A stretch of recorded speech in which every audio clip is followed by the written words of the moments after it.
Chapter 1505. The people on Yi Fan's side were all stupefied. This was Divine Silkworm Ridge's ancient emperor? It was earth-shattering. Who would have thought that a single stone would stir up 1,000 ripples? Divine Silkworm Ridge's ancient emperor was definitely a special existence. The 9 transformations were unmatched in the heavens and earth.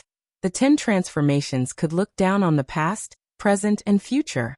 His time as an emperor could only be described as glorious and resplendent. He had been an emperor for a very long time, making all supreme beings feel despair, unable to catch up to him. He was known as a divine emperor. And this title, who dared to use it? Divine Silkworm Ridge's ancient emperor used this title, ruling over the 9 heavens, 10 earths. The light in Taoist Divine Silkworm's eyes was astonishing. He clenched his fists, about to rush forward. Meanwhile, Princess Divine Silkworm was also full of shock. Her words had already been heard by the distant great sage. Even though they were far away, the saints all felt their bodies go cold, their hair standing on end. This was the Divine Emperor's coffin, yet it was opened in front of Mount Meru. It was truly shocking. The 10 transformations overlooking past and present Divine Emperor? I never expected it to be him. After a brief moment of silence, there were low murmurs. Everyone was intimidated by that emperor wave, their bodies trembling. Now that they knew of its origins, they felt even more terrified. On Mount Meru, the group of arhats, bodhisattvas, protectors, ancient Buddhas, and others were all stupefied, deeply shocked. The old monk Emoku felt a headache. What should he do? It was too late to say anything now. The coffin had already been opened, irreversible. Who could go up and stop it? Great Mahamayuri held the demon-subduing pestle, her expression uncertain. Even someone as powerful as her felt restraining fear, feeling that Mount Meru would most likely face a calamity. Father! Taoist Divine Silkworm shouted, taking large steps forward. He really wanted to enter the depths of the Genesis technique formation, approach the open coffin, and see the true appearance of the archaic supreme being. Yi Fan was also a bit stunned. He never expected it to be Divine Silkworm Ridge's ancient emperor. This was clearly a bit troublesome. Princess Divine Silkworm came to help, and the ancient emperor's son was also here, so it wasn't good to touch his corpse. However, the coffin had already been opened, unable to be reversed. He couldn't stop it even if he wanted to. He was a step too late. Kacha. The very front of the heaven's origin formation had been shattered, unable to withstand that kind of pressure at all. After the stone coffin was opened, the chaotic chi and emperor aura surged out, shattering everything here. There were no fluctuations more terrifying than this in this world. Everyone retreated, feeling a chill run down their spine. Yi Fan could only back up. At this point, there was no way he could turn around. He couldn't close the coffin lid. Great emperor-level characters were unimaginably powerful. No one in this world was a match for them. Even if they died, the corporeal bodies they left behind were undefeatable. A single corpse was enough to suppress an immortal inheritance. Normally, it could only be sealed in a coffin, because the emperor's corpse represented death and destruction. Once it fell into the mortal world, it would definitely be a terrifying disaster. From a certain perspective, the emperor's coffin was more terrifying than anything else. It was uncontrollable, equivalent to a magic box. Opening it was equivalent to opening the source of blood and chaos. Yi Fan tried to activate the numinous treasure celestial being's killing sword and control the green copper cauldron, hoping to pull the corpse back. After all, this was the Divine Silkworm Ridge's ancestral emperor, so using it as a weapon was a bit inappropriate, needing the approval of this bloodline's people. However, right now, it was completely useless, actually unable to move it at all. The body inside the emperor's coffin was too terrifying. Endless fluctuations spread out like ripples. They looked gentle, but even the slightest ripple was enough to make one's entire body's bones break. Normally, it was even more terrifying than emperor weapons. It was because the emperor weapon could be controlled. Without reaching a certain cultivation realm, it was difficult to activate. It would always remain asleep, harmless to others. Moreover, even if one could activate the emperor weapon, if one's own cultivation didn't reach the peak, it was impossible to completely revive it. It was because this was a weapon exclusive to great emperors, possessing extraordinary power. No one could truly grasp it. Meanwhile, the great emperor's corpse continuously fluctuated, representing the aura of death and destruction. Only by using a coffin to isolate it from the world could it be used, or else it would be a great disaster. Honglonglong. The open little coffin slowly moved, approaching Mount Meru, crushing down until even the endless blue skies were collapsing. Unmatched ripples were released, destroying everything in its path. Taoist divine silkworm stopped. This meant that not even his father could move forward.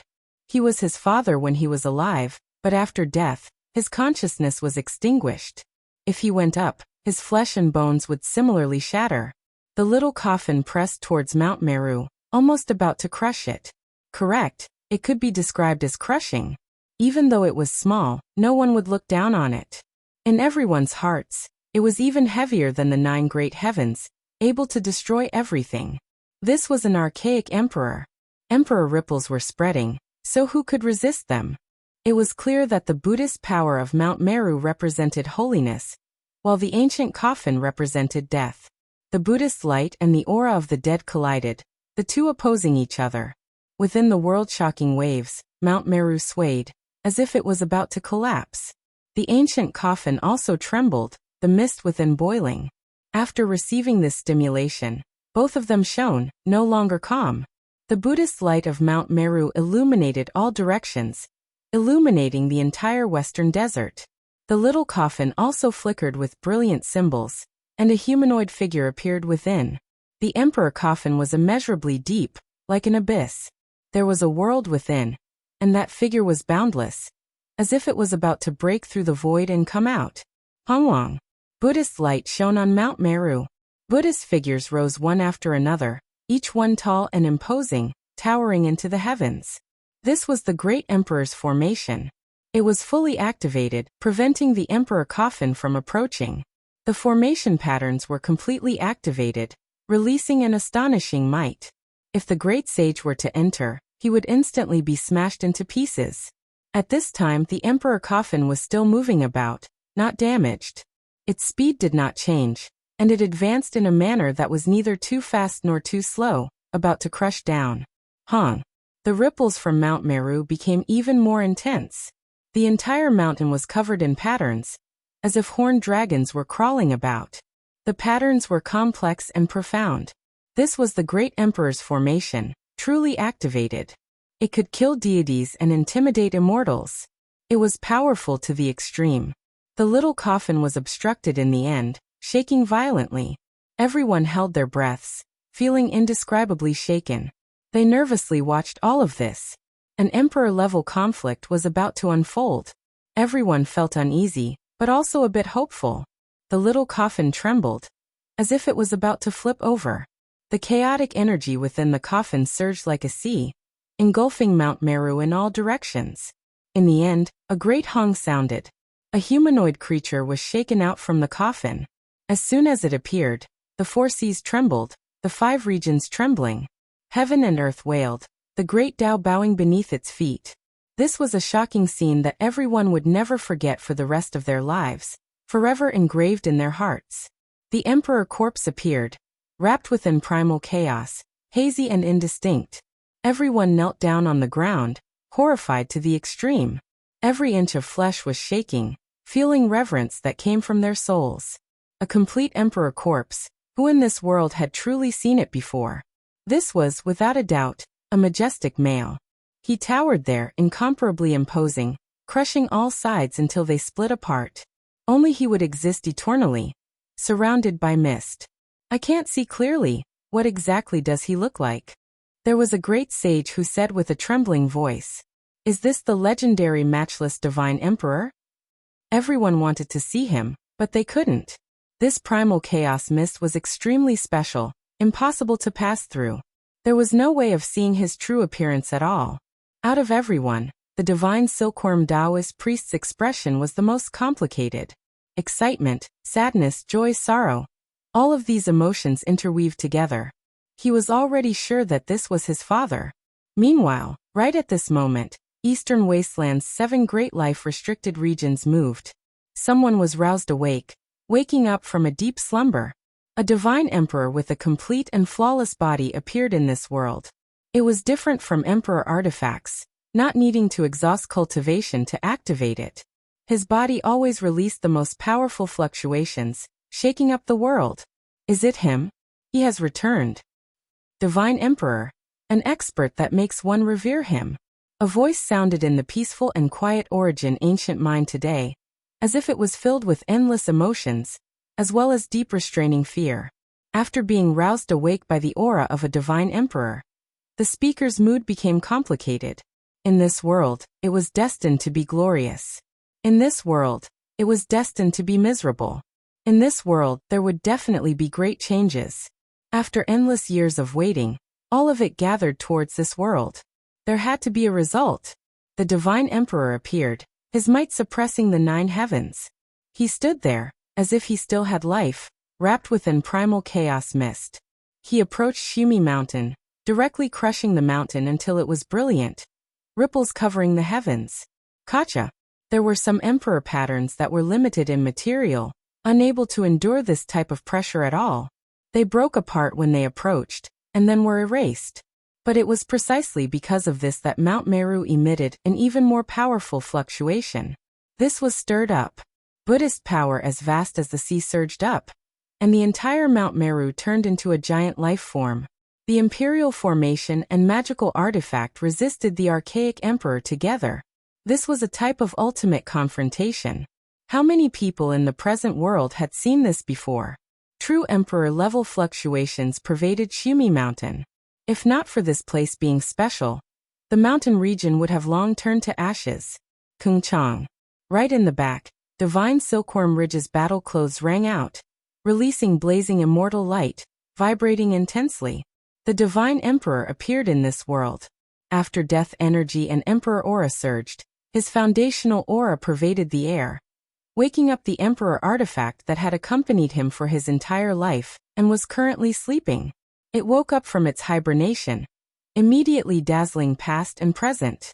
It was as if a lost child saw its parents, continuously releasing light cries, shaking intensely. Clanging sounds rang out incessantly. The archaic emperor's battle clothes disintegrated, turning into pieces of armor that rushed towards the divine emperor, continuously covering his body. Every time a piece landed, a portion of the primal chaos mist would scatter. The 9-colored immortal clothes trembled, releasing a clear sound.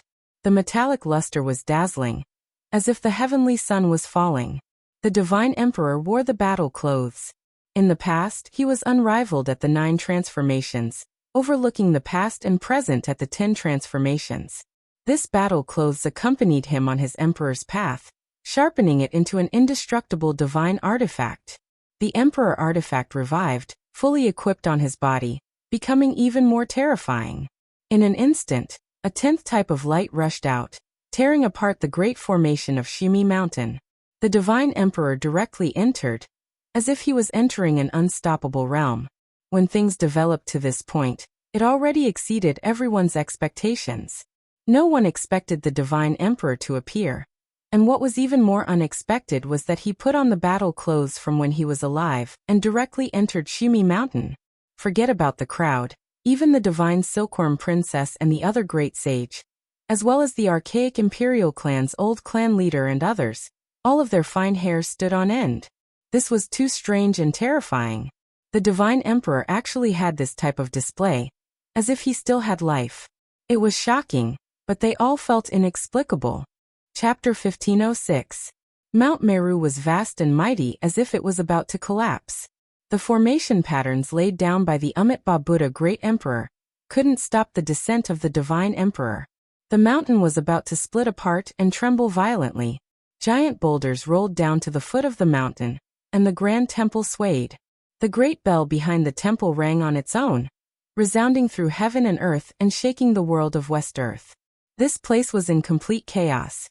The Bodhisattvas and ancient Buddhas couldn't withstand this kind of pressure, and were forced to sit cross-legged on the ground.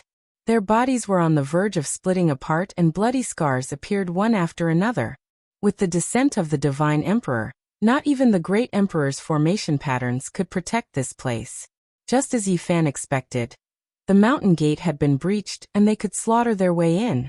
The green copper cauldron floated above Yifan's head, and the killing sword in his hand. He was prepared to enter and save his disciple. Of course, this was extremely risky. He never expected this to be the Divine Emperor wearing the 9-colored immortal clothes. It was even more powerful than the Emperor corpse he had planned. He didn't act rashly because the current situation was too strange.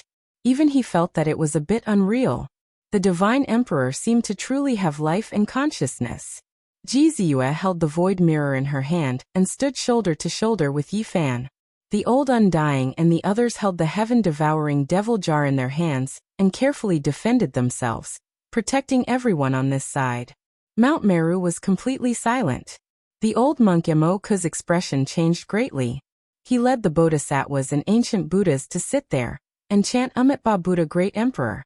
This kind of unforeseen event exceeded his expectations and judgment.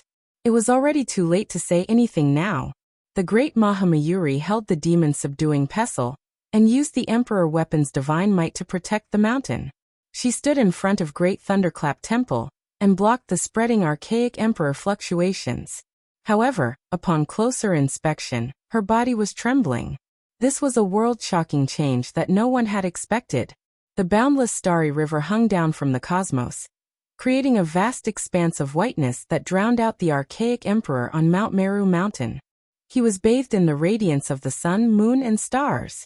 The 9-colored battle clothes revived and flickered with brilliant luster.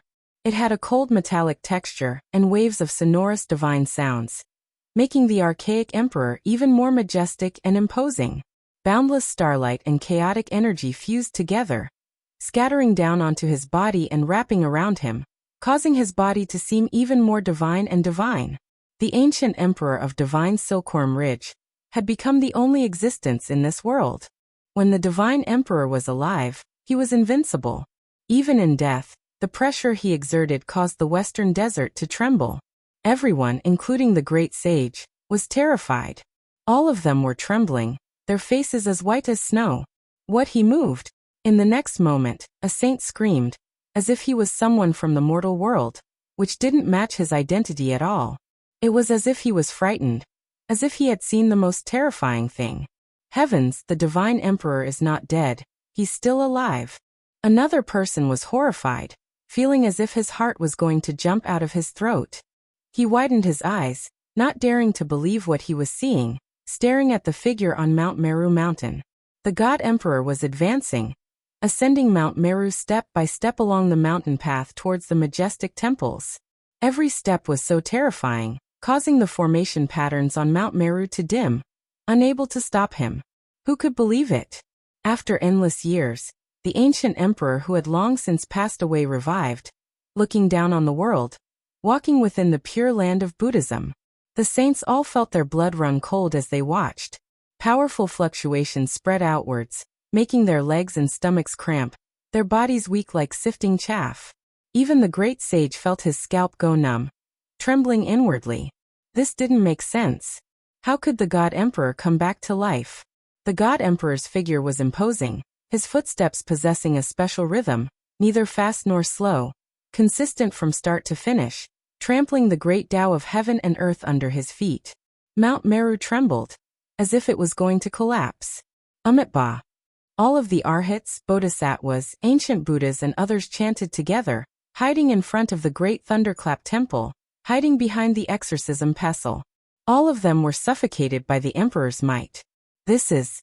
Even the experts from Divine Silkworm Ridge were shocked. The ancient emperor was really still alive? This made everyone go crazy, toppling their understanding of the world. Is the ancestral emperor going to ascend Mount Meru to fight and discuss the Tao with the Amitabha Great Emperor? What a pity that the other party died in meditation. The god emperor revived, climbing the mountain step by step like this. What was he doing? After being lonely for 10,000 years, he finally saw Mount Meru, feeling the fluctuations and traces of the great ancient emperor. He was excited to see his prey. At their realm, they were invincible and lonely all their lives. They longed for an opponent that was evenly matched, but finding one was harder than ascending to the heavens. After the god emperor ascended to the peak, Mahamayuri sat cross-legged on the ground, unable to endure the pressure. Only the exorcism pestle shone, becoming more and more resplendent as it resisted on its own. With a rumbling sound, great thunderclap temple shone with boundless light. The violet gold roof tiles and roof all released auspicious colors. Buddhist energy surged majestically, rushing into the clouds. A Buddhist voice rang through West Earth. A Buddha figure appeared out of nowhere, and no one saw how he appeared. He stood in front of Great Thunderclap Temple, blocking the God Emperor's path. This was a monk in gray robes, wrapped in primal chaos mist. His forehead was indistinct, but if one looked carefully, he looked very similar to the Amitabha Buddha statue in the temple. He stood beside the long withered Bodhi tree in front of the temple, with a benevolent expression. When his aura rippled out, it was as vast as a mountain. Amitabha Buddha! All the monks on Mount Meru chanted Buddhist chants, revealing astonished expressions. Outside Mount Meru, all the heroes were shaken as well. They couldn't help but cry out in alarm, chanting the 4 words Amitabha Buddha. They simply didn't dare to believe what they were seeing. There couldn't be 2 emperors in one world, and the ancient emperors couldn't meet. This was the common understanding of the world, but today, it was continuously overturned. The God Emperor had revived, and Great Emperor Amitabha had reappeared. Were the 2 going to fight? Many people suspected that they were in a dream. After personally experiencing all of this, they wondered if they had gone crazy. Were their senses still normal? The God Emperor took a step forward, and the immortal clothes on his body made zheng sounds like the roars of dragons and tigers. The vibrations made people's ears hurt, and they felt as if their flesh was about to evaporate. Great Emperor Amitabha held the exorcism pestle in his hand and released boundless precious light to block the God Emperor's path. The 2 seemed to be opposing each other with equal harshness. Boom! The God Emperor's body expanded and soared into the clouds in front of Great Thunderclap Temple. It was unknown just how many tens of thousands of zhang tall he was. Great Emperor Amitabha wasn't willing to fall behind. He similarly soared into the clouds, and his enormous Buddha body towered between heaven and earth. This scene shocked everyone. A battle between emperors and emperors had occurred? After being separated for so long, there was actually a day when they would face each other and take action. Everyone found it hard to accept and believe it. Is that the Amitabha Buddha's imprint? But how can we explain the God Emperor's resurrection? He should be a corpse, and in the end he ascended Mount Meru step by step. How can it be said that he hasn't revived? The saints were bewildered, and their faces were all pale. Everything that happened today made one's hair stand on end. It was too shocking and inconceivable. If this was true, it might be the most important event in the lives of the great emperors and great ancient emperors. They had been lonely all their lives, and in the end, they had found an opponent. The great emperors didn't meet each other, and today common sense was broken. Perhaps, every great emperor longed to be born in a different era and fight with the past emperors. They wanted to find a true opponent. Unfortunately, everyone passed away in loneliness. Their wishes couldn't come true, and it was difficult for them to meet others of the same kind. Mount Meru trembled and the sun, moon, and stars swayed. It was as if they were going to fall down. The 2 of them wanted to test themselves against the heavens. Natural laws pervaded the air, and the 2 seemed to be confronting each other. Their bodies continuously increased in size, directly reaching beyond this region. They were so large that they exceeded common sense, shocking the entire northern Dipper star domain until all creatures trembled. Their divine might was matchless. Did the divine emperor really revive? The voices of some of the divine Silkworm Ridge experts were trembling, and their bodies were shaking. After the shock, only excitement remained. This isn't my father's doing. The divine Silkworm Taoist shook his head, his voice carrying sadness and regret. The surrounding people's expressions became sluggish. This was the great ancient emperor's son. Even he said this, so it most likely couldn't be true. However, just now they clearly saw the divine emperor ascend Mount Meru. Yi Fan released a light sigh. After watching for a long time, he also understood everything. The divine emperor's loneliness and the Amitabha great emperor's regret couldn't be compensated. In the end, they still couldn't meet. These 2 weren't them.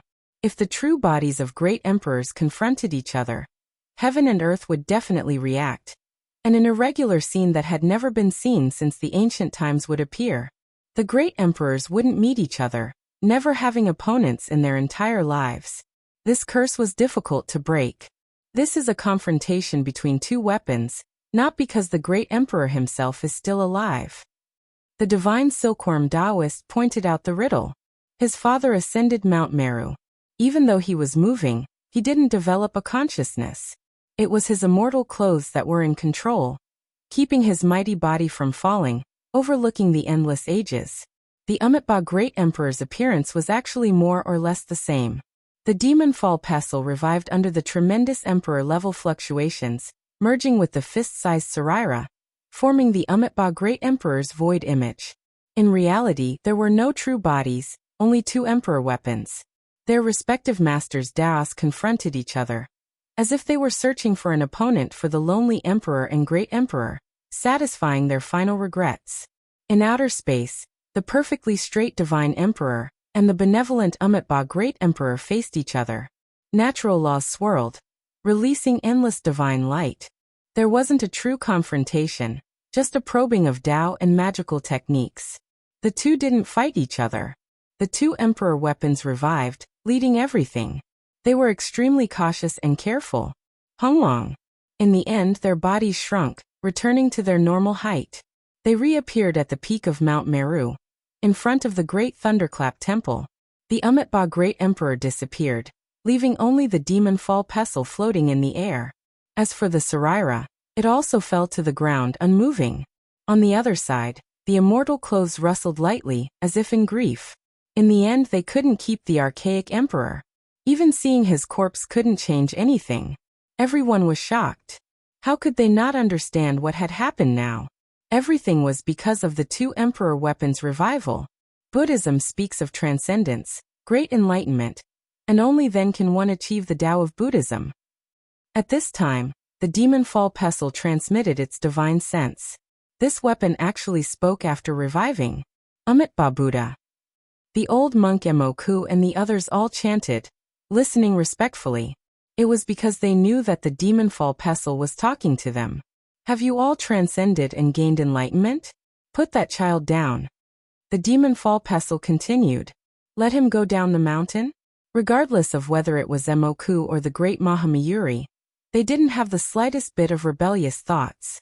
This emperor weapon was personally forged by the Amitabha Great Emperor to protect the Western Desert Buddhist land. As a supreme being, they had to be respectful. Put it down?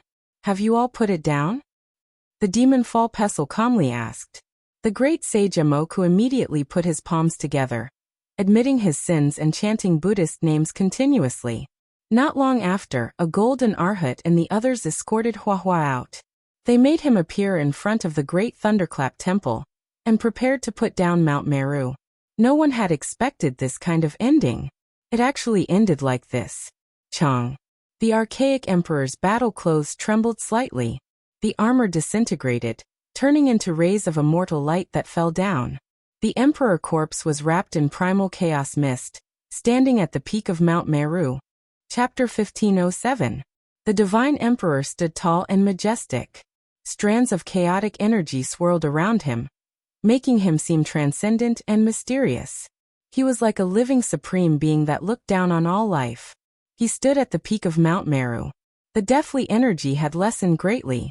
The pressure of the archaic emperor was released, but the two awakened emperor weapons could withstand it and block it, protecting the Great Seal Thundersound Temple. The world calmed down. A light sigh came from within the nine-colored immortal clothes, carrying endless sadness. It summoned the nine-layered coffin, burying the divine emperor once again. The silkworm emperor's body slowly fell, surrounded by primal chaos. He sank into the coffin, and the stone coffin closed one by one, sealing him within. How many heroes were buried under the passage of time? No matter how great their divine abilities were, it was difficult to reverse the situation. A lifetime of glory, but in the end, all that was left was sorrow.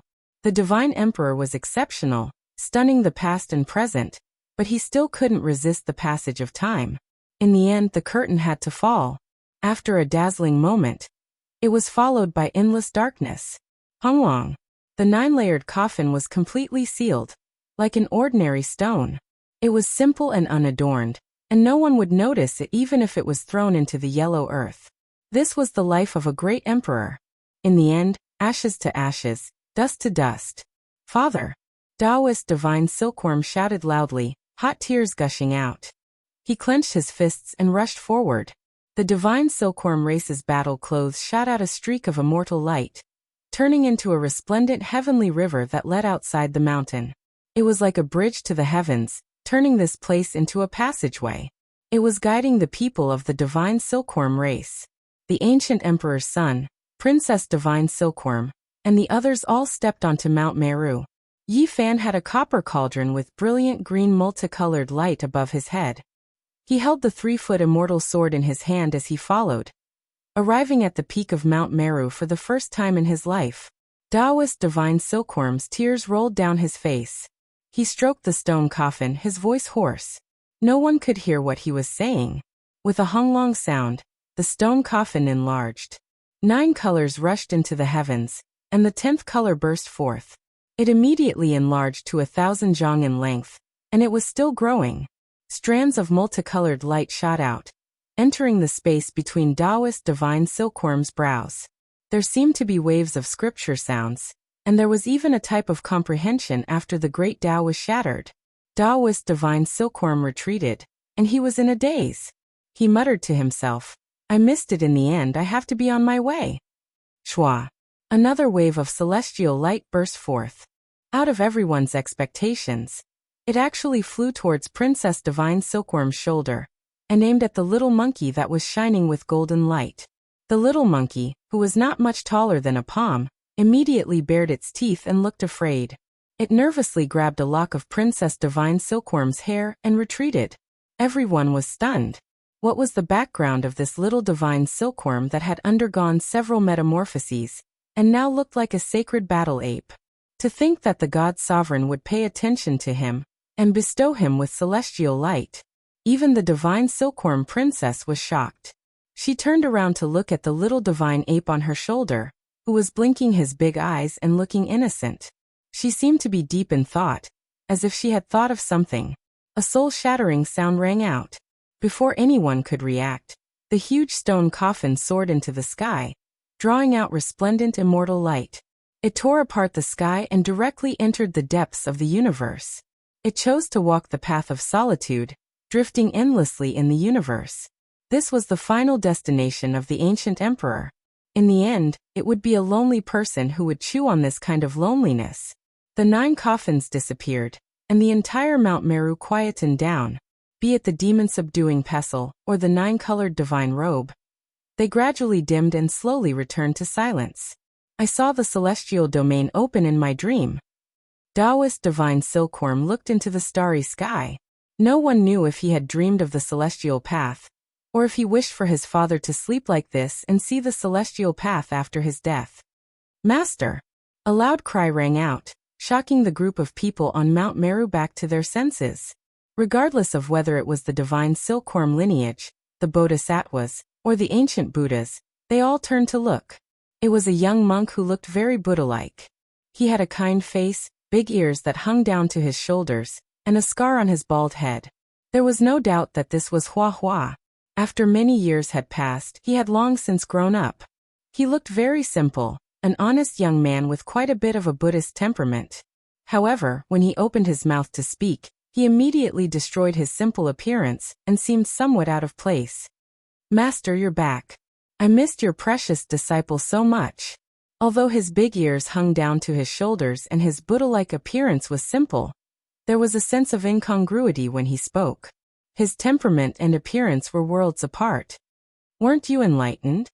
Beside him, the 2 golden arhats who escorted him here were shocked and a little dumbfounded.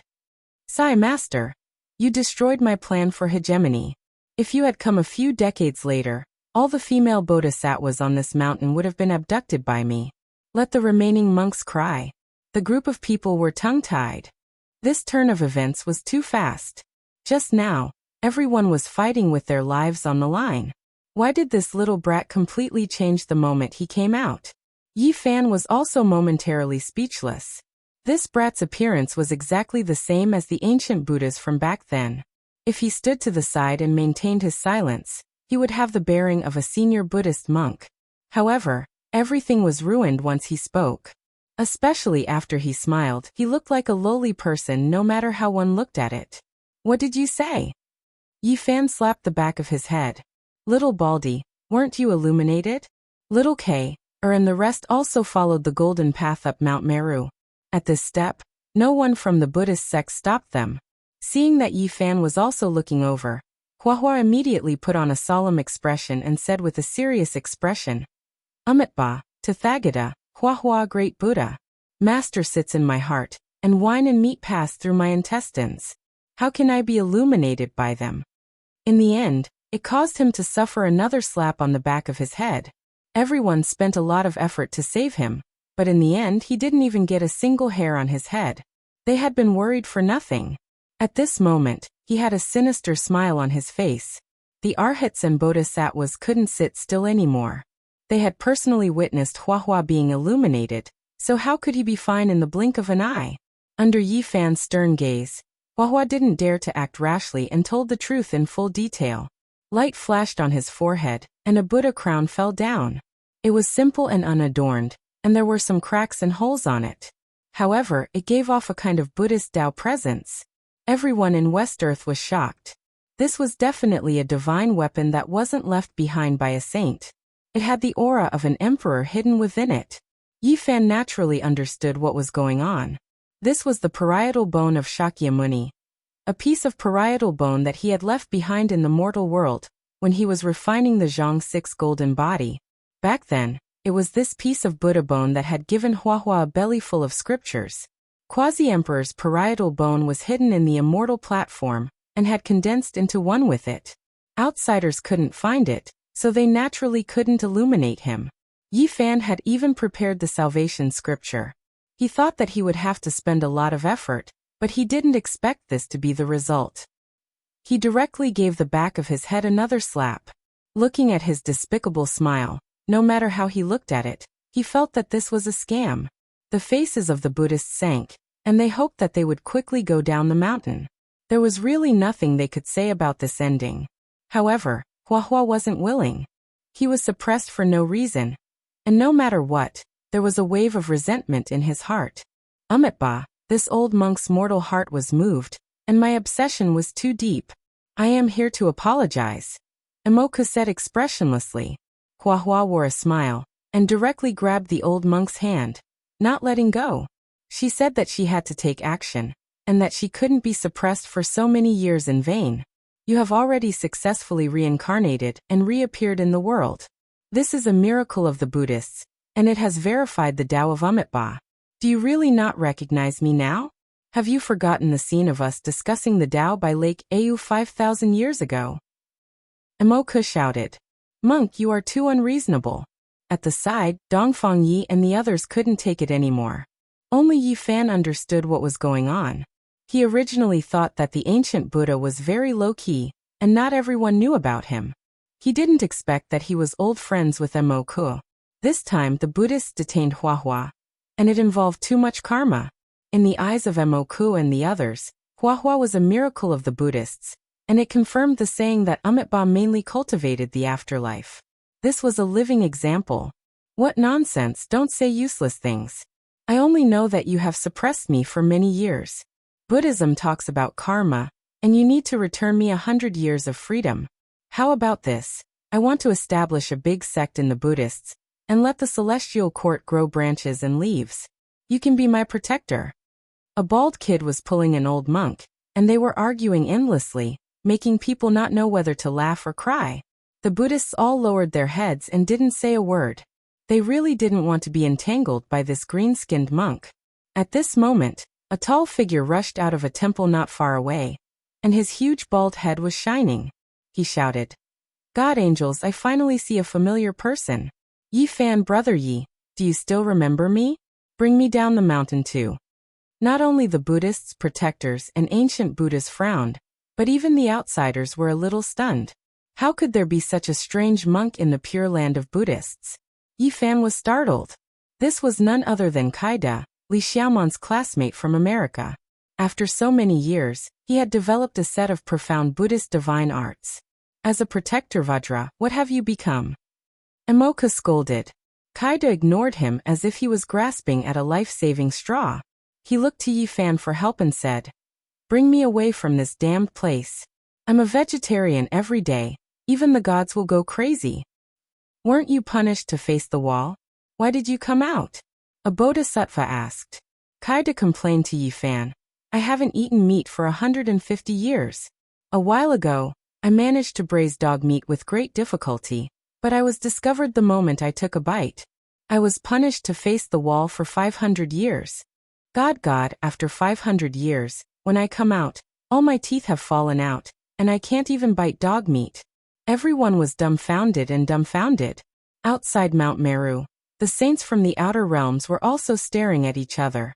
Everyone wanted to laugh, but the bodhisattvas, ancient Buddhas, and protectors all had ashen expressions, each uglier than the last. Yi Fan didn't know what to say.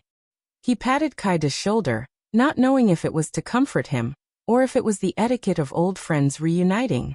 He cursed silently. This was also a fraud. He muttered to himself and spoke to the western desert monks, asking Kaida to go down the mountain and jump out of this hell in his eyes. As a Buddhist disciple, your 6 senses are impure. Banish him down the mountain. Mahamayuri's face was gloomy as he issued such a decree. He didn't want to see such a disciple for even a moment longer. On Mount Meru, the bodhisattvas and arhats sent them down the mountain, as if they were the plague. Huahua was like a chatterbox. He pulled the old monk Emoka's hand and talked endlessly, spittle flying from his mouth. It was as if he hadn't opened his mouth in 10 lifetimes and had endless things to say. His saliva flew everywhere as he chatted with the old monk, asking him to go down the mountain and become a protector to compensate him for all the years of suppression and suffering. The great sage Emoka could bear it at first, but later on, his snow-white eyebrows kept twitching. He wanted to slap Huahua to death. He really couldn't stand it anymore. His mouth never stopped. "Great Master, your beard has turned white. Great Master, your shoes are about to grow holes. Great Master, were you hacked when you were young? There's a big scar on your nose." Listening to these endless words and godlike logical thoughts, the old monk Emoka wanted to strangle him to death. Chapter 1508. After walking out of Mount Meru, the chatterbox continued to hold the old monk Emoka's hand affectionately.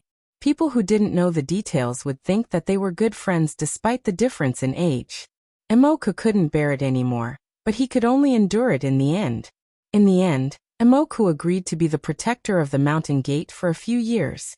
No one knew if it was because of the Vajra's order, or because he really felt guilty, or because he pitied Huahua's previous incarnation, or because he was moved by the chatterbox.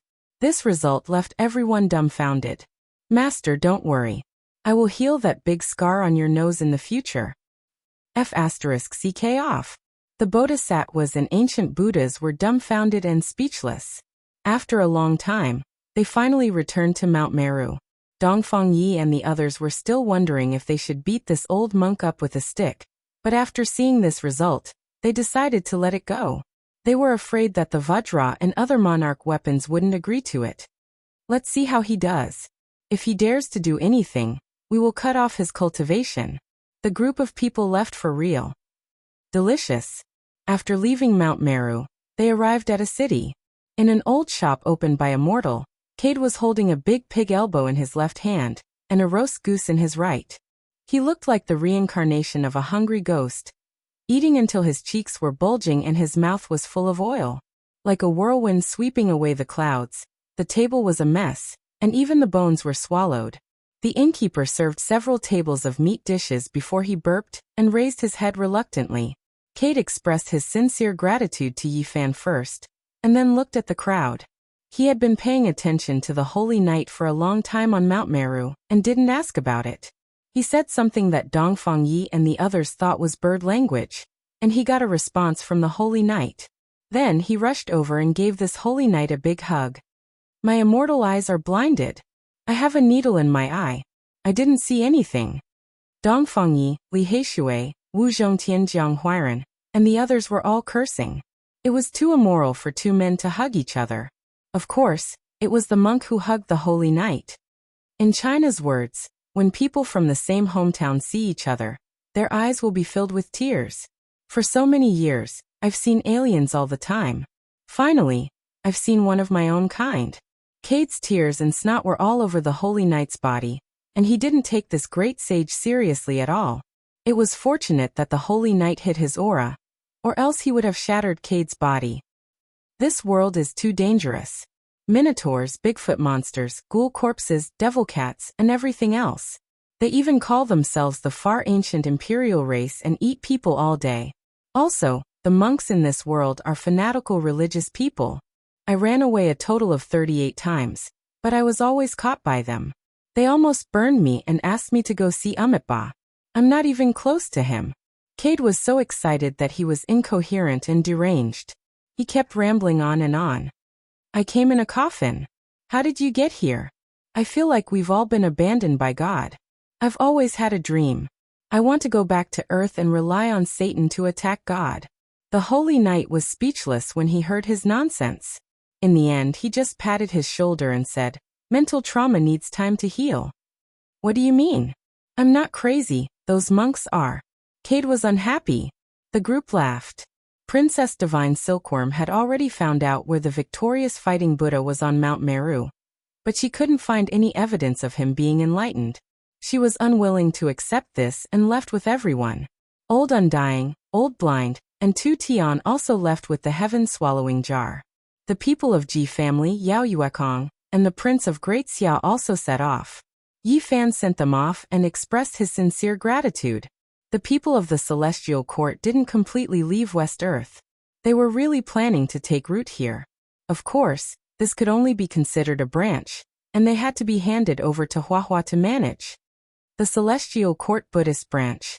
This was the name Huahua had given them after smiling. One could imagine how gloomy Mo Ku's expression would be when he came.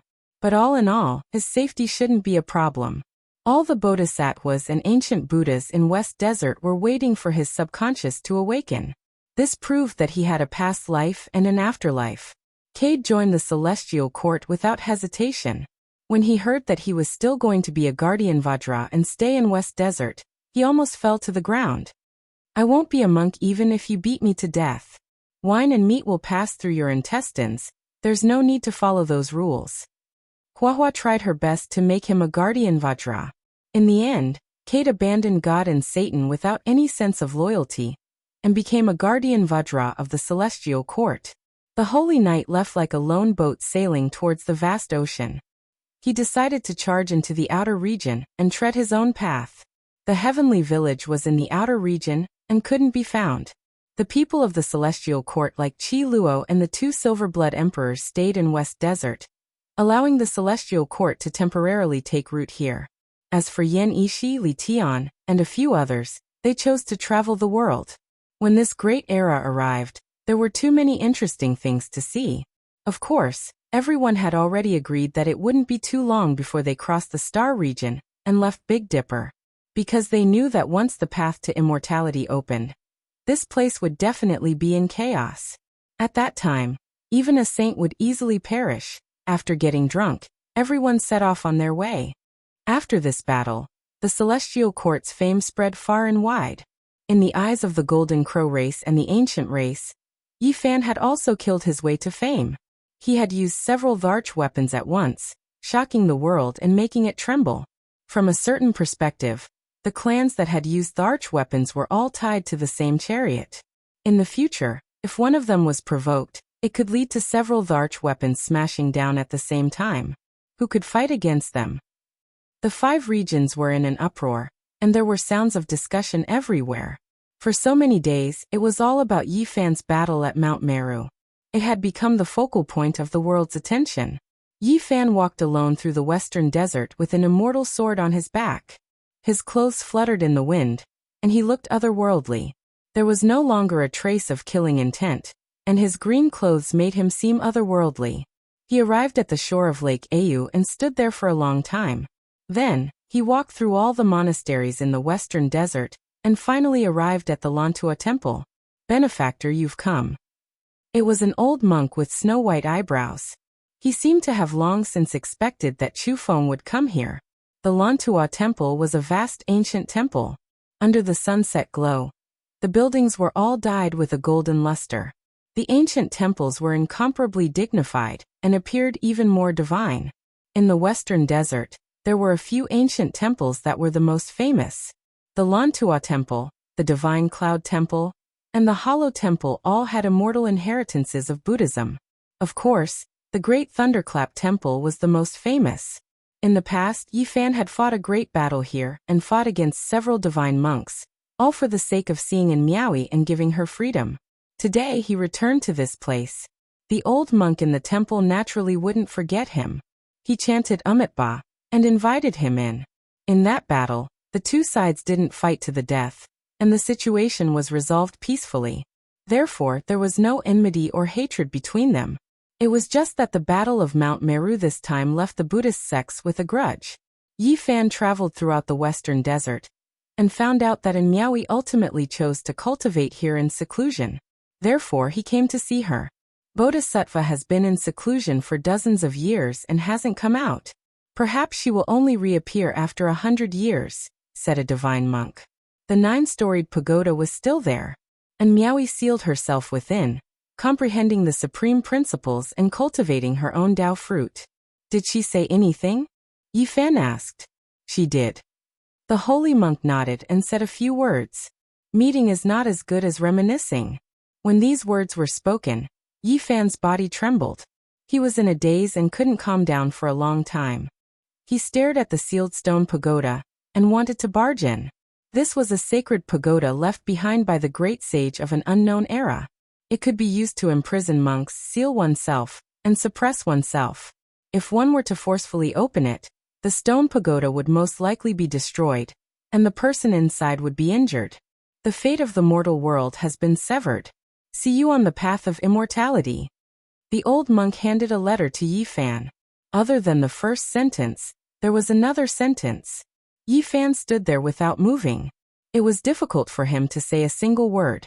He sighed softly. He walked around the pagoda and could clearly feel a kind of thought. With the letter in hand, various past events appeared in his mind. Why did she say that the fate of the mortal world had been severed? Was it because of Jiziua? Or did she know that he had other ties? Or could it be that she couldn't see the future? And Miaui was an extraordinary woman. Her thoughts, and decisions were all so unexpected. It made one feel disappointed and frustrated, and his heart felt bitter. Meeting is not as good as reminiscing. Distance was beautiful and hazy. If they were to truly be together, perhaps only ordinary would be left, returning to dullness. Did Miaui want him to remember forever? To leave behind the most beautiful side, and the most profound imprint in his heart. A fiery meeting, the most beautiful moment, a moment of brilliance. Then they turned around and looked at each other in the mortal world. Yifan couldn't speak. Meeting is not as good as reminiscing. It made his heart feel empty. Walking in the ancient temple, it was difficult for him to protect himself under such a state of mind. Benefactor, I think the most important thing is the last two sentences. A young novice monk of 16 or 17 years old spoke. Obviously, his identity was not ordinary. Otherwise, he wouldn't know the contents of the letter, and it was even more impossible for him to follow beside a holy monk. The old monk glared at him, not allowing him to speak carelessly. Buddhists teach liberation and do not lie. I am only speaking the truth, the young novice monk said. Yifan was startled. He saw that this young novice monk was born with wisdom and knew that he would not be an ordinary person in the future. He would be brilliant and would one day soar into the heavens.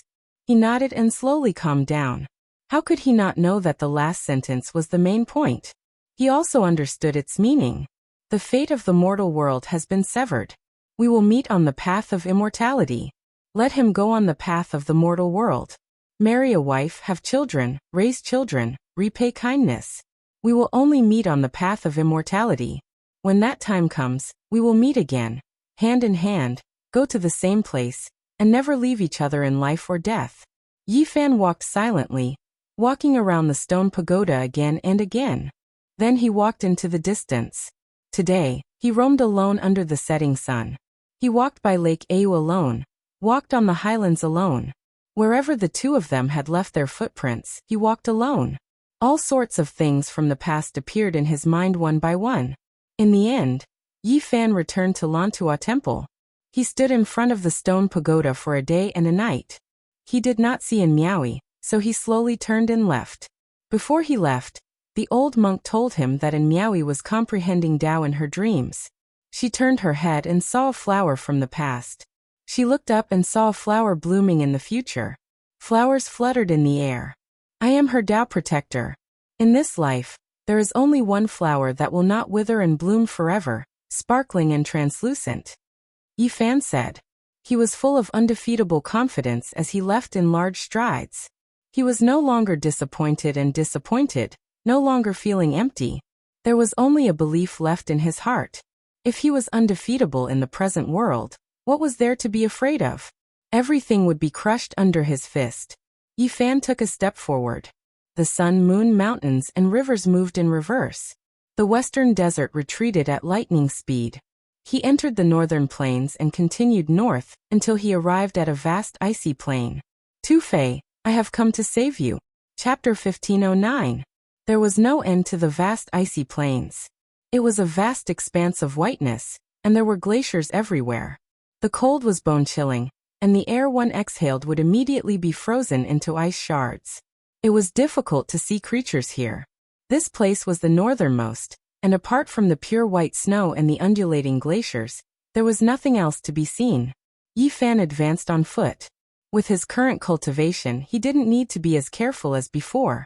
He could walk in a perfectly straight line without any worries. Along the way, he saw a few enormous ruins and ice palaces, but they weren't worth stopping at. He directly arrived at the center of the icy plains, the North Pole. This was a terrifying domain. Space was distorted, and all types of brightly colored mists pervaded the air. The brilliance was chaotic and brilliant. This special domain couldn't be considered small, and its radius was several hundred li. In the past, Yi Fan could only stop here. If he forcefully walked in, he would definitely be torn apart, and his golden body would shatter. Now he was almost about to take that crucial step and become the great sage. This domain naturally couldn't stop him anymore, and he could calmly walk in. The mist spread out, forming a giant vortex that continuously rotated. The rocks that tumbled down from the distant snowy mountains would instantly turn into fine powder. Yi Fan was calm and composed. His long sleeves fluttered about, and with the immortal sword on his back, his body and mind were calm. He arrived at the forbidden region at the center of the North Pole. Arriving at the most mysterious ancient land on this icy plains. Woo! All types of strange whistling sounds rang out. Within this misty vortex, there were shattered bones, stone tablets, and broken weapons. They belonged to past experts, and they all moved along with the powerful domain. These things might be extremely troublesome for others. However, for Yi Fan, who had an innately powerful constitution, it wasn't much. The domain fired strand after strand of multicolored light hacked down on his body, releasing waves of resounding sounds. It was difficult for them to injure him. In the end, he arrived at his destination without any mishaps. There was a giant well here. It was thick and deep, and its end couldn't be seen. It was vast and majestic, and many chaotic lights revolved around it. This was the eye of the vortex. All types of ice fragments splashed about, and waves of terrifying mysterious fluctuations surged. They were several tens to 100 times more powerful than the outside world. Streaks of dazzling light erupted from the deep well, and dense mists rose. This was the ancient immortal land where the northern pole immortal light was born. Only once every 100,000 years would a strand of it soar into the heavens, so it was very difficult to catch. Yi Fan frowned. He didn't see Tu Fei or the old woman from the same generation as the crazy old man. The immortal light in the ancient well was more intense. The extreme true essence and magnetic light surged like a river or a sea. Ordinary warriors would be smashed into powder immediately if they got in there. There was an ancient tablet in the Forbidden Zone warning that only sages were allowed to enter. Since Yi Fan had already entered the well, there was no reason for him to retreat. He stepped into the well and fell down. Below the ice cave, there were brilliant colors. Radiance rose like mist, and the coldness was bone-piercing. Hundreds and thousands of corpses floated up and down, most of them already frozen and cracked into pieces, spinning along with the vortex. The clothes on these people were very ancient, and they were from different eras. Almost all of them were ancient people who had died tens of thousands of years ago. Many of them were saints, which made Yi Fan frown. He went straight down for 3,000 zhang, sinking into the depths of the giant well. All kinds of essence qi surged like the sea, and the waves were even more violent, but he still hadn't reached the bottom. He didn't land on an empty ground until he was 10,000 zhang deep. The underground world wasn't dark, and it was brightly lit by all kinds of dancing lights. It looked like a kingdom of gods. There were many ruins underground. Among them, there was a giant stone door in the center. Now there was a gap, and the extreme in true essence and magnetic light rushed out from it. Even Yi Fan felt a certain amount of pressure. He stared at the waves that could tear a saint apart. He walked forward step by step and stared at the majestic stone door. Immortal Mansion. He saw a plaque on it, and when he saw these two words he was startled. He looked at the underground ancient building area, and suddenly felt that the style was somewhat familiar. After walking around in a big circle, he didn't find anything. He once again arrived in front of the door, and slowly pushed it open with a caca sound. Then he walked in. The cold was bone-piercing, and the murderous aura attacked the body. It could freeze ordinary saints and destroy them here. Behind the giant door was this terrifying. Light interweaved, divine essence surged, and spiritual energy was like the sea. It was as if he had arrived in a violent, immortal realm world. Yi Fan walked with difficulty, facing the great pressure. He walked for dozens of li before he walked out, which made him heave a sigh of relief. Unexpectedly, it was no longer cold, there was no extreme in true essence, and there were no dancing lights. There was only a deathly stillness. It was as if he had arrived before the creation of the world. This was a dusky world. What entered his eyes were broken mountains, rift valleys, riverbeds. It was dusky, incomparably desolate, and there were no signs of life.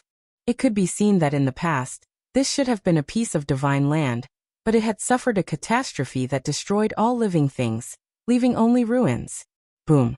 When Yi Fan stepped into a valley, blazing formation patterns flickered, sending him flying. His body cracked, and he was almost destroyed in body and spirit. What kind of place was this? He couldn't help but be shocked. Someone as powerful as him, who could suppress the initial stage great sage, almost died in this place. No one would believe it if news of this got out. This valley was extremely ordinary, a piece of ruined earth. An intense battle had happened in the past, and it had long been destroyed. However, it was precisely because of this that Yi Fan almost died with a grievance. It was just a small piece of damaged formation patterns. Just thinking about it made one's scalp go numb. Yi Fan stopped in his tracks and carefully searched this place. The formation patterns that had almost split him apart just now were too strange. After looking carefully, he became more and more horrified. There was only a square meter of damaged pattern that was about to be obliterated. It was dark and without luster, and after injuring him, it was half destroyed. It was difficult for it to exist in this world. Great Emperor formation patterns. Yi Fan said to himself, coming to this conclusion. This was a corner of a damaged formation pattern, and it was an extraordinary node in the Great Formation. It had been preserved until now, and even though it was so damaged, it was still able to injure the Great Sage. What kind of place was this exactly? It was actually densely covered in Great Emperor formation patterns, but in the end it was scorched earth. Even such powerful divine patterns no longer existed. As far as the eye could see, the land was scarlet and boundless, scorched earth stretching for tens of thousands of li. Not a single blade of grass grew, mountain peaks were broken, and the great earth was split open. Even with the protection of Great Emperor formation patterns, it was still destroyed to this extent. Just how powerful was this power? Could it be that a Great Emperor battle happened here? This was just too shocking. Yi Fan's brows furrowed deeply. With a light wing sound, a cauldron flew out from between his brows and floated above his head. It released streaks of starry radiance, protecting him within just in case. He walked forward, investigating this world. In the end, he said softly, if it is full of vitality, If the plants are abundant, then isn't it quite similar to the central continent immortal manor world?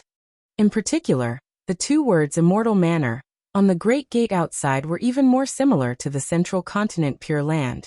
What was the connection between the two? Yi Fan's heart pounded fiercely. He vaguely guessed the truth. The two words immortal manor had a profound meaning. He quickly walked forward, wanting to seek confirmation. However, right in front of him, an expanse of primal chaos surged. He had reached the end of this small world. The road ahead was cut off. Clearly some broken mountains, some great rifts were forcibly cut off here. The road ahead was blocked, and the original small world had been destroyed. What a pity, the great emperor-level battle destroyed all clues. However, I can go to the central continent immortal manor world to continue seeking confirmation. Yi Fan searched carefully, not wanting to miss a single place. Finally, in a dilapidated rift valley, he discovered a path that led straight into the depths of the primal chaos. He walked forward. This was a narrow, winding path that brought him into a small heavenly abode that was like a bubble of primal chaos. The circumference of this place wouldn't exceed several li. This place was densely covered with formation patterns, and the path was blocked. They were all great sage-level formations, and the slightest trigger would inevitably lead to the most violent attacks. Yi Fan held the immortal sword in his hand, but he didn't slash immediately.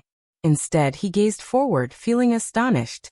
A most sacred and auspicious aura rushed over. There was a hazy ball of immortal light there, wrapping around a person. It floated up and down, merging with the great Tao. Scriptures rumbled, deafening and thought-provoking. That's the northern immortal light. Yi Fan was shocked. Legend had it that a wisp would appear every 100,000 years, but today, it wasn't as simple as just one wisp.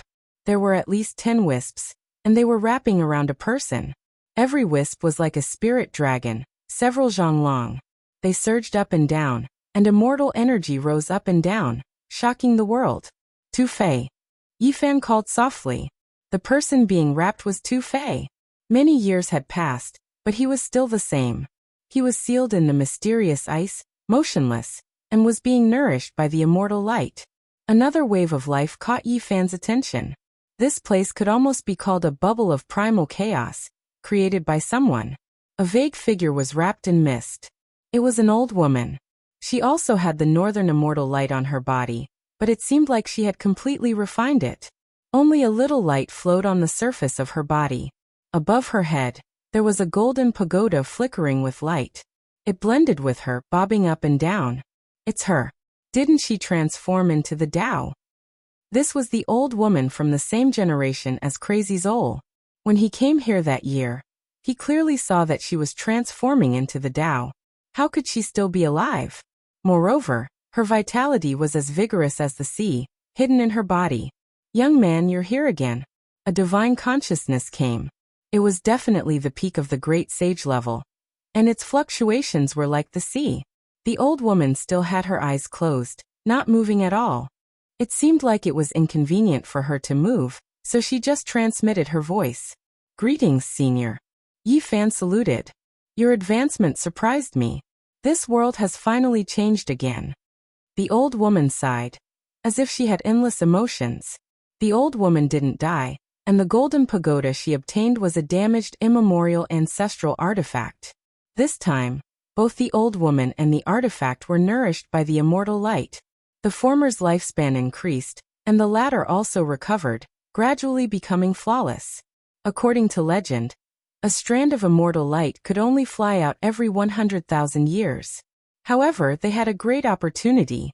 When they opened up this severed mysterious land, they chiseled out this narrow space and obtained more than 20 strands of immortal light. What is this place? Yi Fan asked directly after a short conversation. This is a road. I only chiseled out a section, said the old woman. Road? What kind of road? Yi Fan was shaken. He felt that his guess was getting closer and closer. This is the immortal ascension road from millions of years ago. I'm trying to restore it and reopen it, answered the old woman. Chapter 1510. Path of Immortality. Yi Fan was shaken. Even though he had some suspicions that this place might be related to immortals, he still couldn't help but be shocked. He actually saw such a path. The old woman wanted to reopen the old path, cut through the primal chaos and recreate the ancient land, restoring the appearance of this small world before it collapsed. Without a doubt, this was extremely difficult. The primal chaos destroyed everything here. Now it was completely barren. This pure land had been completely cut off. The path of immortalization millions of years ago. Whether that was the beginning of the primordial age, or the end of the mythological age was unknown. There was someone who wanted to invade immortal domain, breaking up this small world, creating this scene. Who are those people? One name after another appeared in Yi Fan's mind. Was it the ancient celestial being, or the emperor of the celestial court at the end of the mythological era, or the immortal heavenly emperor? There was no doubt that those who embarked on the path of immortalhood would be world-shaking. He just didn't know if he had succeeded or failed.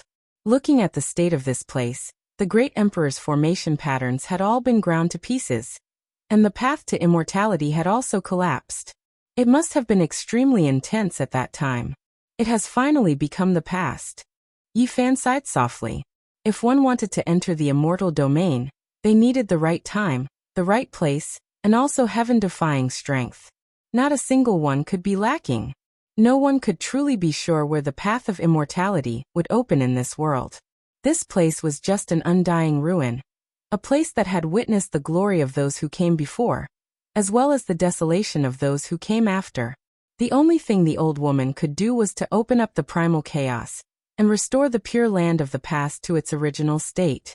She wanted to find the traces left behind by the path of immortality millions of years ago. There was no way they could enter immortal domain from here. Time changed, so the location naturally changed as well. However, this place was undoubtedly a treasury, containing immortal light. Back then, that person was unrivaled and unmatched. He definitely broke through immortal domain, or else there wouldn't be immortal light descending into this world. The old woman said. There was naturally reason to suspect that the North Pole immortal light was the spiritual energy of the immortal domain. Back then, someone broke through the barrier that had been unbreakable for 10,000 years, causing the aura of that world to surge over.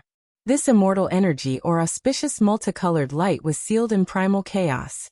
After endless years passed, a strand would occasionally seep out, appearing in the outside world. This is a powerful person, able to see immortal domain. Yi Fan sighed softly. Shui Yueqing had also stepped onto the path of immortalhood and broken through the barrier. However, his body was frail and he was no longer as glorious as he was in his prime. In the end, he fell on the road and could not enter that world. What about this person? Would he also be like this, breaking through immortal domain, but in the end he was covered in blood along the way? This was very likely, because this place had completely collapsed, and the great emperor's formation runes were almost completely obliterated. Yi Fan looked at Tu Fei and sighed. He knew that it wasn't the right time to come here. Tu Fei's fortune wasn't finished yet. He was still transforming. It wasn't suitable to take him away. A fierce wave of soul consciousness came. Tu Fei couldn't move or talk as he was sealed in the mysterious ice. However, his soul consciousness had been awakened for many years. At this moment he was so excited. Little Yi, is it really you? It's me. I've come to see you, Yi Fan said softly. I'm a dead man now. I can't move. I really want to get out of here. Tu Fei's body was controlled by the immortal light, but it hadn't been refined yet. He couldn't move yet. Just wait. Sooner or later you will be born, comforted Yi Fan. Where's that dog that should be chopped into pieces? I want to kill it. That bastard. That unreliable bastard. Tu Fei was full of resentment. He was a blabbermouth. At this moment, of course, he couldn't control himself anymore. He cursed Black Emperor. Which one is better? Rock meat or donkey meat? Tu Fei's thought process couldn't be judged by common sense. He had just cursed Black Emperor, and now he was talking about food. What's wrong? Asked Yi Fan. Hungry. Yi Fan was speechless. You've got some Saint Virgins. Don't kill them all. As your brother, if you don't agree, you should save some for me. Besides his big mouth, Tu Fei was also thick-skinned. He changed the topic quickly, which made Yi Fan speechless. After being trapped for so many years, this man couldn't change his nature. Little Yezi, you're not good enough. You can't even get Yaoshi. You haven't seen the Jade Lake St. Virgins for more than 100 years. You're such a waste. You just woke up. Don't worry too much. Yifan got a headache. I want to drink the path understanding tea. Your grandpa. Can't you think normally? Don't jump around. Does Black Emperor still wear flowery underwear? Give him a dog skin one. Tu-Fei's thoughts drifted again. After his thoughts raced endlessly, he finally quieted down. It was very quiet. After a long time he sobbed. Lu Ko is dead. He cried loudly. This was his true feelings. Some bandits had sworn brotherhood. Lu Ko was his good brother, and he had gone through thick and thin with him. However, Tu-Fei couldn't send him off. He felt so sad. Yifan understood that Tu Tian and the undying old man had come here to tell Tu-Fei everything out there. Of course, Tu-Fei was hurt. After crying for a long time, Tu-Fei finally calmed down. He talked to Yifan and asked about many things. In the end, he sighed and wished he could leave immediately. The old woman had taken Tu-Fei as her disciple and taught him the Nirvana immortal scripture. It was said that this was the orthodoxy of an ancient celestial being. It was a cultivation method that was copied from a divine steel dug out from the ground. Tu-Fei's long hibernation was also related to this. This environment, this immortal light, and this cultivation method were really suitable for him. In the end, they talked about the path to immortality. The old woman pointed out that the celestial world in the central province was definitely the correct location in the past, and that there were even people who had truly entered the celestial realm from there, because that world had not collapsed to this day. It also meant that the ancient path had not collapsed back then. I want to go there and see what the deepest part is like, said Yifan. That year, he couldn't go deep due to his limited strength. He was stopped outside. In that place, the undying heavenly king and the Tai Huang were buried. They had coffins but no corpses. They had entered that small world. Perhaps death wasn't the truth. Becoming an immortal was the truth. Yifan stayed here for 3 days. They talked about many things that happened in the past, which made Tu-Fei's emotions fluctuate. He didn't participate in the killing of the Heavenly Prince or the human clan's ancient road. He hated that he couldn't leave immediately. However, his cultivation method was too special. After 3 days he directly nirvana and fell into a deep sleep. He became a living dead person and began his special cultivation journey. Snowflakes fluttered in the air. Yifan bid farewell to Tu-Fei and the old woman. He left the ice field and headed south in the wind and snow. Eventually, he returned to the Eastern Barren Territory and entered the Blue Flood Dragon King's small world. The Blue Flood Dragon King had passed away before the world changed. Now the Peacock King and the Scarlet Dragon King were here, leading the monster clan. No one dared to provoke them. There was a lonely grave deep inside the pine forest on a quiet mountain peak. The mound wasn't big, and there was a stone tablet with the name Qin Yao engraved on it. The cold wind blew, scattering the fallen leaves. Yifan felt very cold. He stood quietly in front of the grave and put down the flower in his hand. Instantly, white flower petals flew everywhere, creating a desolate scene. Yifan sat on the cold ground and stayed there for a long time. What could he say? Time had passed, and people had returned to the yellow earth. They would never come back. A cultivator's life wasn't limited to battles of life and death.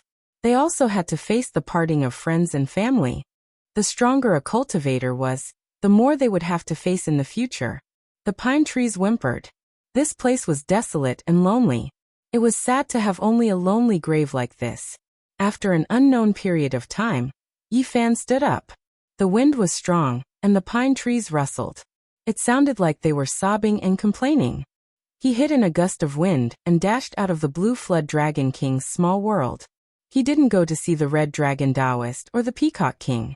He just wanted to leave this place and run with all his strength. Who was it that scattered these flowers? A woman appeared. It was precisely Jin Yen from the past. She was much more mature now. She looked at the disappearing wind and said, "Did that person come? Sister Qin Yao, the person you couldn't forget has come to see you. I heard he's about to become unrivaled under the heavens. My older brother Jin Yu died, and big brother Kuzhu also died from severing the Tao. Of the three of them, only Big Brother Baifeng is left. If we had a choice, how different would our paths be? Jin Yan left this mountain peak. Yi Fan was someone who could kill the initial stage great sage. His strength was extremely great, and he also cultivated the row word art. He possessed the world's fastest speed. Even though the Great Earth was vast, with his current cultivation, it still couldn't be considered much. He didn't use a formation platform and directly strode forward. He squandered his body's exuberant blood energy and rushed towards Central Continent. After an unknown period of time, he finally slowed down. He had already entered Central Continent's territory, and he slowly calmed down. Large amounts of mountain ranges rose and fell like dragons in hibernation. Waves of purple chi rose up, as if it was a land of ascension to immortality. It was grand and beautiful. This was the immortal mountain where the unique Scholar Manor was located. Yi Fan directly walked through the mountain gate. Many things of the past occurred to him when he arrived here. One outstanding talent after another had used their strength to break through and enter the unique Scholar Manor. Only he had stood guard outside and never entered. He had eaten Qi Huanshui's mount, killed Yin Yunwan, and even faced off against Wang Teng. Who is this person? Why does he look so familiar? Although the current unique Scholar Manor had sent some outstanding talents into the starry sky, it had not closed. There were still outstanding talents from the 5 regions gathered here. As soon as Yi Fan entered, he attracted a few people's attention. They all turned to look in his direction. He's the Saint Physique Yi Fan. Someone recognized him and cried out in surprise. Immediately, a commotion broke out in the unique Scholar Manor. Many people appeared and looked in his direction. Now, Yi Fan's name was too great. Even Mount Meru had almost been flattened. There was no need to talk about other things. His appearance naturally caused a commotion. It really is him. I heard that he's about to become a great sage. He can even kill those who have just entered the great sage realm.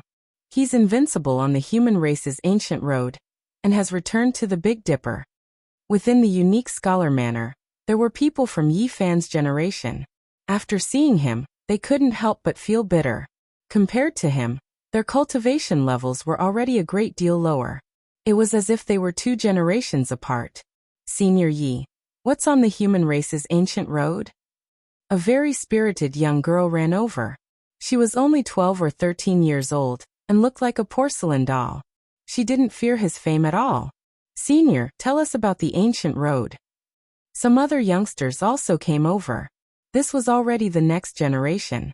There were more than 100 years between them and Yi Fan's generation. They were just like them in the past, full of youthful energy. However, there was a 12 or 13-year-old child among them. It was still amazing. Presumably, her aptitude was extremely outstanding. Yi Fan carefully looked at her, and found that this doll-like girl was similar to the little monk he saw in the western desert's Lan Tua temple. Her aptitude was excellent, and her aptitude was extraordinary. It was rare in this world. Which family are you from? Yi Fan asked in a pleasant tone. The porcelain doll was very cute and naive. My mother and Senior Yi are old friends. Chapter 15:11. The porcelain doll was innocent and unaffected. She didn't feel the slightest bit of fear because Yi Fan was an expert on par with the great sage. Her voice was sweet and naive, pure and natural. Yi Fan noticed the longevity lock hanging around her snow-white neck. He understood whose descendant she was, and couldn't help but feel a bit moved. The longevity lock was polished from purple gold. Although its luster and extraordinariness had been deliberately concealed, and it wasn't that outstanding, its auspicious aura could still be sensed. This lock was extraordinary. It was the leftover material from the Buddha's demon-subduing pestle. It was forged into a life-saving lock by the bodhisattvas of the western desert. It had been worn by central sovereign Xiang Yufei, and then it fell into Duanda's hands. In the end, Yi Fan, Princess Yu Dai, and Dongfang Yi launched a sneak attack in the immortal mansion world. They knocked out the heartless Taoist and robbed him clean, and the longevity lock fell into Yu Dai's hands. Is the princess well? Yi Fan asked. My mother is very well. She has mentioned uncle many times, telling me to learn from you and cultivate diligently. The porcelain doll said happily. There were 4 great empires in the central continent, and under them were 9 great dynasties and the 100 schools of thought. Princess Yu Dai was the successor of the peaceful peace country of the 9 great dynasties, and now, she had already become the empress. Yi Fan had saved Yu Dai in the past, and was bestowed an ancient scripture that explained the mysteries of the natural Tao. It was suspected to have been written by a human emperor in his later years, and Li Ruoyu of the humble peak had obtained it as a supreme treasure. Yi Fan himself had also been deeply enlightened. Yu Dai was one of the few beautiful girls in the central continent, and was ranked 3rd by busybodies.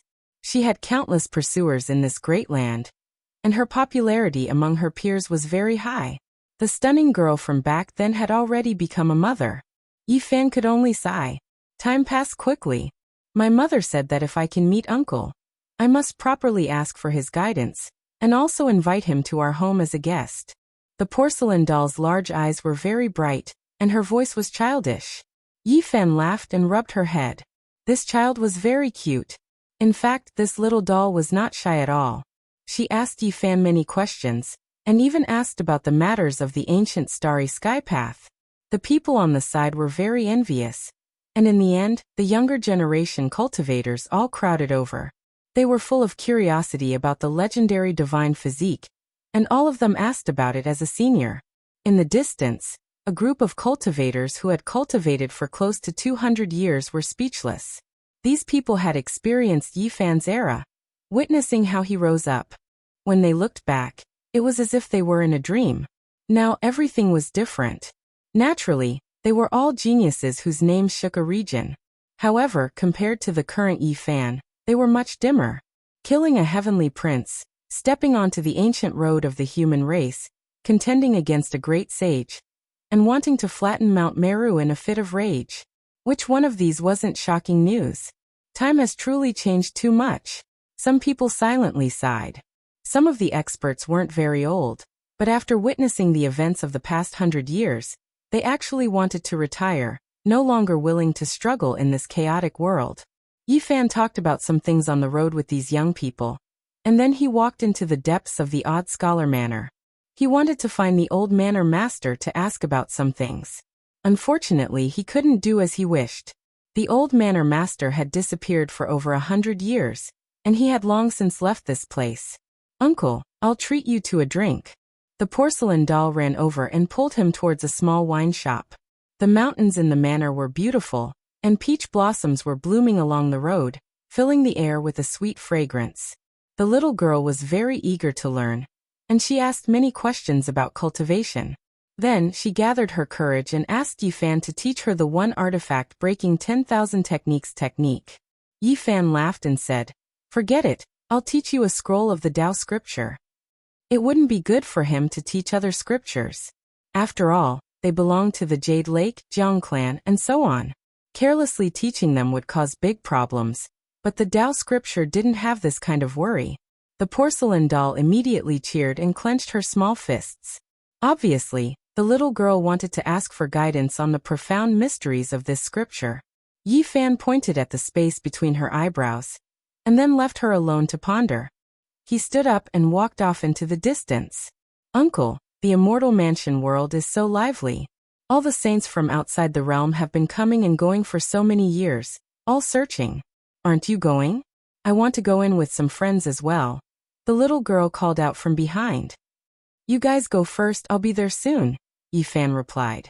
He knew that the porcelain doll wanted to go in, but was afraid that something unexpected would happen, so he hoped that he could protect her.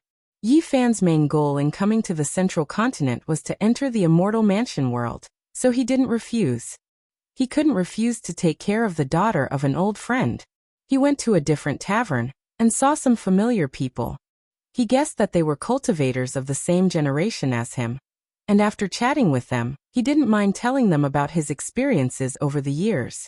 Brother Ye's name has shaken the world, and you've killed so many saints from outside the realm that they don't dare to act rashly. But we haven't accomplished anything yet, and our cultivation isn't high enough. We've really wasted our time. What's the point of saying such useless things? Brother Yi still remembers us. Then please drink more and drink to your heart's content. After the initial restraint, the crowd loosened up a little. Yi Fan learned many things from their mouths. He learned all about the turbulence that had happened in the Big Dipper star region over the years. Many years had passed, but the wild aura of the immortal mansion world hadn't changed. Wild beasts ran amok, strange birds roamed, and powerful saints had already been born in the depths. After so many years, this world had long since been open to the outside world. First, the ancients had stirred up trouble, because they had heard that the undying heavenly emperor was buried here, and that there was a divine will left behind. Then the saints from outside the realm descended. They understood that this place might be related to the road of immortal ascension, and all of them hurried over to investigate.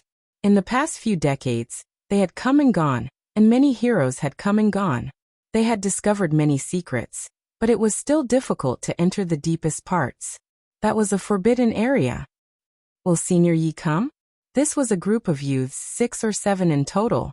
They constantly turned their heads to look behind them. Don't worry, Uncle Yi is coming. The porcelain doll guaranteed, because she had heard the secret voice transmission. Yi Fan had indeed come in. He promised to stand guard for them for 3 days, and then he would leave. Apes cried and tigers roared. Azure dragons soared through the sky, and giant rocks spread their wings. In these past years, the creatures here had become more and more powerful. The natural laws had changed, making this place even more suitable for cultivation than the outside world. On the first day, these youths encountered danger. They were chased by a centipede that was over 10,000 meters long. Poisonous gas gushed out like clouds, and it chased them for thousands of li. They were almost killed. Yi Fan didn't make a move. He calmly watched them flee, and he wouldn't show himself until the critical moment. Finally, these youthful faces understood how dangerous this place was. They no longer rushed in rashly, and only trained in the outer regions. They didn't bite off more than they could chew. Time passed in a flash. 3 days passed. Yi Fan appeared and said, "If you are willing, I can bring you all into the depths for a walk. However, it can't be considered training, and will only allow you all to gain some experience." Great. The group of people cheered. Yi Fan walked towards the undying emperor's coffin. He had already heard that the will of the deity had disappeared. Some said that the evil will had been erased under the passage of time, and others said that he had escaped. Meanwhile, the human skin of the undying emperor was brought back from the hands of the humans after many negotiations by the great ancient imperial clans. It was enshrined in the highest divine temple. This place was now empty. The 10,000 zhang jade platform was boundless with primal chaos pouring down like a waterfall. However, the heavenly emperor's ancient coffin, human skin, and the will of the deity could no longer be found. This is fine as well. Otherwise, if the will of the deity runs amok, there will be great trouble. Yi Fan said to himself. If it really was the evil will, then that was that, but if it was finally bald, he would summon the past life and awaken the true undying emperor. Then he would be unmatched in the heavens above and earth below, sweeping through all life. The undying emperor is too terrifying, even life and death becoming a mystery. Yi Fan sighed softly. In the past, the undying emperor died and was buried in Purple Mountain. All clans knew about this. However, reality wasn't like that at all. After who knew how many tens of thousands of years had passed, his coffin appeared here again. How could a person be buried twice? He was first buried in Purple Mountain, and then the coffin was placed here. There was a gap in time, and at that time, the undying emperor most likely hadn't died. All signs pointed to the fact that he revived after being buried in Purple Mountain. His body underwent rebirth, reappearing in this world. Then he came here and established the immortal path, wishing to fight his way into immortal domain. Yi Fan left this place, heading towards the depths of the immortal manor world. This space was extremely large, easily spanning tens of thousands of li. The territory was vast and boundless. Kill, shouts of war shook the skies. In the depths of this pure land, a boundless battlefield appeared. Not a single blade of grass grew here. Demonic clouds surged, and baleful energy overflowed into the heavens. It was unknown just how many people were stopped in this place. Almost all saints couldn't pass through, stopped by the most powerful killing intent. Black mists roiled, killing intent shocking through endless time. In the past, there was definitely a great battle that caused the heavens to collapse and the earth to split apart. There were ruined marks of great emperors left behind, and there wasn't the slightest bit of life left on the scorched earth. Many figures could be seen fighting a great battle in the mists. These were the afterimages left behind from the archaic times. And even after endless time had passed, they hadn't been erased. It was hard to imagine just how terrifying that battle was. A magnificent army turned into ashes, leaving behind unerased resentment and killing intent, engraving itself into this shattered mountain and river. Undying Emperor! Someone roared angrily, his voice shaking heaven and earth. Even after endless time had passed, it still made everyone's ears ring with wang-wang sounds. One could imagine just how astonishing that roar was back then, how majestic and magnificent it was. Yi Fan was stunned. Meanwhile, the faces of the porcelain doll and the others were all pale. They were all horrified. Even though they were young, they had naturally heard of archaic emperors. When they heard this type of explosive roar, their minds all trembled. Did he really open up the path of immortality here? Yi Fan said to himself. He became more and more certain. He had the children stay here, and not rush about randomly. Then he himself turned into a void figure, circling around this boundless battlefield, starting to measure it and carefully observe it. This was definitely a tremendous calamity. Even the great emperor's formation patterns were shattered. Was this the result of forcefully entering the path of immortality? Or was it the result of a great battle between two archaic emperors? Even Yi Fan couldn't be sure. This battlefield was too terrifying. Even though most of the laws and resentment had been erased, there were still some that didn't scatter, creating this type of disturbance. It was also precisely because of this that the saints were stopped here. 90% of them couldn't pass through. In just a short period of time, Yi Fan discovered that there were no less than 18 saints pacing back and forth. There were ancient races, as well as sages from the outer realms. All of them were very powerful, and they were here to investigate. Why did a few little things that still smell of their mother's milk come in? Aren't you afraid of dying without a burial? A saint from the other side walked over. When he saw the porcelain doll and the others, his eyes were demonic and sparkling. The incomer naturally released a powerful aura that rushed over, pressing down on the porcelain doll, and the others until their bones were about to break. They almost immediately knelt down. Do you have a problem? Yi Fan arrived soundlessly and stared at him coldly. You have the human race's divine physique. The voice of this foreign expert trembled. He staggered backwards and hurriedly bowed. Then, without saying a word, he hurriedly left into the distance. The saints nearby all knew that Yi Fan had arrived, and it immediately caused a wave of unease. Everyone nodded in his direction, but they all kept a respectful distance and quickly retreated, making way for this place. Yi Fan didn't tarry. His body shone with golden light, and he propped up a golden divine domain. He led the young people into the battlefield and actually passed through. Many saints were dumbfounded by the scene. Fellow Taoist, you are indeed extraordinary. Now your style is peerless. As soon as Yi Fan came out, he saw a familiar person. Hunchuo, the great sage, the king of mediation, greeted him with a smile and a kind expression. When he looked again, there were a few figures on this side of the battlefield. None of them were weak.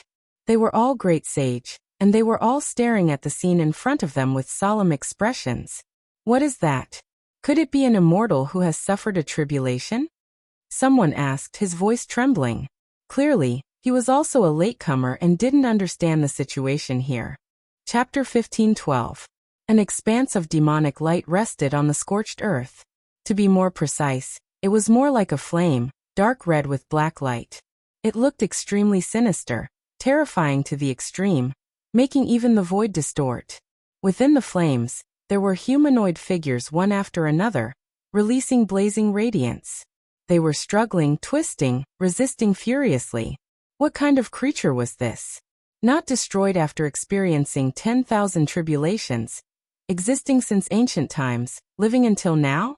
It truly made one's mind tremble. Without a doubt, this expanse of demonic light had existed since ancient times, never extinguishing. How many tens of thousands of years had passed? Yet these humanoid creatures were still bound here, struggling and roaring. One couldn't help but be shocked.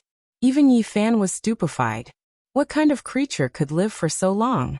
Now there seemed to be only one answer: immortals. It was no wonder that the great sage who had just arrived couldn't help but cry out in alarm, suspecting that these were immortals who had suffered a tribulation. Immortals, do they really exist in this world? Have they been bound by someone? Just what kind of cultivation does one have to be able to do this? The porcelain doll and several youngsters' voices trembled.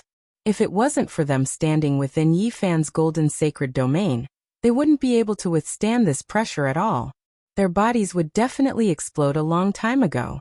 Even ordinary saints would be torn apart before the demonic light. Only the great sage could appear here. Dao friend, what do you think? Great sage Hunchuo spoke, asking Yi Fan. He was just like in the past, the passage of time not leaving many scars on his face. He looked extremely ordinary, his clothes even more casual, not much different from an old human farmer. There was a simple and honest aura about him. Naturally not immortals, said Yi Fan. On this side of the battlefield, there were a total of 8 or 9 great sages. There were ancient race elders, as well as a few from beyond this region. They were currently existences at the peak of Big Dipper, able to overlook all life. Towards Yi Fan's arrival, they didn't have any hostility, nor did they have any good intentions. They were all indifferent, each standing on one side. Someone with this kind of status naturally didn't need to lower himself. Everything could be done according to his heart. Moreover, they also had this kind of strength. They knew that Yi Fan had an emperor weapon and couldn't be angered. It was fine as long as they didn't provoke him. After hearing Yi Fan's conclusion, almost everyone nodded.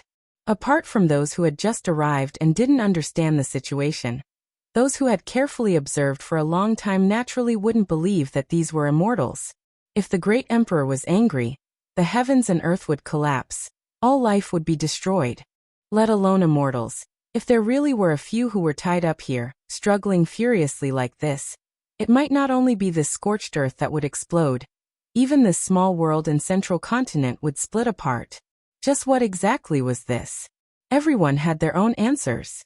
Some people believed that it was some sort of divine will, some sort of undying will that had manifested here. Some people of emperors had of gods, but of mortals. Sure. Of gods, of divine intent. Without a doubt, the latter conjecture was crazy. Normally, only existences at the level of archaic emperors or great emperors could give birth to such evil spirits. It was too shocking to see several of them together. Yi Fan searched carefully and observed carefully. He didn't find the divine will of the undying heavenly emperor. He believed the former guess more. Roars came from the dark red flames, shaking the great sage so much that his chi and blood surged and his body swayed.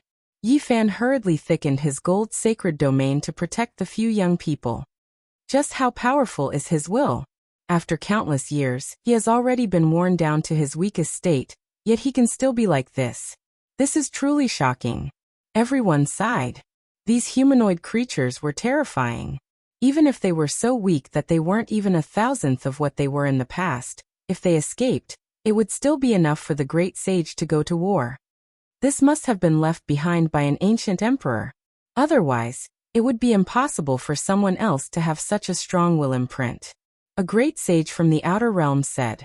He had 12 pairs of golden wings, and it was unknown what kind of bird race he belonged to. Everyone nodded. Even the remnant fluctuations were this powerful. It could only be an ancient supreme being. Fellow Taoist, what do you think this dark red demonic light is? Great sage Hunchuo asked Yi Fan as if they were of the same generation. He was very serious and sincere. Thinking back to the past, such a character was high up above, so powerful that even sage kings had to retreat, let alone Yi Fan, who hadn't become a saint yet. But now everything was different. The little cultivator of the past had grown to a level that even the great sage feared. Everyone needed to treat him with caution and seriousness. It looks like blood is burning, Yi Fan said. That's right. Fellow Taoists, and I also think so. This time, we specially came to seek confirmation. Great sage Hunchuo nodded. The porcelain doll and the other juniors all held their breaths. They stood behind Yi Fan and listened attentively, not daring to disturb the conversation of this group of experts. These people weren't from the same world as them. How could they see them normally? Today, Yi Fan brought the porcelain doll and the others to broaden their horizons. It was completely a kind of spoiling. Hunchuo took out a paper bag. After opening it, it was actually black soil that emitted a hair-raising aura. The Outer Realm Great Sage was amazed and couldn't help but take a step back. According to legend, this was formed when the blood of an ancient sovereign sprinkled on the soil. After the essence energy scattered, it became what it is today. Great Sage Hunchuo said. With a light shout, a stream of light shot out, dragging the soil into the demonic light ahead. Boom! The entire world trembled. It was as if the world was collapsing. The dark red flames burned even more fiercely. However, near the black soil, there was a shocking change. It suffered a great rejection, and the dark red flames actually liquefied, turning into wisps of bloody mist. The killing intent was astonishing. This was a confrontation between the remnant blood of a great emperor-level expert and the ancient sovereign's blood. Everyone couldn't help but take a step back. They realized that their speculation was correct. It really was the blood of a great emperor-level expert that was burning. In that case, these humanoid creatures are the inextinguishable imprints contained in the blood. Correct, but this is the case. Everyone sighed. The ancient supreme beings were too powerful. The fluctuations of the imprints left behind by their remnant blood were already so terrifying. If their true bodies appeared, how terrifying would they be? Does anyone want to go inside and see what's going on? Great Sage Hunchuo asked. Everyone immediately became silent. In so many years, no one had been able to enter. This demonic light was blocking the way, and it was truly frightening. Who dared to take the risk? They could only watch and deduce from the outside. This time, I've borrowed an emperor weapon. This old one wishes to go inside and see what's going on. Is there anyone willing to go with me? Hunchuo asked. As soon as he said this, 5 or 6 great sage immediately retreated far enough away from him. It was as if they were avoiding a plague god, not wanting to get involved. After so many years, the Outer Realm Great Sage and the others had long understood this world. They had even analyzed some powerful characters. In their eyes, Hunchuo was a star of misfortune. He could even persuade several great sages to death when they were fighting. If this type of person didn't do it on purpose, then he was naturally a god of misfortune. In reality, combining with past cases, everyone believed that he was the latter. He had an innately miserable and unlucky appearance. If one provoked him too much, there would be great problems. There were people who searched through ancient texts, saying that this was a special type of fate. He was innately gloomy and unlucky, but in the end, it would always land on others to lessen his own sins. The great sage naturally didn't believe these things. The more powerful a cultivator was, the more they believed in themselves. How could they believe this type of nonsense? However, they couldn't stop tragic things from happening one after another, so they naturally viewed him like a black crow. Now he had an emperor weapon, so it was even more dangerous. It seems like only little friend and I are kindred spirits.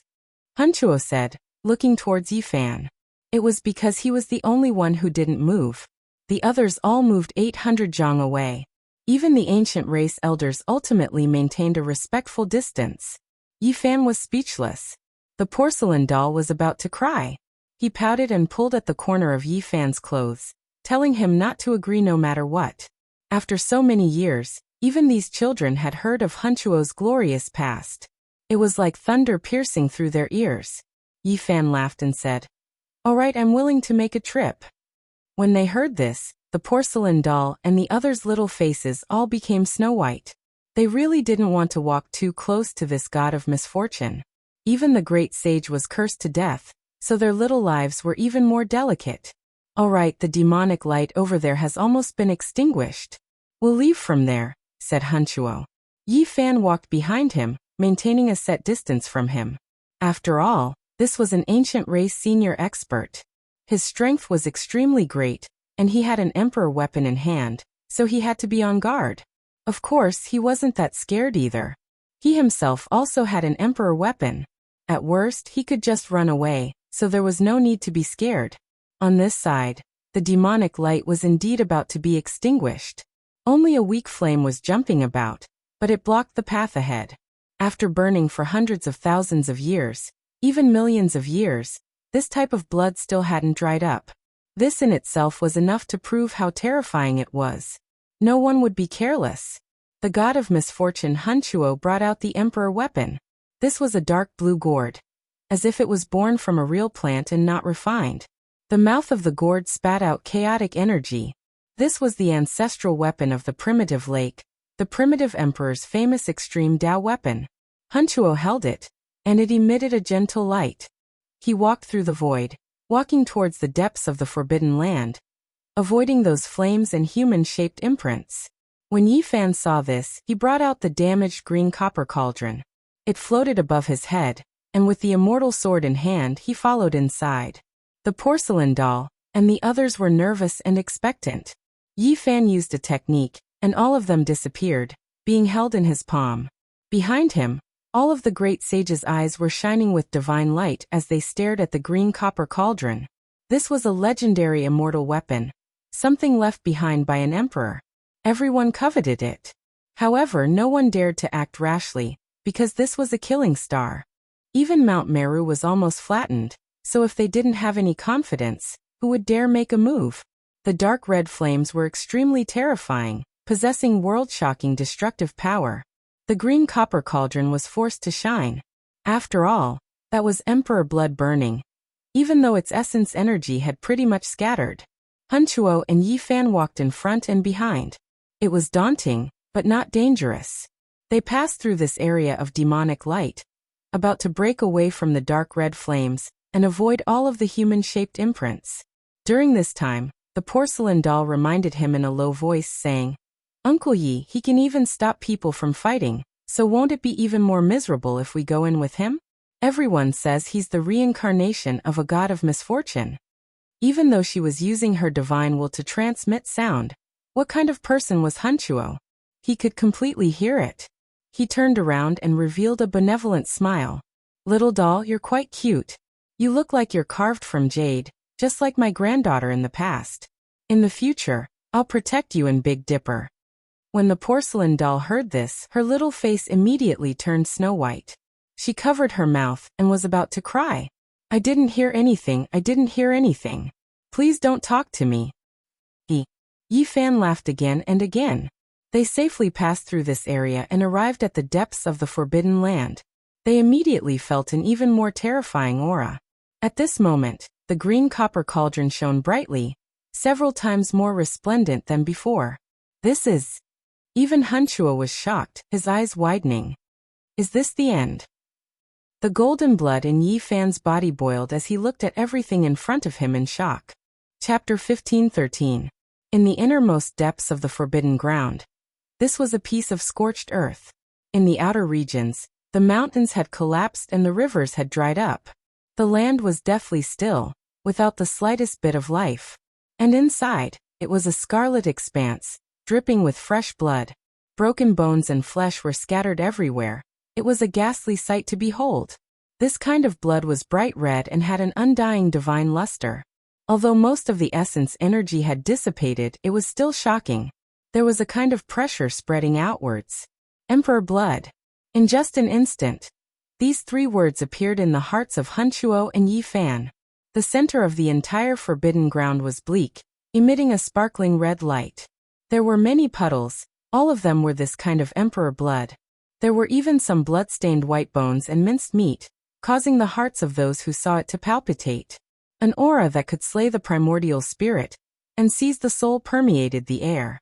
This wasn't a true powerful force, but rather a formless pressure from a spiritual domain. The stronger one was, the deeper they would feel it.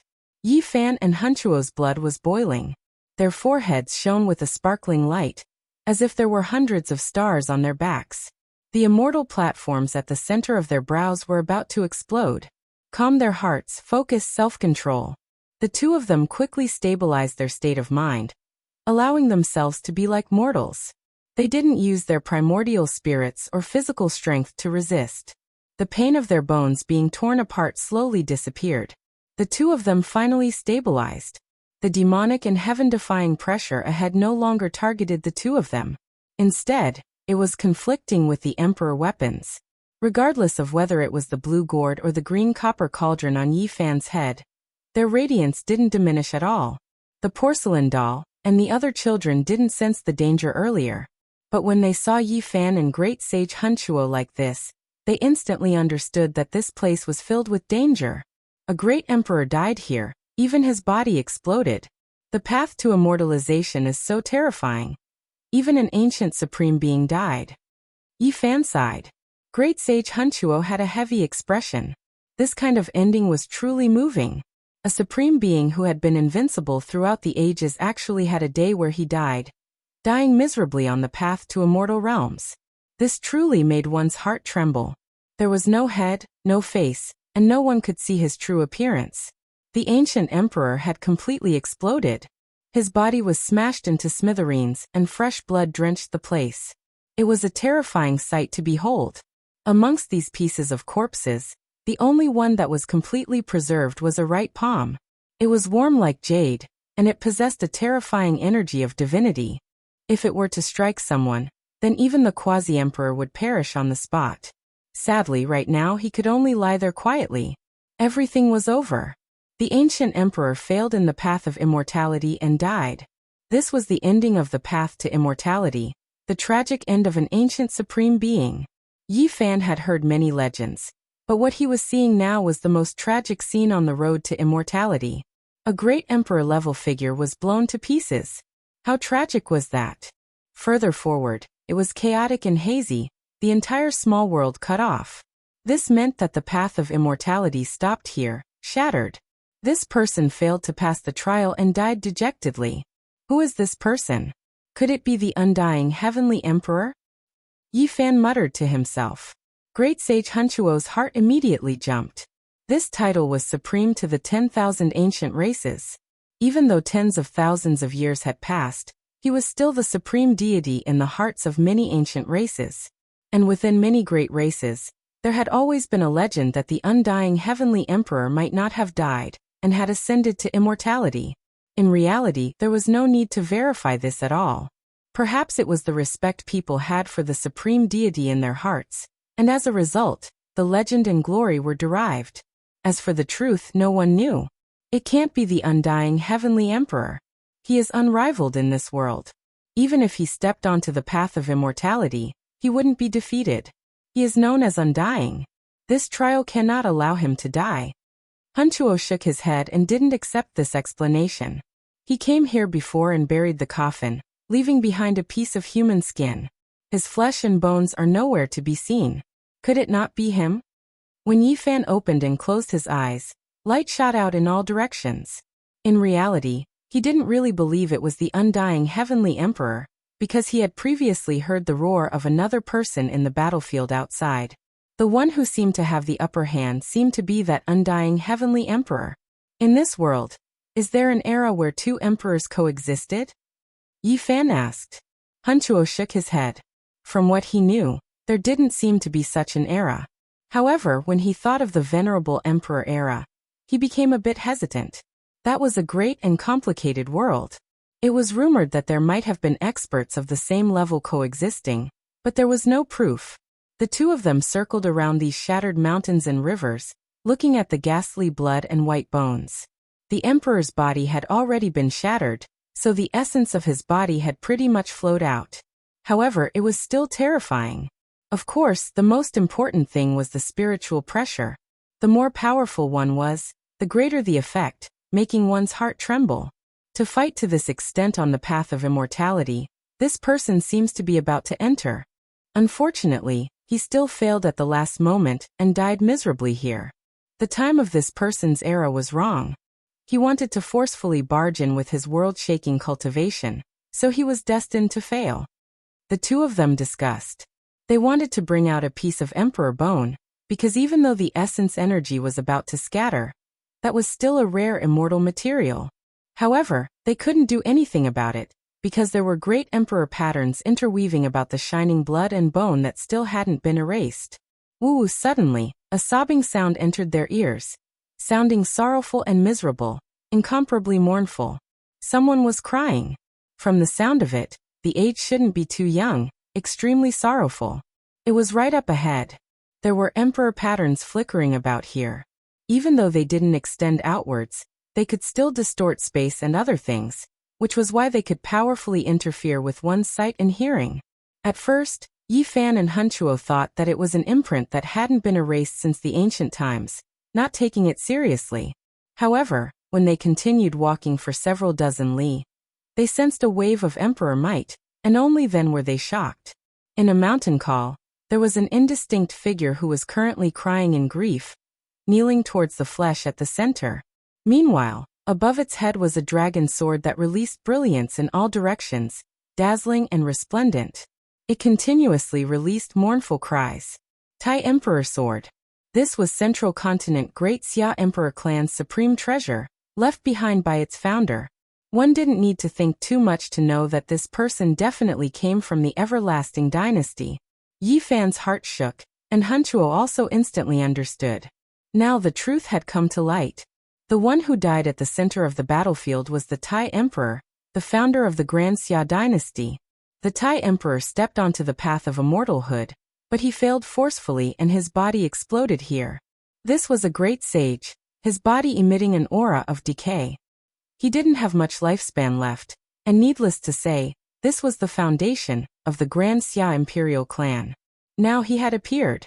This person should be the Tai Emperor's descendant, otherwise, why would he be so sorrowful? He trembled as he stood up, crying a few times, allowing the Tai Emperor sword to continue its mournful cries before finally leaving. He didn't bid farewell to Yi Fan or Hunchuo. He just left on his own. It wasn't one of the supreme sovereigns of the supreme ancient immortal realms. It was actually the Tai Emperor. When the truth came out, Yi Fan sighed softly. Great Sage Hunchuo was also startled and didn't say anything for a long time. As for the porcelain doll and the others, they all kept their mouths shut, their little faces filled with solemnity. All of them held their breaths in concentration, listening quietly. Yi Fan knew that the Tai Emperor had come here before, because during the battle back then he and the others had ascended the tens of thousands of Zhang tall jade platform, and found the Tao diagram left behind by the undying emperor within the coffin. So this was the result. It wasn't the primordial emperor, nor was it the undying emperor, but the Tai Emperor died. The primordial emperor died here, filled with unwillingness. Not far away, his emperor blood was still burning, and even now, it hadn't been extinguished. This was the resentment of his unwillingness. Since ancient times, countless heroes had hoped to become immortals, but there was no record of a certain person becoming an immortal. Now it seemed that everything was a tragedy. Even the primordial emperor failed, leaving behind great hatred as he fell in a pool of blood on the path of immortalhood. What's with that roar from the battlefield? Yi Fan muttered to himself as he looked at Hunchuo. Now that he thought about it, that roar was too terrifying. It seemed to be extremely angry at the undying emperor, and was loudly berating him, filled with hatred. Hunchuo was also deep in thought. This was really strange. What exactly happened in the past? Why would there be such unwillingness to die? Why would such a voice be branded in the void, not dissipating even now? That voice was so terrifying, and it was still there. It was very likely that it was the roar of a great emperor-level character. Could it be left behind by the Tai Emperor? No matter who it was, when they thought about it, they couldn't help but make some connections. How did the Tai Emperor die? Yi Fan revealed a strange expression. Great Sage Hunchuo was silent. There were clues that pointed to one direction. It was very likely that the undying emperor had secretly attacked the Tai Emperor. However, how was this possible? The undying emperor was a character from the beginning of the primordial era, at the end of the legendary era. It was at least several million years ago, and the Tai Emperor was someone from hundreds of thousands of years ago. How could the two of them meet? This didn't make sense. That old ghost, the undying emperor, could he have lived for so long? How is that possible? If that's the case, he wouldn't need to become an immortal, and he would already be immortal. When Hunchuo heard Yi Fan's disrespect, he didn't object. He only frowned and thought about it seriously for a long time. Even he felt a wave of horror and strangeness. Could it be that the Tai Emperor forcefully broke through and opened the path to immortality, but the undying emperor ambushed him and stole his immortal throne? The porcelain doll said in a low voice. The other youngsters were all overwhelmed with shock. This matter was too far away from them. The great sage was someone they couldn't even look up to, let alone a great emperor. However, they had heard such a secret at this moment. This was a bewildering murder case that involved ancient emperors. After the porcelain doll finished speaking, he shook his head. This kind of deduction had a fatal flaw. Who could live for millions of years? Yi Fan's eyes were cold as he said, "Could it be that the undying heavenly emperor also walked that path in the end? Don't tell me that the origin ancient mind was created by him, and that was why he was able to live for endless years?" Hanchuo was shaken. He said to himself, "Doing that would indeed allow one to live for so long. However, it is too cruel. It would be difficult for one to advance even an inch in this life." The things he spoke of, at this point, there was already no longer a need to doubt what kind of existences there were in origin ancient mind, that they survived precisely through such methods. The undying emperor definitely wouldn't do that. He was a prideful person, and from the moment he was born, he wanted to make all deities of the 10,000 worlds kneel beneath his feet. He would rather die than submit. He claimed to be number one throughout the ages, so how could he lower his head? Great Sage Hanchuo said. Regardless, this place didn't have the undying emperor's corpse. He had come here before, so he definitely had some plans and obtained something. The number of great emperors and emperors from the ancient times can be counted. Let's go to that battlefield again, and carefully observe those engravings. We need to see who exactly left them behind to determine the truth behind this bloody case. Yi Fan said. He took the lead and walked out, wishing to get to the bottom of this. Chapter 15-14. The great emperor fell, dying in battle on the immortal path. It was actually this bitter, truly shocking everyone's hearts. In the hearts of the people of this world, the two words great emperor were as heavy as Mount Tai. There was nothing they couldn't do, no opponents they couldn't defeat. They were the synonym for unmatched. However, it was precisely these types of people who died, their bodies smashed and their bones crushed.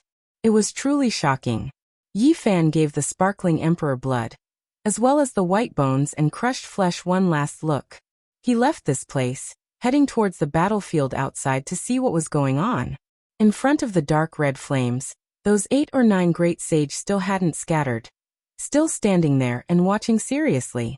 Yi Fan and Hanchuo came out one after another, making them reveal strange expressions. They wanted to ask about the results, but they didn't have much of a relationship. Moreover, they all felt restraining fear.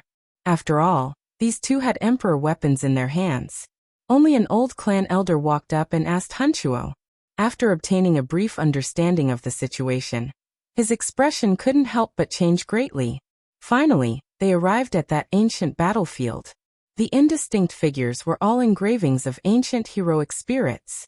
A magnificent army charged forward, exceptionally intimidating. Even though they could move through this place, they still had to consciously avoid the most powerful engravings. Otherwise, there would likely be great trouble. There was even less of a need to talk about searching for the most terrifying roar. This engraving was definitely world-shocking, definitely left behind by a great emperor-level figure. It was carved here, impossible to erase. There was scorched earth everywhere, mountains and rivers shattered. The damaged formation pattern's luster grew dim. No matter how one looked at it, it was a land of destruction, blasted into a ruined world. Yi Fan, Hanchuo, and the other great sage arrived here. After carefully looking around, they were all horrified. They saw quite a few star stones. Normal saints couldn't move them. These are true stars. Someone casually grabbed them and refined them, turning them into magical treasures. Hanchuo said with a light sigh. There were many star stones on the ground, but they were only the size of a fist. They floated within some formation patterns, flickering with dim luster. It was truly shocking. If the magical seal was removed, these might immediately turn into great stars. It really was as if the heavenly dome was blasted apart, all of them falling here. Undying Emperor. An angry roar finally appeared. Emperor weapons hovered above Yi Fan and Hanchuo's heads, protecting themselves. They walked forward against the great pressure, wanting to find out the truth. It was a majestic figure. Although it was very blurry, it was suffocating. Although it was an incomplete brand, it was as if the 9 heavens were pressing down, causing the navy gourd and green copper cauldron to shake. What this person is? Yi Fan was stunned. Even though he only saw a back view, it didn't seem like a human. It was this domineering, this matchless, aura that pierced through the 9 heavens. Emperor of Fighting! Great Sage Hunchuo cried out in alarm. He was someone from the end of the archaic era, and had an audience with the unmatched Sacred Emperor. He had even been suppressed by the Sacred Emperor and given pointers, so how could he not recognize him? The majestic figure could pluck down the stars in the sky, but it disappeared in a flash. After all, this was only a remnant will, and not an illusory body or incarnation. Things were getting more and more complicated. The Emperor of Fighting had actually come. The roar from before wasn't made by the Grand Emperor, but by the Emperor of Fighting who had discovered something.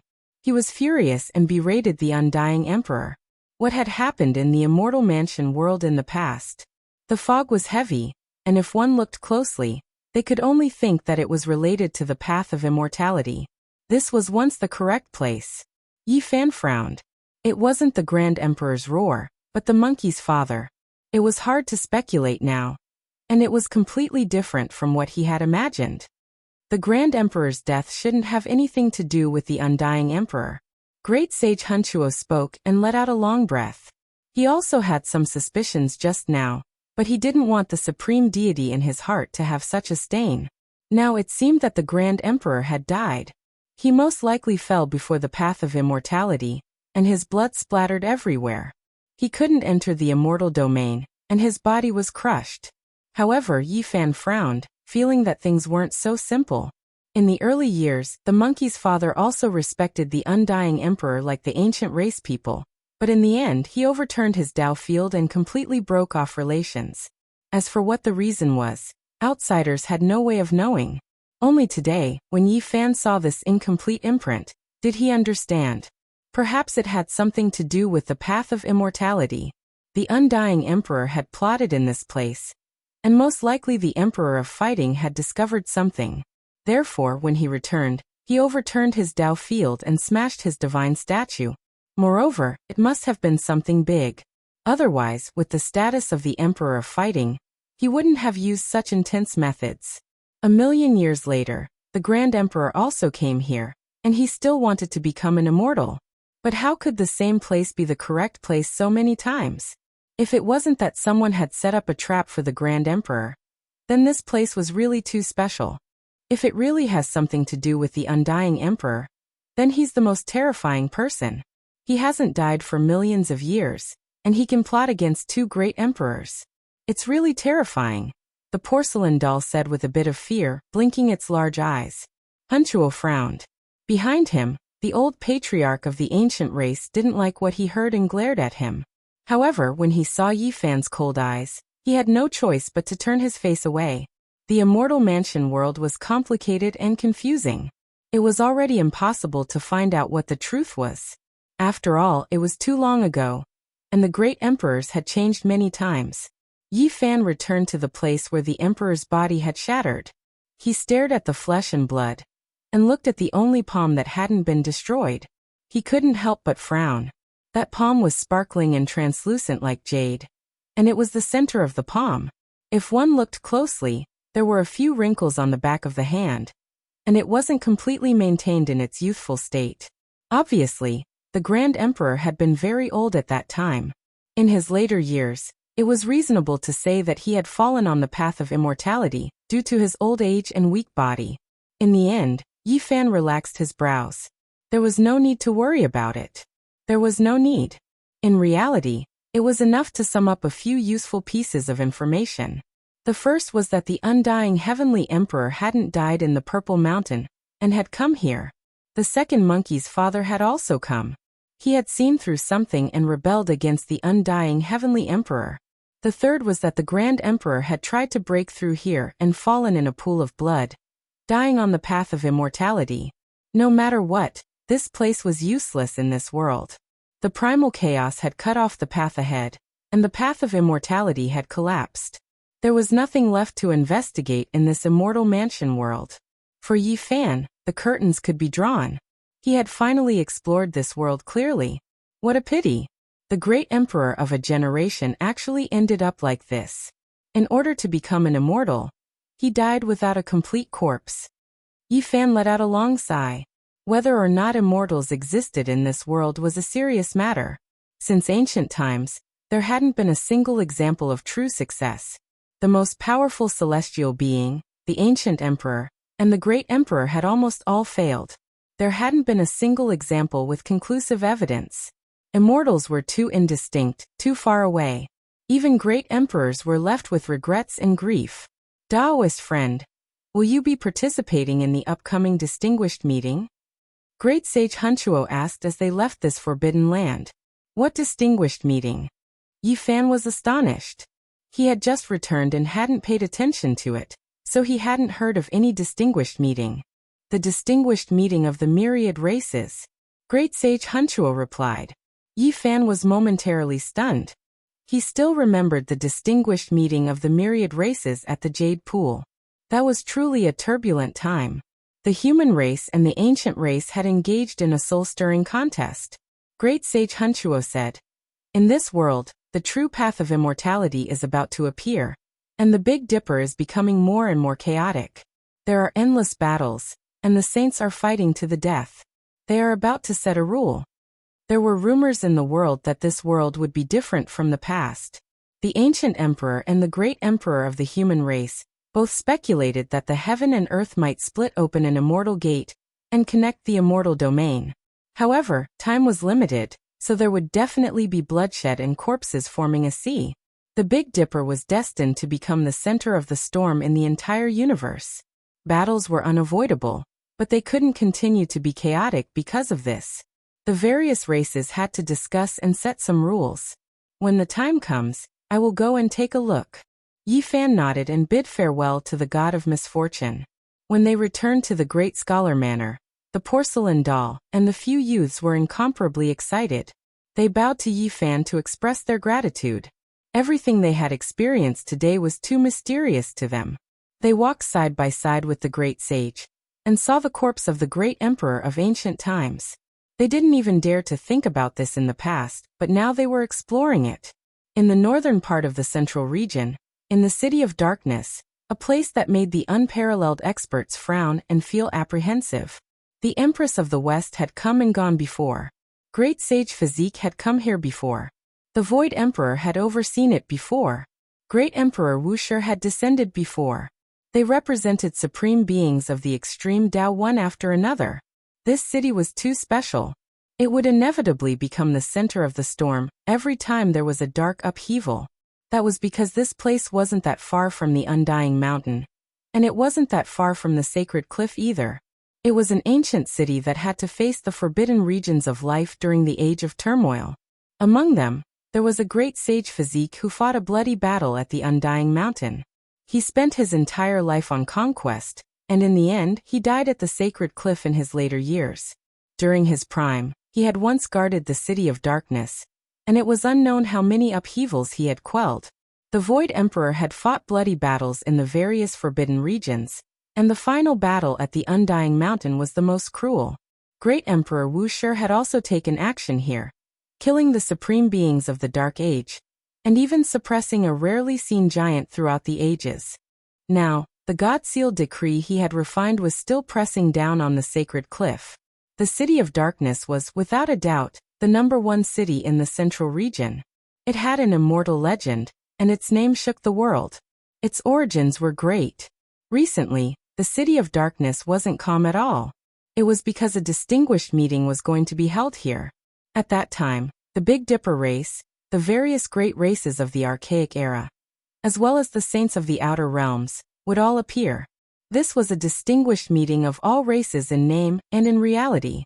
It didn't just belong to the Big Dipper race, but rather all the powerful races that appeared on this ancient planet. In the past few days, there would be experts rushing over from time to time, stirring up a storm, and becoming the focal point of the entire world. Almost all experts would come. Wu, that's the old clan leader of the Fire Qilin Cave. I heard that their ancient prince disappeared and hasn't returned even now. Many old seniors of the ancient races with extremely high statuses had come.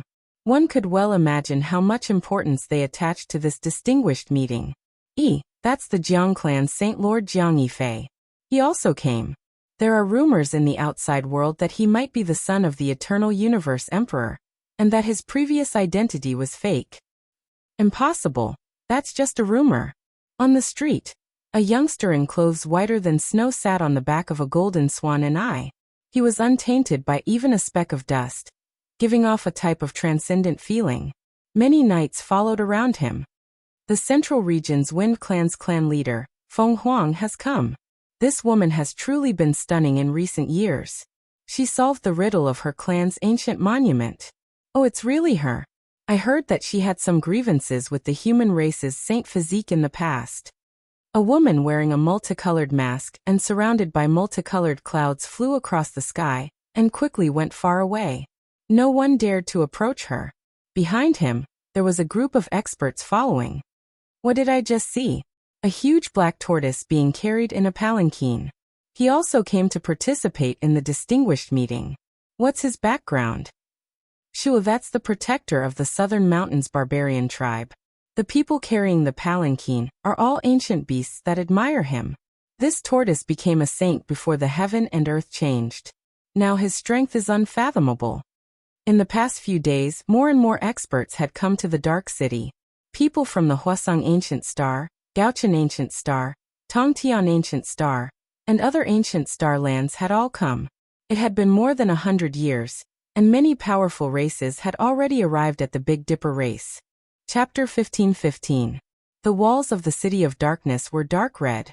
Due to the many battles since ancient times, the walls had been dyed this color by blood. It was known as the number 1 city, but when one got closer, it didn't seem all that grand. The 12 Zhongtao walls weren't much more majestic than an ordinary city. Time had left mottled marks on the walls. The formation patterns hidden under the blade marks and arrow holes flowed with a dim luster. This was the city's defense. It was known as the number 1 city of the Central Region not because of its size, but because this place was too important. In the past, this place had always been the main battlefield during the chaos of the darkness. Too many things had happened here. When people talked about the Central Region and the chaos of the Undying Mountain, this city was inevitably mentioned. That was why it was called the number 1 city. Candied haws, the handiwork of the time-honored Ichin family. They are big, round, and sweet. Divination, divination, divination, divination. The Lini Divine Image Realm's Watchman has descended, granting the fate of 3 lives and 3 worlds, seeking the heavens. After many years of recuperation, the City of Darkness was now very prosperous. The chaos of tens of thousands of years ago had long since disappeared. People came and went, rubbing shoulders with each other, and the atmosphere of the mortal world rushed to the heavens. After entering the city, what Yi Fan saw was a scene of hundreds of businesses flourishing and people living in peace. He also saw many cultivators hiding among the mortals. In reality, cultivators made up half of the city. After all, it had experienced the most terrifying chaos in human history, so there was no lack of cultivators. He entered a restaurant that was close to the main street of the City of Darkness. Looking out from the window, there was an endless stream of horses and carriages, and the sounds of hawking could be heard incessantly. There were even divine lights flying through the sky from time to time. There were too many people going in and out. There was no need to make inquiries. He only needed to find a place with a lot of people to sit down and hear the latest news. Many cultivators had come today, and they were all discussing the recent situation. People believed that the path to immortality was about to open because there were too many people coming from all over the heavens. Saints crossed over like a tide and descended on the Big Dipper. Moreover, the major life-restricted areas were no longer peaceful. Some people saw a beautiful woman playing a flute in the absolute beginning forbidden area. She flew across the sky, transcending the world and shaking the northern region. There were also people who heard the sound of iron chains shaking in the forbidden area of the southern domain. The 9 sacred mountains trembled every day, and endless mist spewed out from the abyss. There were others who saw that a few ancient monuments in the immortal tomb were shining, as if they were going to break through the heavens, releasing waves of terrifying aura. The recent unforeseen events made everyone feel uneasy, but also filled them with anticipation. If the path of immortality appeared, it would be the greatest change since ancient times. Only heaven knew what would happen. It's said that in this era, the immortal realm might be connected to the human realm. Is this true or false? Why did such a secret spread from the mouths of the saints outside the realm? There should be some truth to it. Otherwise, why would they risk their lives and cross the galaxy from the other side of the universe? That's true. If it wasn't like that, only great emperors would be able to fight their way into the immortal domain. I'm really looking forward to it. Everyone in the world will become immortals, and we will also bask in your glory. What a magnificent scene that will be. Yi Fan poured himself a cup and drank by himself.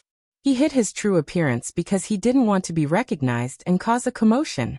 He quietly sat on the side, listening to everyone's discussions. Now there really weren't many people who could injure him in this world.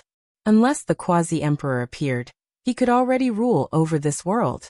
All clans had to respect and revere him. At the very least, it would be like this on the surface. Who is that? Could it be the ancient Empress Hualin? She actually returned from outer space. Someone cried out in alarm. A graceful figure flew past, her height reaching the same height as the restaurant's window. She soared through the air above the street, the people below her feet moving to and fro. She was like a fairy walking on waves. A head of water blue long hair scattered down, flowing with sapphire-like luster. Her clothes fluttered about, her skin snow white. Her eyes carried spirituality, as well as a type of dignity. She flew into the city just like that, disappearing in front of a grand ancient watchtower. I heard that she returned to her clan's ancestral land. Who would have thought that she would appear again after more than 100 years? This woman's current strength will most likely make even the great sage feel restraining fear. Everyone moved from her to the Fire Qilin cave, naturally mentioning the fire unicorn. Don't look at how the Fire Qilin cave suffered a great loss in the Eternal War. However, no one dares provoke them, to the extent where they might even make others feel restraining fear. Why do you say that? Do you all still remember that as soon as the fire unicorn appeared, he would often wander around Origin Ancient Mine? Quite a few people had seen him before. What does this mean? Just this type of hidden relationship is enough to allow this clan leader to flourish for a long time. As the number of cultivators increased, all sorts of secrets were revealed and the City of Darkness fell into an uproar. Who is that woman? She has a Buddha Dao crown on her head, giving off the aura of a monarch looking down on the world. How astonishing! Have you never heard of her? That is the great Mahamayuri king from ancient Amitabha Star Domain. Not long ago, the great battle of Mount Meru ended. She might be the present world Buddhist path's #1 expert. That might not necessarily be the case. The victorious fighting Buddha should be stronger than her, just that he left. The great Mahamayuri king wore a golden crown on her head and 8 bracelets on her arm. She sat on a golden peacock and entered the city. This type of grandeur immediately shocked all directions, drawing the attention of the people of the world. Not long after, draconic energy surged in the direction of the central province, the scene shocking the heavens. A dragon sword directly tore through the void, and an elder entered the city from the central province with a single step. The Grand Sovereign sword was like an ancestral dragon, shaking its head and tail, releasing a horrifying aura that shook the world. It possessed an unmatched killing intent that suppressed the 9 heavens. This is a great sage. Why is he so high profile, coming on an emperor weapon, as if he wants to hack this place apart? The people of the great Xia imperial clan have arrived. You absolutely cannot provoke them. Rumor has it that several days ago, news leaked out of the immortal manor world that the clan's ancestor, the Grand Sovereign, died inside. What? The emperor of a generation died. Correct, he fell on the path of immortality, suspected to be related to the undying heavenly emperor. For this great sage to come like this, he most likely wants to find trouble with the ancient race. A storm was brewing in the City of Darkness. Powerful figures arrived one after another, stirring up everyone's endless anticipation. This time, there was most likely going to be a huge storm. Silently, another person appeared on the street.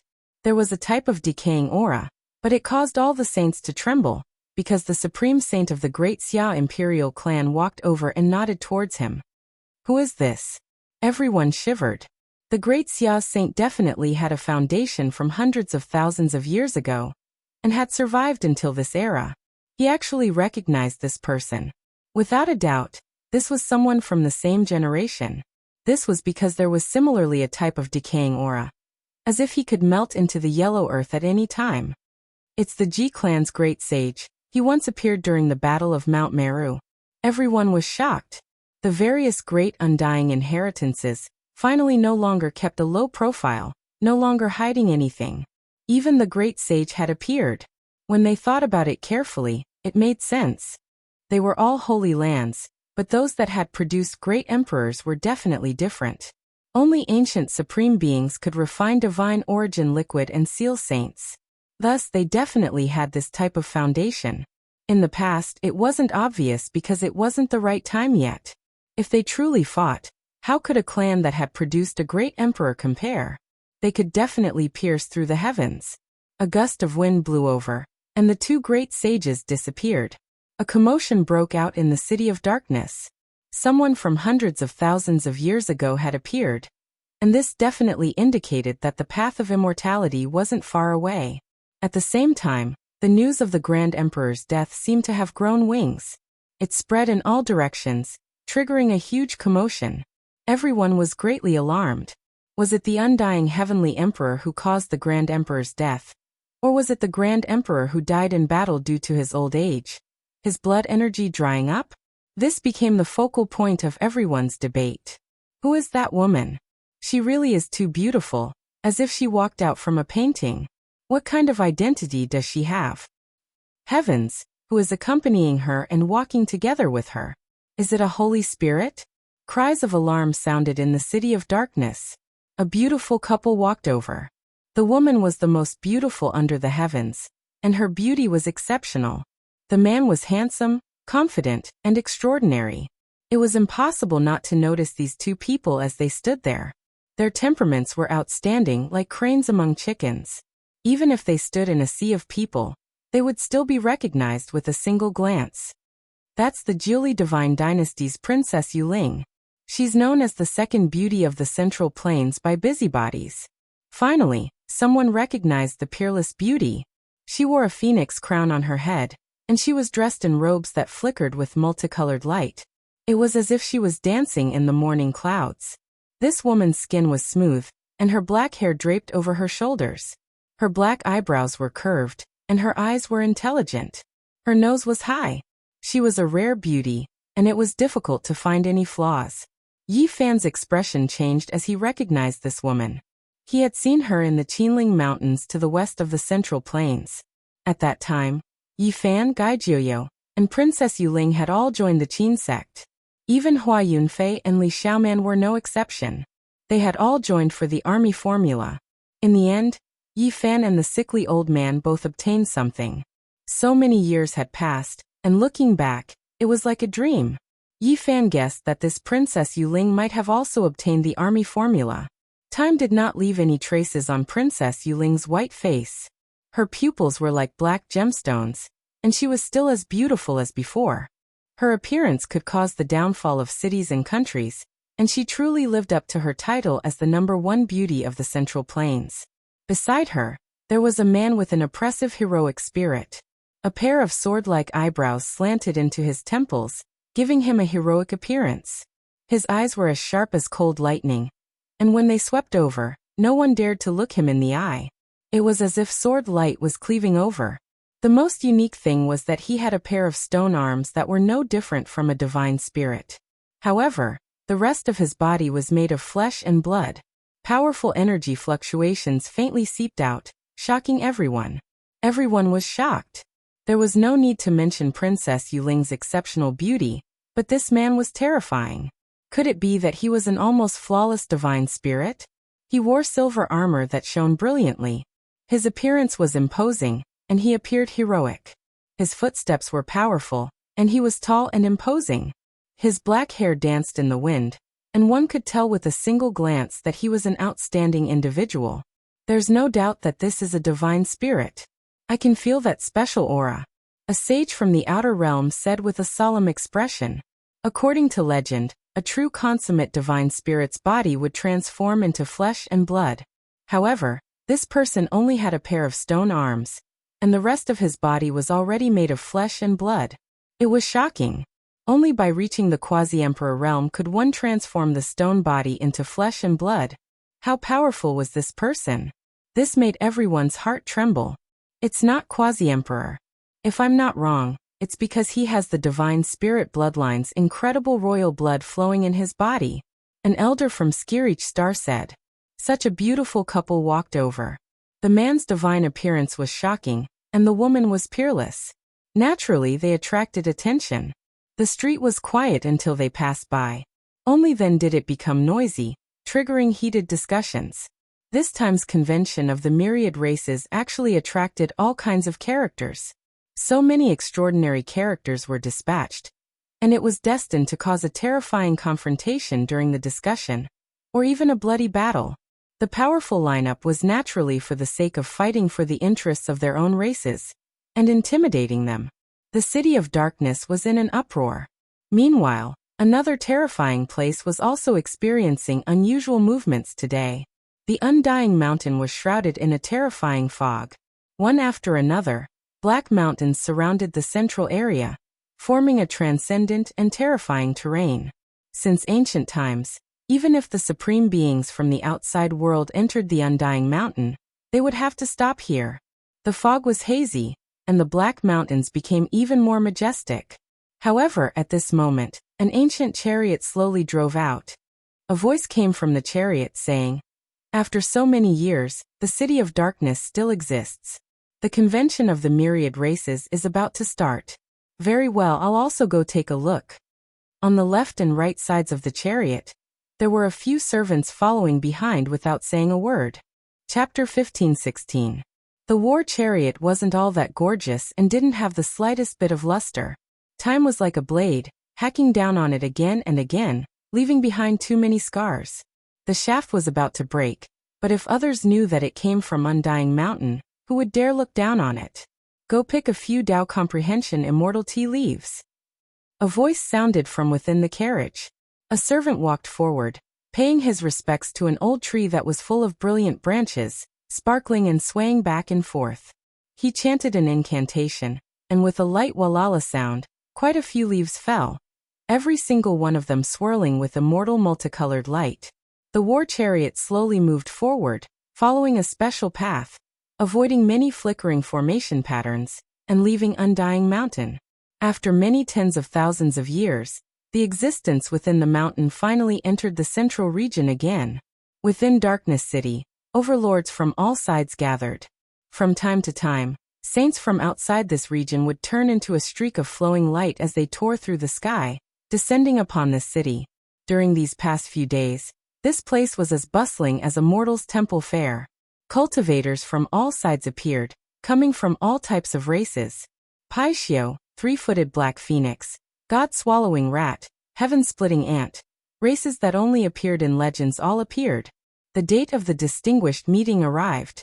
Clouds and mist surged above Darkness City, great waves surging. It was as if a gate between heaven and earth was opened, releasing thunderous sounds.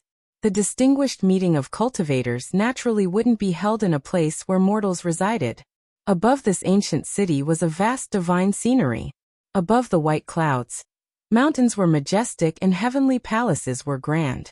This was a floating continent that flew out from the void.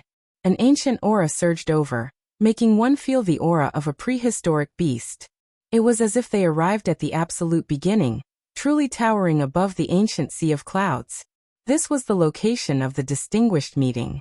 Great cultivators worked together to open the void seal, summoning this ancient continent that had been hibernating. All disputes were going to be carried out here. Formation patterns interweaved like lightning, flickering with radiance in the sea of clouds to protect this ancient continent. This was a powerful defensive structure. Dang! A great golden bell hung from a heavenly watchtower, ringing out in all directions, clearly ringing through the ancient city below. The divine bell sounded again. The mortals discussed, all of them looking towards the sky. They saw many streams of light rushing into the sky. All kinds of magical treasures danced in the air, and multicolored light shot out in all directions, illuminating the entire world in a dazzling scene. The people in the city didn't panic, because they had experienced too much. They saw cultivators every day, so they had long grown accustomed to this. This grand meeting had officially begun. Experts from different parts of the universe arrived on this ancient continent, as if they had arrived at the territory of the celestial court. Yi Fan arrived as well. He was like a passerby, calmly watching everything unfold. He had no desire to participate, and only wanted to silently bear witness. The path of immortal ascension was about to open, and everything that was happening here was just the beginning. Blazing golden light filled the sky. 3-footed golden crows descended. Several people lined up side by side with a great sage in the lead. That race appeared again, killing intent pressing down. They swept their eyes over the crowd. Yi Fan was neither happy nor worried. For now he did not want to fight. Of course, if someone wanted to cause trouble for him, he did not mind killing them. Boom! The heavens fell and the earth split apart. An enormous centipede more than 10 li in length swooped down from outer space. Gray mist surged powerfully, able to wipe out all life. This was a great sage-level poisonous bug. Phoenix cries shook the 9 heavens. Blood Phoenix Mountain's old clan leader appeared. Scarlet multicolored light flickered between his brows. And then a weapon that was bright red like blood. Phoenix Wing Golden Centipede appeared, making even the endless clear skies rumble. The sun, moon, and stars all lost their brilliance under this weapon. Phoenix energy rushed into the 9 heavens, making many falling stars in outer space tremble, as if they were going to fall. This clearly displayed a type of attitude. It arrived powerfully, as if it was going to take action if there was a single disagreement. Fortunately, this Emperor artifact disappeared with a flash, not releasing too much immortal force. In the end, Ji family, Fire Qilin Cave, Jade Pool, Primitive Lake, and other great powers all appeared, together with the races outside this region. It wasn't an exaggeration to say that there were 10,000 races. Today, all of them came to seize the greatest benefits for their own race. They were going to establish a preliminary rule, a rule that all clans had to abide by. In the blink of an eye, countless figures appeared, entering the heavens. White clouds surged beneath their feet. Palaces connected one after another, as if they arrived before the southern heavenly gate. More and more powerful races appeared, so there were naturally many arrogant and untamed individuals who believed themselves to be formidable, sneering continuously. There are too many people, I suggest we clear this place. What qualifications do a few weak races have to come here? They will only add to the chaos. Someone said like this. Well said, then we'll start with you. A large snake with 8 heads nodded. Suddenly, a head reached out, swallowing the person from just now. Blood splashed out, the scene extremely horrifying. Its entire body was spotlessly white like jade, every single scale several meters in length, coiling into a snake mountain. Its 8 heads were all incomparably large. Everyone's hearts jumped. This distinguished meeting really depended on strength. A saint was devoured as soon as they arrived, moreover asking for it.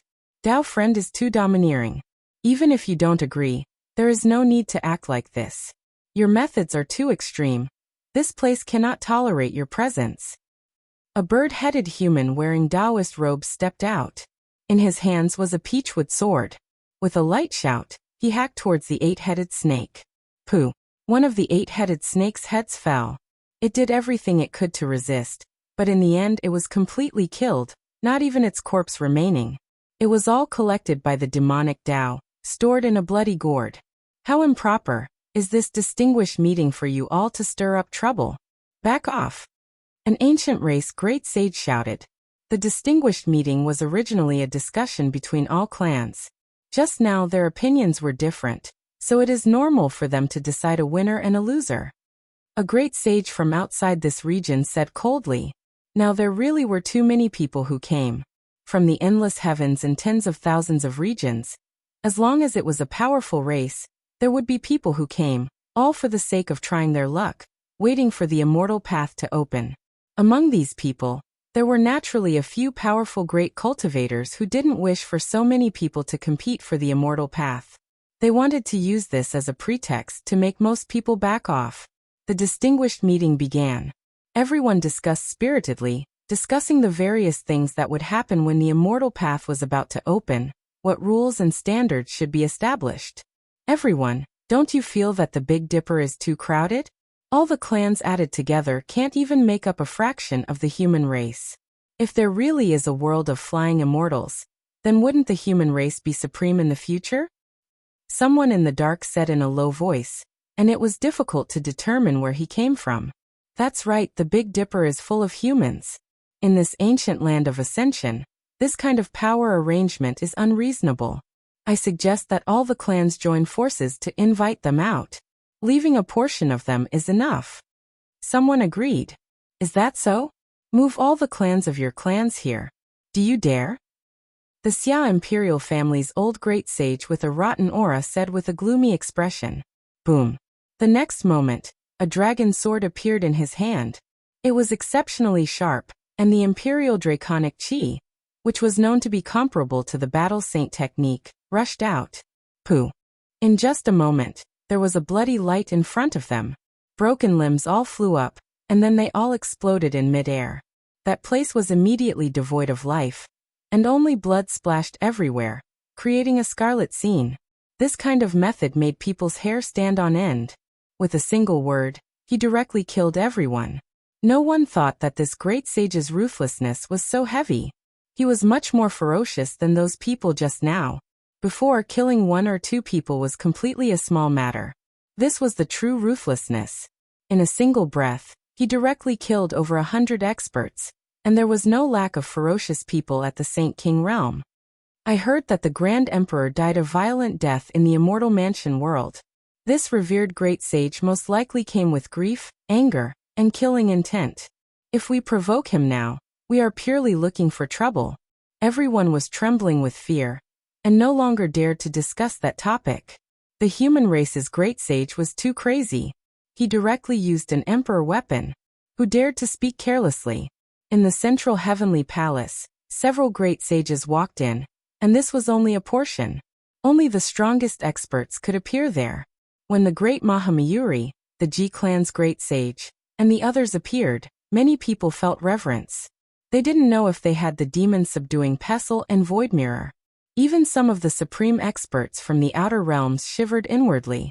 Yi Fan didn't approach.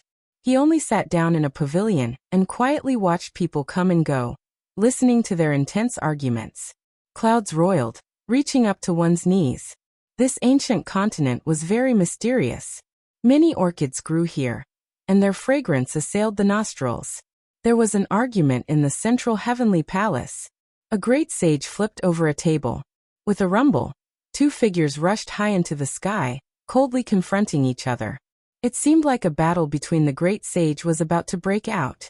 Many people knew that today would inevitably be a day of turmoil, but they didn't think that there would be such peerless figures confronting each other as soon as they arrived.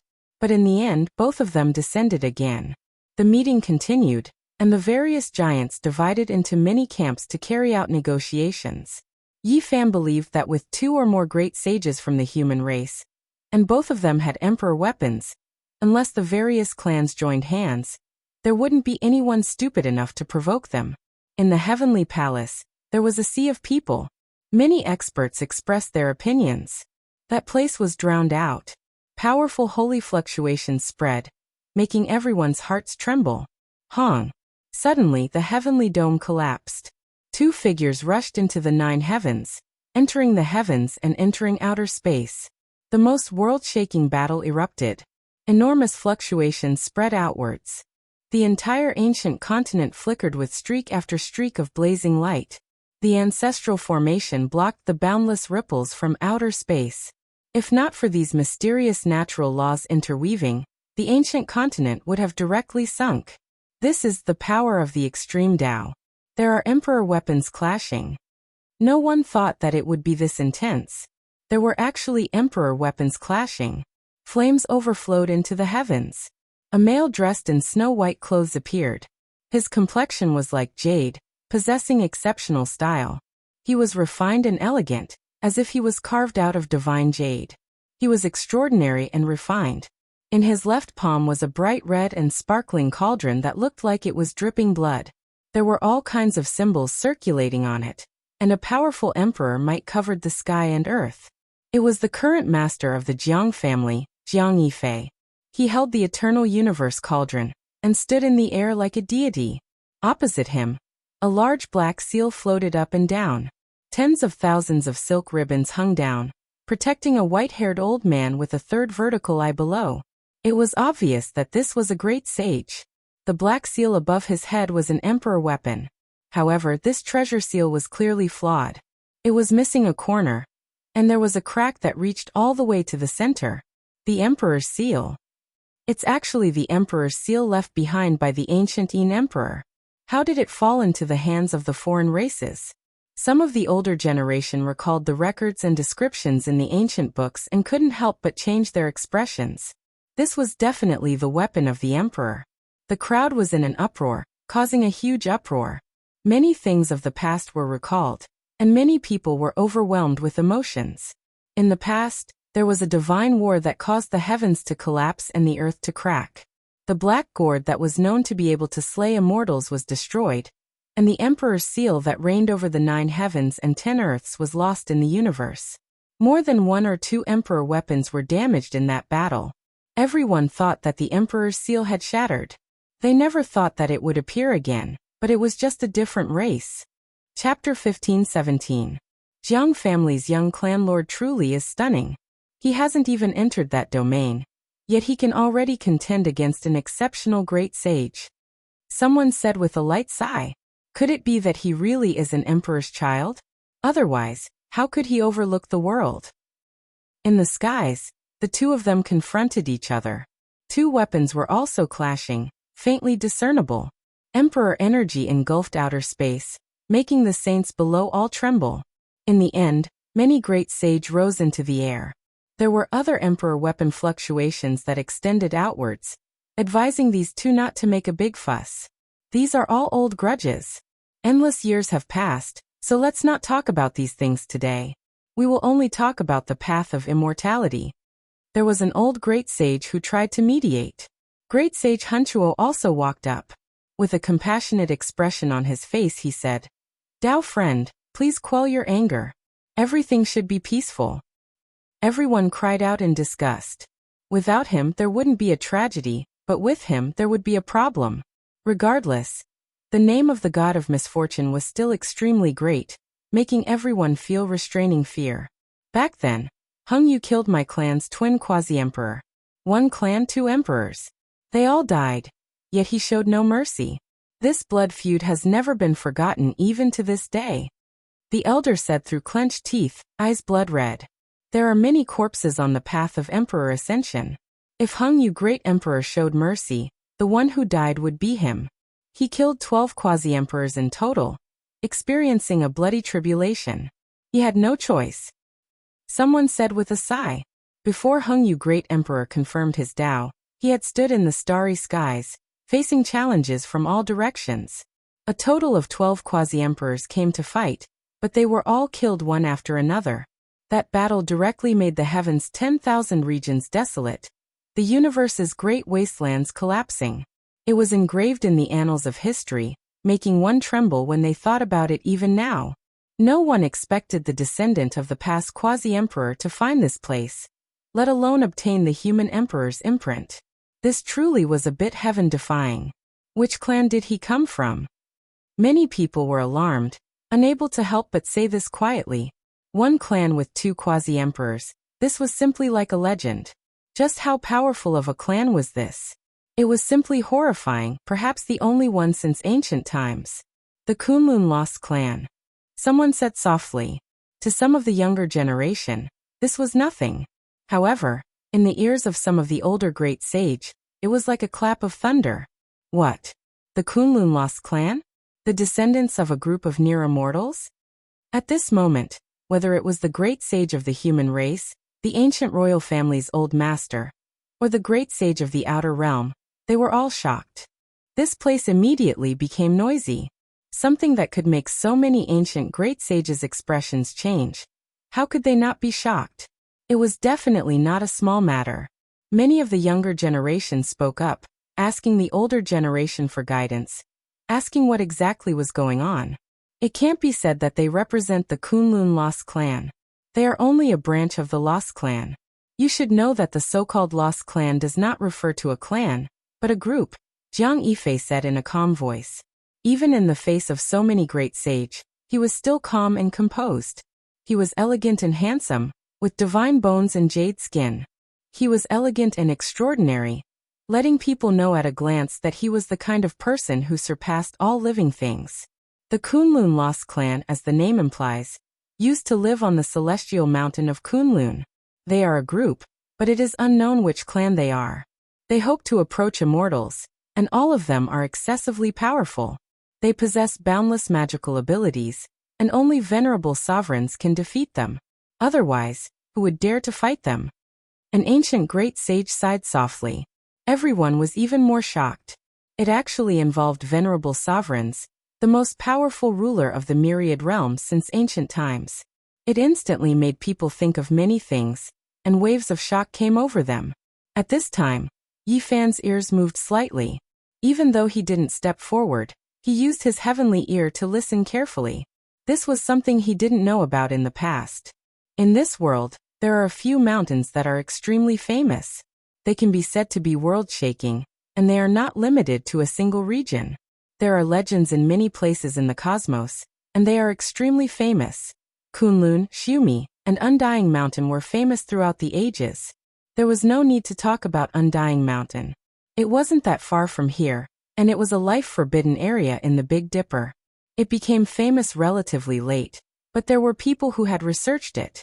Its former self was actually quite terrifying, but it had been forgotten. In fact, it came from the depths of the cosmos to the Big Dipper, and it had a great history. Xiumi Mountain didn't belong to the Big Dipper either, and was moved here by the Amitabha Buddha Great Emperor.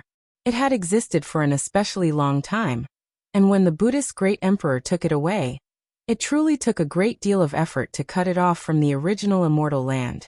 This was different from the cognition of mortals, and it was also inconsistent with the cognition of many cultivators.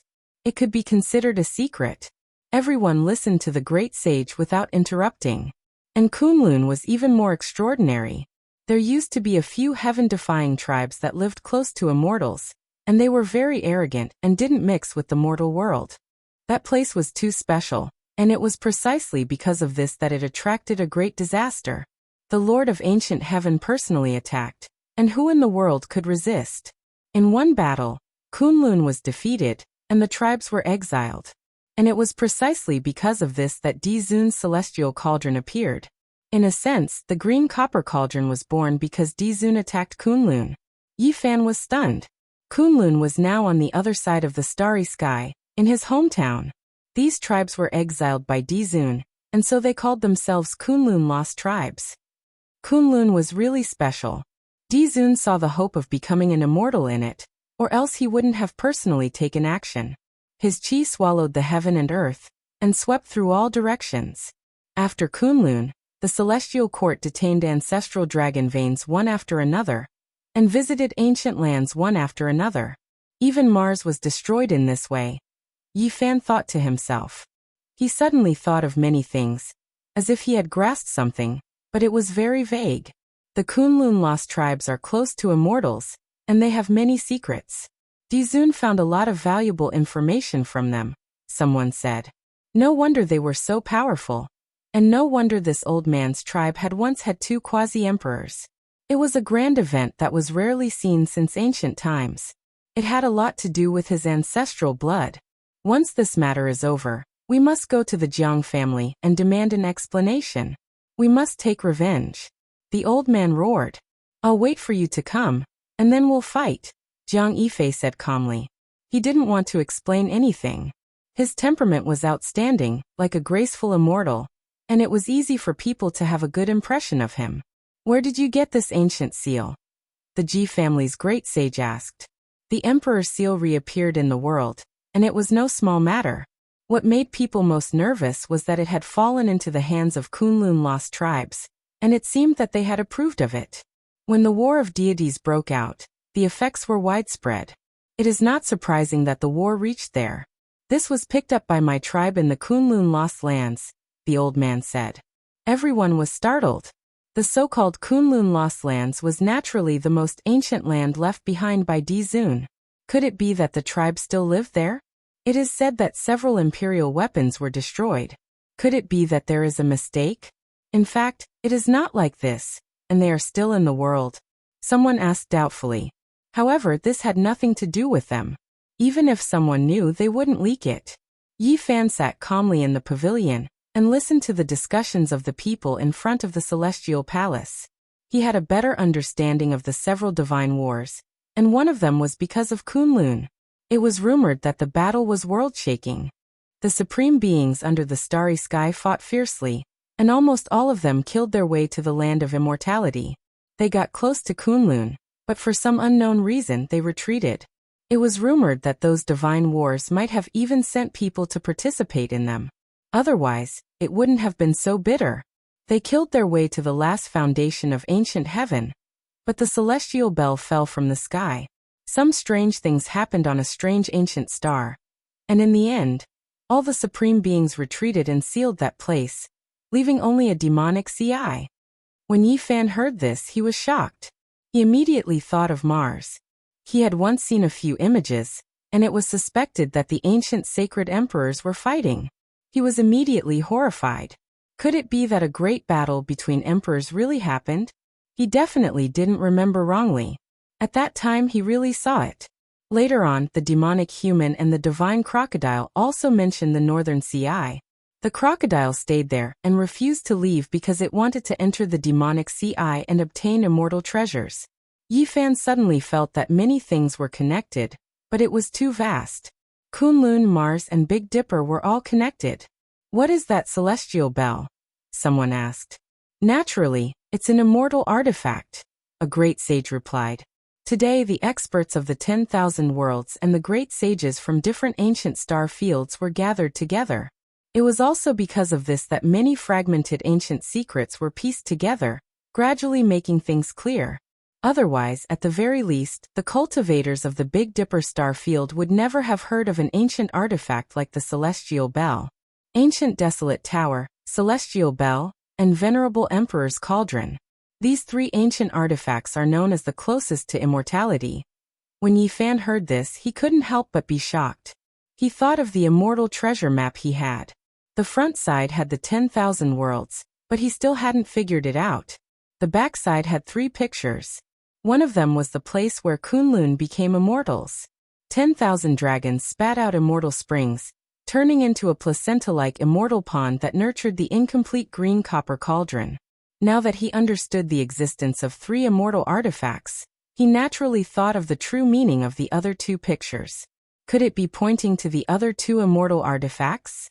It had to be said that when the experts of the 10,000 worlds gathered together to discuss some ancient secrets, they could quickly decipher part of the truth. Everyone understood a little bit, and as long as they worked together, it would produce a shocking effect. When and how the ancient wasteland tower was created can't be verified. It's too long ago. There are even rumors that it was left behind when the real immortals established the immortal court. Rumor had it that this ancient artifact had killed a great success sage body. It was even believed to be able to kill a great emperor. The immortal bell was born in Kunlun. It was the first artifact nurtured by the immortal mountain. It contained the 10,000 secrets of the heavens, and was exceptionally terrifying. When the venerable emperor attacked the mountain, the immortal bell broke through the sky and left. He didn't get it, which was why the green cauldron was born. When these words were spoken, it was subversive and dumbfounding. This was the secret that the great sage of the various star fields pieced together from many fragments. According to legend, the sound of the bell can restore one's youth, and the sound of the bell can make one die of old age in an instant. This was one of the incomparable abilities of the immortal bell. It was unimaginable. Kunlun nurtured the immortal bell and suffered a great loss. Therefore, the venerable emperor had to visit the 10,000 worlds to find ancestral veins to replenish Kunlun's immortal essence. Yi Fan's heart was in turmoil. He understood many secrets. At this point he could connect many things together. The war between deities broke out, the war between ancient emperors. So the immortal bell might be sealed in Yinghua. Is it the so-called immortal treasure? What kind of strange things did it do back then that even Emperor Realm Masters worked together to seal it? Yi Fan muttered to himself. The venerable emperor left behind an immortal map. It is said that everything about the Green Cauldron is recorded on its back. It also contains some of the secrets of the ancient Wasteland Tower and the immortal bell. A great sage said. Yi Fan's heart was pounding. This map was once in the hands of the venerable emperor, the undying heavenly emperor, the emperor of fighting and ruthless. In the end, he took it out from the chaotic dragon lair. And now it was in his hands. Chapter 15:18. The ancient Wasteland Tower, just how long had it existed? Tracing back to the endless years, where was its source? This ancient artifact was truly too mysterious. The celestial bell was equally bizarre. It was actually born in Kunlun, containing all the mysteries of the heavens and unpredictable. The venerable emperor's green cauldron was also born in Kunlun, imprinted with immortal fragments. White clouds flowed, reaching up to one's knees. This ancient continent was in a clamor. People were shocked at the various things of the past. The era of legends was too long ago, leaving behind many unsolved mysteries. The hostile atmosphere in the heavenly palace eased. The Kunlun remnant clan put away the black seal of the human emperor, no longer attacking. Many great sages sat down again, discussing how to deal with the various rules and order of the road of immortality. If the entire world becomes immortal, there is nothing to say. But if there is a time limit, only a portion of people can enter the immortal domain, then we can only decide the result with a battle. I suggest that the inheritors with the emperor weapon can occupy a few more spots, ensuring that their path is smooth. Why? Someone immediately objected. Not every great sage present had an extreme ancient weapon. In reality, even if one looked across the heavens and tens of thousands of realms, only a few people had one, and the number of great emperors could be counted. Of course it is based on strength. Otherwise, you and I can each take an ancient weapon and go to the outer realms. Let's see how people end up. The old chief of the Blood Phoenix Mountain said coldly. The old patriarch of the Blood Phoenix Mountain said coldly. Naturally, he held the ancient sovereign weapon, while that person held the sacred weapon. Would there be any suspense in this kind of confrontation? Without a doubt, it would be one-sided, and there would be no miracle. In the central heavenly palace, everything was so bare, involving the hope of becoming immortal. The great sage sat down to discuss, and everyone was against each other, thinking for their own race. In the face of cruel reality, everything had to be calculated. At this time, if one was of noble character and unquestionable integrity, then one would only be regarded as an idiot. Fighting for the greatest benefits for their own race was the key. What's so great about having an emperor weapon? When the time comes, as long as our race has a quasi-emperor, everything will be different. The emperor weapon might even have to change owners. A god-swallowing rat said coldly. This great sage was very special. He didn't transform into a human. He had sharp fangs and his eyes were green. He was a silver divine rat, and his entire body seemed to be burning with silver flames. He was as large as a giant elephant. Is that so? Up until now, I've only seen the human race produce a single quasi-emperor. I'm looking forward to your race's great emperor's arrival. Someone coldly replied, not caring in the slightest. This old one also believes that dividing the number of people on the path of immortality based on whether or not they have emperor artifacts isn't appropriate. It should be divided according to the races. Apaitio spoke. It took in and sent out clouds and mists, evolving into the ancestral dragon form. It looked extremely terrifying. Everyone, let's not argue about these things for now. We are establishing the rules, not dividing the spoils. Let's first talk about the grim situation before us. Someone else spoke.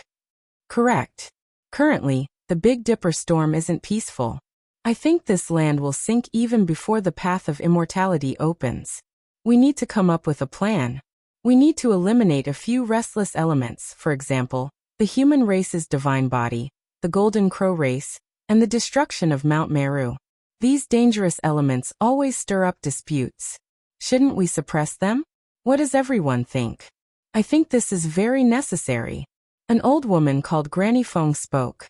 Her face was full of wrinkles, and the wrinkles on her face could hold a grain of rice. Her words were sinister, and one could tell with a single glance that she wasn't someone easy to deal with. After she finished speaking, she glanced at the great Mahamayuri, and then at the Golden Crow race's great sage. It was clear that they wanted to form a united front. The human heart was difficult to fathom. Sometimes it was very dangerous, and it was easy to be swayed. With so many great sages present, if they could really convince a few of them, especially great races that possessed ancient emperor artifacts, then they might really be able to eliminate the human race's divine body. Unfortunately, the great Mahamayuri's face was expressionless. He didn't say a single word and didn't say anything. In reality, she wanted to send Yi Fan to the afterlife. However, after that battle, she understood that it was easier said than done to shake several emperor artifacts. That was a powerful alliance. Moreover, the old monk Emoku had been dragged away by that flowery monk to become his protector.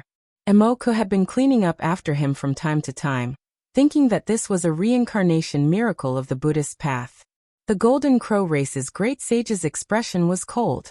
He naturally had to express his stance. He said sinisterly, "The human race's divine body is arrogant, and everyone can see that. This person is domineering, and his methods are swift and ruthless. He killed my Golden Crow race and even attacked Umitba the great emperor's orthodoxy. What's the point of keeping such a madman alive? We'll deal with him together. Let's just kill him. Your race has provoked us again and again. Do you really want to exterminate your race?" At this moment, Gu Jinping appeared. With a rumble, he flapped his wings and entered the two stone coffins. He landed in front of Granny Feng and the Golden Crow race's great sage. Longma also appeared with a killing sword on his back. Although it wasn't unsheathed, it was surging with baleful energy as if it could kill immortals. Yi Fan was astonished. They had disappeared for a long time. Could it be that they had gone to refine sword fiends? It was as if there really was a great ominous weapon within the sword scabbard, intimidating everyone present. Then how about we take a stroll outside? A young male from the Golden Crow race stood up. He hadn't said a word just now, but now he was calm and composed. This person's bearing was extraordinary. He wore golden feathered clothes, and he was as strong as a dragon. His body was tall and straight, and he had a head of long golden hair. His eyes flickered with brilliance. Everyone's hearts trembled. He was fearless even in the face of emperor artifacts. What did he have to rely on? It seemed like his identity was no small matter. "This is our race's crown Prince Huizhen of this generation," the old sage introduced. "We are just discussing, so let's all express our own opinions. It's best if we don't use force today and sit down to talk." There was a great sage who tried to smooth things over, advising both sides. "It is nothing more than a damaged emperor artifact. When our race's great emperor arrives, all external objects will be useless." The Golden Crow race's elder's face was as gloomy as water as he spoke coldly. The Golden Crow race had a quasi-emperor. There had always been this legend. Now that he expressed his stance like this, it shouldn't be fake. This made everyone feel a chill run down their spines. Once one reached the realm of the quasi-emperor, then it would be completely different. They would be completely unrivaled. With the word emperor on them, the difference between them and the great sage was like heaven and earth. This was a heavenly moat that couldn't be crossed. It was impossible to go against the flow and kill an emperor. If this type of person became ruthless, even if you had an emperor artifact in your hands, it wouldn't be enough. After all, you couldn't always use it. If he wanted to kill you, there would be plenty of opportunities. One had to know that back then, when Gai Juyo's vitality was exhausted and his body was frail, he could still fight against the ancient race's peak great sage who wielded the golden rapier without relying on an emperor artifact. How shocking was this? Therefore, as soon as the Golden Crow race's elder finished speaking, everyone was alarmed. If they offended the Golden Crow race today, there would definitely be a great disaster in the future. However, Gu Jinping, Longma, and the others were still fearless. They found a table and transformed into their human forms to sit down. All the great sage were extremely fearful of the killing swords they carried on their backs. Not long after, the peculiar atmosphere disappeared. and the celestial palace began to debate endlessly again. The various races' cultivators were all acting out of their own interests and customizing the laws. In the central celestial imperial court, everyone was a leader of a race or a great sage. The worst among them was still a saint king. Ordinary saints could only listen and express their opinions outside the hall, because there were too many people from all over the heavens.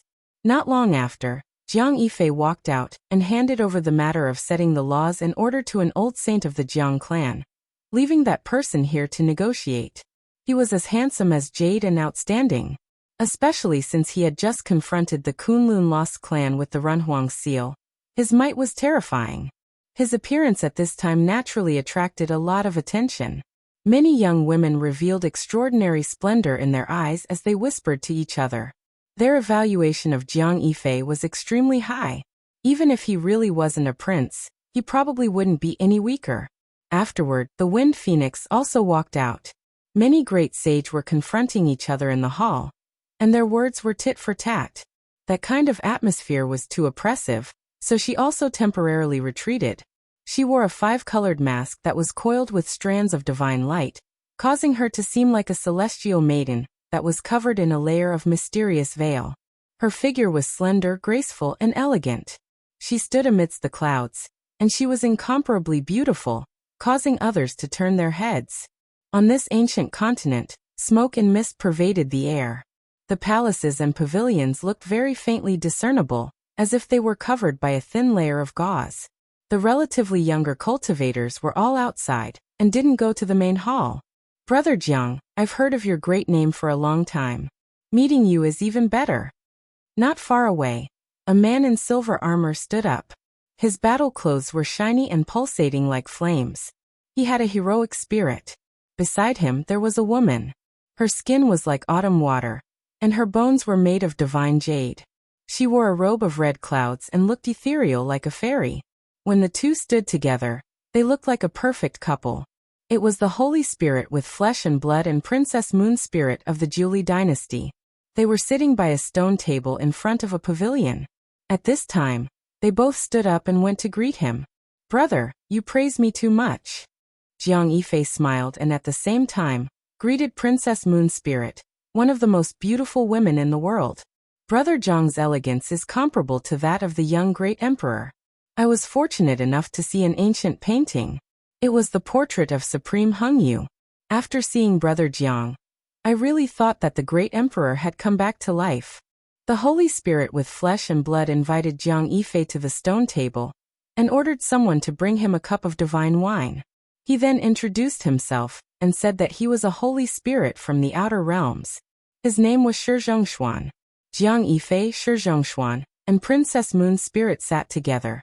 It was impossible not to attract attention.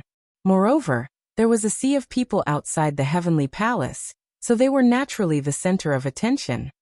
The princess of the Wind Clan has also come. I've heard of her name for a long time. At the age of 13, she was able to create a remarkable secret technique. Not long ago, she even solved the mystery of the immortal scripture on the stone tablet of her clan. She is truly an extraordinary woman. Not far away, someone said in a low voice. Princess Moon Spirit stood up and invited the Wind Phoenix over. She also sat by the stone table and discussed the past with them. In a short while, there were more than 10 people sitting here. All of them were outstanding and were the top figures of their clans. Most of them came from the outer realms and were from different clans. Why don't we invite a few more young comrades? Shi Zhongshuan smiled. Even though the divine blood in his body was suppressed, the people around him still felt a great pressure and didn't dare to come close. Oh, His Highness Huaizun of the Golden Crow clan has also come. Why don't we invite him over as well? This His Highness from the Golden Crow clan had a calm expression. When he saw that there were people waving their hands and inviting him over, he naturally shivered when he used his heavenly eye to take a look. It was because none of them were mediocre. He walked over with large strides. The Golden Crow clan has inherited the great fate of heaven and earth. They have flourished and never declined since the ancient times. They are known as divine birds and reside in the heavenly sun. They are the sons of the celestial emperor. Their legends are endless and people yearn for them. Someone said with a sigh. It was rumored that the Golden Crow clan was the descendant of the Celestial Emperor. Unmatched precious blood flowed within their bodies. This was the reason why their clan was so powerful. Many people looked over, hoping that Crown Prince Huaizun could explain the truth. Chapter 15:19. Although there were many rumors in the outside world, they were just rumors. There was no proof in the world. As time passed, there was no way to verify it. Brother Huaizun, the people in the outside world do not know, but as the prince with the noblest bloodline of the Golden Crow, you should know the truth. Are you the descendants of Dizun? The moment he said this, not only did the 10-odd people here look over, but even the experts in the distance were shocked. They all looked over, and the place quieted down. Crown Prince Huaizun shook his head. His golden feather clothes flickered with a bright luster, as if they were made of metal. Of course he would not admit it. No one knows what race Dizun is, but he is definitely not of the same race as the Golden Crow bloodline, he denied directly. There were many rumors in the world that said Dizun was born with the will of the world. He absorbed a small part of the essence of the world, and he was extremely strong when he was born. In reality, in the various legends, the proportion that believed Dizun was human was even higher. This was because he had been in human form before he achieved the Tao. Moreover, their behavior had a lot to do with the human race. However, he was naturally strong. This was something that people suspected. Hence, there were all sorts of secrets. Crown Prince Huaizun denied that he was Dizun's descendant, which is naturally correct. However, the legends about the Golden Crows being the descendants of the Celestial Emperor might not be false. Shi Zhongshuan was tall and handsome. He looked very valiant. Coupled with his stone arms, he had a special aura. Why? Someone asked. It is true that Dizun is the Celestial Emperor. When people talk about the Celestial Emperor, they will think of him. However, everyone knows that Ruthless was once called the Celestial Emperor. There was only one reason for this, and that was that they were just too powerful. They were unrivaled throughout the ages. In reality, did Celestial Emperors really start with Dizun? I don't think so. Shi Zhongshuan shook his head. Ancient history was shrouded in a layer of fog. The Age of Legends was very long ago. During that period, there was the Supreme Celestial Being, the invincible primal chaos body, and the strongest ancestral bloodlines. Someone once made a ridiculous hypothesis. They said that before that, there was an ancient dynasty that used the ancient desolate tower as its source. This theory was not accepted by the mainstream of the world. However, many ancient races believed that it was true. Why did Dizun choose this name? He had taken the keywords of the titles of the Celestial Emperor and the 9 Celestial Being, and combined them together to show his supremacy. I wonder if I'm right? Shi Zhongshuan asked. This kind of legend is even more difficult to accept. It's too long ago, and no one in the world can confirm whether it's true or not. Moreover, even if it did exist, it has nothing to do with the Golden Crow clan. Prince Huaizun shook his head. He frankly said that the Golden Crows were not the descendants of the Celestial Emperor at all. All the legends were wrong and had nothing to do with them. Does the Golden Crow clan really have a quasi-emperor? Jiang Yifei asked. His smile was gentle, and it made people feel like they were bathing in the spring breeze. As soon as these words came out, the scene immediately became extremely silent. Everyone stopped talking, because this matter was too important. No one had expected that the Jiang clan's clan leader, who transcended the Lingchen clan, would be so direct.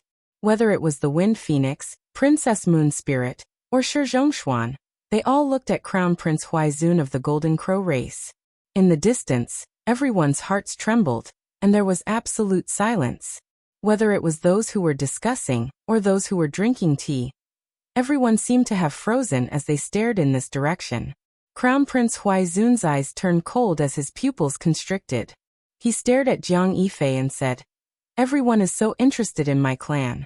From the beginning until now, do you want to know everything? Brother Huaizun, please don't misunderstand. We have no ill intentions. We are just curious and want to know more." Someone immediately tried to smooth things over, not wanting the atmosphere to become too tense. "I just yearn for the quasi-emperor. I have no other intentions," Jiang Yifei said calmly as he poured himself a cup of tea. Princess Moon's spirit was so beautiful that even the sun lost its luster. There was an apologetic expression on her face as she said, "If Your Highness Huizun doesn't want to say, then it's fine. We are just curious. After all, the quasi-emperor is a rare sight." Crown Prince Huizun nodded. Contrary to everyone's expectations, he directly stated that there was indeed an emperor in their clan, and that it was not a lie. He even revealed their origins. What? It's not that His Highness Tianzhou became the quasi-emperor, but that the old quasi-emperor didn't pass away? Someone in the distance cried out in shock. Who is Tianzhou? And what is the matter with the old quasi-emperor? The entire region was in an uproar. Many people were puzzled. These races came from the myriad realms, and some of them bordered the ancient region of the Hwasong Star. Even if he doesn't say it, we all know. If he says it honestly, it will only give others a feeling of loyalty. Someone sneered. "Dao friend, please speak clearly." Many people hurriedly asked. In front of the balcony, Jiang Yifei, Phoenix, Shi Zhongshuan, and Princess Moon's spirit were sitting around the stone table. They stared unblinkingly at Crown Prince Huizun, asking him to speak in detail. In the past, the Golden Crow race was extremely powerful. Hwasong Star was glorious to the extreme. 10 princes emerged from this race, and even the weakest one reached the Saint Realm. In the distance, someone who knew the details spoke in a low voice, explaining the truth. Moreover, it was rumored that those 10 princes were still rising. 10 children from a sect, and not all of them reached the peak, but the weakest one was a saint. Just how powerful are they? Everyone cried out in alarm. The entire Hwasong Star is made up of golden crows, and there are very few other races. It is understandable that there are more saints, but a sect with 10 children is still rarely seen.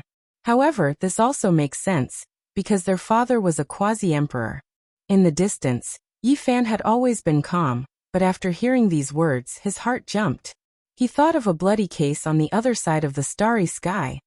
Later on, for some unknown reason, the 10 children of the Golden Crow went on an expedition to an ancient star region.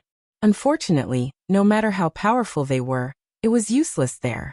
Almost all of them died, and in the end only one prince came back alive. His name was Tianzhou. Yi Fan sighed in his heart. As expected, it was that bloody case. The 10 children of the Golden Crow wreaked havoc in ancient China, and were killed by Yi one by one. Only one escaped, and his name was Tianzhou. Later on, the race's quasi-emperor was enraged and personally came to ancient China. It was a pity that the great hero of his generation, Yi, had an exceedingly high cultivation base, and was at the peak of the Great Saint Realm. Even though he was about to take that breakthrough step, he still died with a grudge and his blood dyed the vast earth. Unfortunately, during that era, although there were other quasi-emperors in ancient China, they all left. No one could stand up for Yi and protect his life, even though he passed away at a young age. The people here didn't know about this bloody case, and the Golden Crow race naturally wouldn't speak of it in detail. Almost no one here knew of Yi's fame. Crown Prince Huizun spoke calmly. "Tianzhou is my grandfather, and he hasn't taken that step yet. As for the great emperor that the world talks about, he is my great-grandfather." The crowd was in an uproar. Some people knew about it, but most had never heard of it. Now that he personally confirmed it, everyone's expression changed, and their hearts shuddered. Many people thought that Tianzhou had broken through to that realm, but they didn't think that the so-called quasi-emperor was still that old emperor. Just how old was he? The fact that he was still alive in this world was truly shocking. Only Yi Fan sneered. Tianzhou wanted to become the quasi-emperor? Wouldn't that be a joke? He was once chased by Yi, and he was scared out of his wits. If it weren't for his 9 brothers who fought with all their might, he wouldn't have had the chance to leave. When will the Golden Crow race's emperor arrive? Shi Zhongshuan asked. There was actually a quasi-emperor, and he was also an unrivaled character from the older generation. My great-grandfather encountered some problems, and he won't be here for a while. Tianzhou replied, but this was enough. He had already said so much today. Even if the quasi-emperor didn't appear, no one would dare to touch the Golden Crow race. Provoking them would only be courting death, and they would definitely be dealt with in the future. Everyone couldn't help but think of the human race's saint physique. After killing so many Golden Crow race experts, would he be able to escape this calamity? Even if he had an emperor weapon, he wouldn't be able to defend at all times. Without a doubt, there would be a huge storm in the future. Miss Phoenix is peerless and a genius. You were able to create a suitable technique for yourself when you were young. And now, you have solved the ancestral monuments riddle. Could you help us clear up some of our doubts? Someone asked. They were very curious about the Feng race's monument, and they all wanted to know what was recorded inside. It's just a scripture. Everyone here comes from 10,000 heavens. And which one of you doesn't have a technique that can steal the fortune of heaven and earth? Feng Huang calmly said. Everyone knew that the ancient scripture was a great secret, and every race would never show it to others. It was impossible to ask about it even if they wanted to. However, Feng Huang revealed a few things. She said that it was a dragon monument with a human head and a snake body engraved on it, and it was left behind by an ancient celestial being. In the distance, Yi Fan frowned. Human head and snake body characters, dragon monument. He thought of the Fuxi of ancient China. Could it be that he was like Laozi, forming the reincarnation seal and reappearing in the world? Was the prophecy of the numinous treasure celestial being going to come true? Princess Feng is indeed a heavenly genius. The riddle that none of the previous generations could solve was solved by you. You were able to see the birth of an immortal scripture. This is truly a great fortune, Shi Zhongshuan said. The Feng race's princess is an extraordinary woman of the present age. Naturally, few can compare to you. Many people complimented. Everyone discussed the past and present, talking about their inheritances. Not long after, a gentle and graceful woman walked over from the distance. Her style was unmatched, and her head of long water blue hair danced about. Her bright eyes were kind like a fairy, but there was also a type of exceptional pressure within her otherworldly appearance. This is the Fire Qilin Cave's fairy who returned from outer space. Her cultivation is now immeasurable. The true ancient emperor's daughter has appeared in this great world, and there are endless hopes placed on her. She is naturally well known among her siblings. Everyone discussed, all of them full of reverence. Our generation's heroes have gathered, and almost all of them have arrived. This is truly a joyous occasion. Shi Zhongshuan stood up and said to Huolin, with a smile, "These words are incorrect. There are a few formidable individuals who have left and are no longer in Big Dipper." Huolin smiled. Her eyes swirled about, and the world lost color. Her appearance was unmatched and definitely not inferior to Princess Yuling. Shi Zhongshuan slapped his forehead and said, "I almost forgot.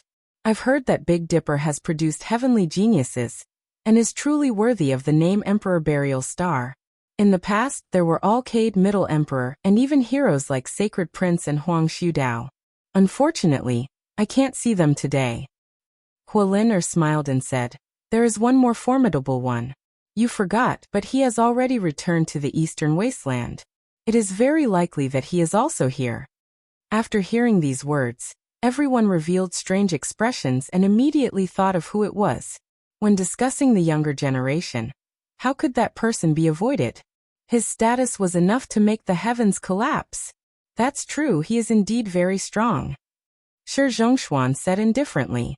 His expression was completely different from before. Why didn't the human race's holy physique Yi Fan come? In the distance, the experts of various races all began to discuss. When Crown Prince Huaizun heard this name, his expression changed greatly.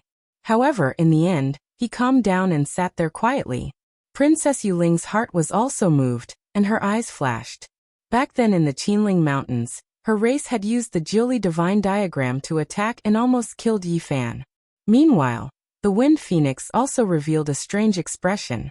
Many things had happened in the past, and when she looked back, it was like a dream. The words she said in the past were too excessive, and now, it was so difficult to even think of a quasi-emperor. This place was in a clamor. When Yi Fan was mentioned, it naturally aroused many discussions. His fame was just too great. At this time, an ancient war chariot slowly drove over. It was extremely shabby and engraved with the marks of time. It was clearly an ancient object. Chapter 1520. The chariot was old. The shaft of the chariot was almost broken. It was made of an unknown material. It was dark and had a faint metallic luster. The wheels were made of polished stones. They were grayish-brown and didn't look smooth. They were a little rough. However, it wasn't a big deal. The only frightening thing was that the beast pulling the chariot was a stone tiger. Although it didn't have one ear and its three-legged leg was broken in half, its power was still frightening. It was a holy spirit that was used to pull the chariot. How could people not be shocked? As soon as this old chariot entered the ancient continent in the sky, it stirred up a big commotion. Many people gazed at it. Who is that? He uses a holy spirit to pull the chariot. What's his background? This stone tiger is at least at the saint realm. Moreover, he's at the peak. He's willing to be a servant. The man in the chariot is really admirable. The broken chariot slowly moved forward. It wasn't fast. The man in the chariot was enjoying the scenery along the way. Looking at the land under the clouds, he sighed. Along the way, the mountains and rivers are so magnificent. It's been so many years since I've seen this kind of scenery. Next to the chariot were 3 attendants. All of them were covered in black armor. Even their heads and faces were covered. No one could see their faces. It was unknown what kind of material they were made of. Even the heaven I couldn't see through them. The old chariot drove out of the ancient continent from time to time to enjoy the scenery on the ground. Compared to the ancient continent, the mountains and rivers on the ground were more attractive to them. The City of Darkness has existed for such a long time. It is an old place where people can taste the joys and sorrows of life. In this world, its mission is about to come to an end. The person in the carriage said softly, "Brother, please get off the chariot. Can we have a chat?" Shi Zhongshuan stood up and talked to the chariot not far from him. He gazed at the stone tiger, light flickering in his eyes. A servant lifted the curtain and a foot stepped out of the chariot. There was no intimidating aura or energy fluctuation. It was a young man with deep eyes. He was very handsome. However, his face was strangely pale as if he hadn't seen the sun for a long time. He had a sickly beauty. He couldn't be considered heroic, but he was especially handsome. At first glance, he looked like he had just recovered from a serious illness, but upon closer inspection, that wasn't the case. This was his aura, it was just like that. "Greetings, everyone." He cupped his fists, and the cadence of his syllables was somewhat special. At this time, even Jiang Yifei stood up. He could clearly feel that this person was extraordinary. He had a special temperament. Even if his performance was ordinary, he couldn't be ignored. Princess Moon's spirit, Crown Prince Huaizun, and the Wind Phoenix all revealed strange expressions. This person was definitely a top-notch expert, and it was completely based on their instincts. "May I know your name and where are you from?" Shi Zhongshuan asked. "My name is Enpu, and I live in the central region." The young man said. Everyone was shocked. They had never heard of such a powerful figure before, so why did he suddenly appear today? Was there such a person in the central region? In the distance, Yifan frowned. This person was definitely not simple. Even he felt his heart skip a beat. However, he had never seen him before. Was he really a Big Dipper powerhouse? Tigers and leopards are hidden deep in the mountains, and cheelants are buried in the fields. I originally thought that the heroes of Big Dipper were all here, but I never thought that there would be such an unworldly figure like Brother, Shi Zhongshuan said. On the side, many people agreed. They all felt that this person was extraordinary. He was most likely a hidden expert that made others feel reverence. "Where does Brother live?" Jiang Yifei asked. "Not far from the City of Darkness," Enpu said. He gave Jiang Yifei a deep look. Everyone was bewildered. They sighed inwardly that this City of Darkness was extraordinary after all. There was actually such an exceptional figure hidden nearby, yet they had never heard of him before. Everyone could only console themselves. This world was too big, and there were bound to be some experts that were unknown to the world. Even when they died, they wouldn't be discovered by the world. "Fellow great sage, are you all discussing the matters after the road of immortalization opens? Why don't you all go and listen? I want to take a look," Enpu said.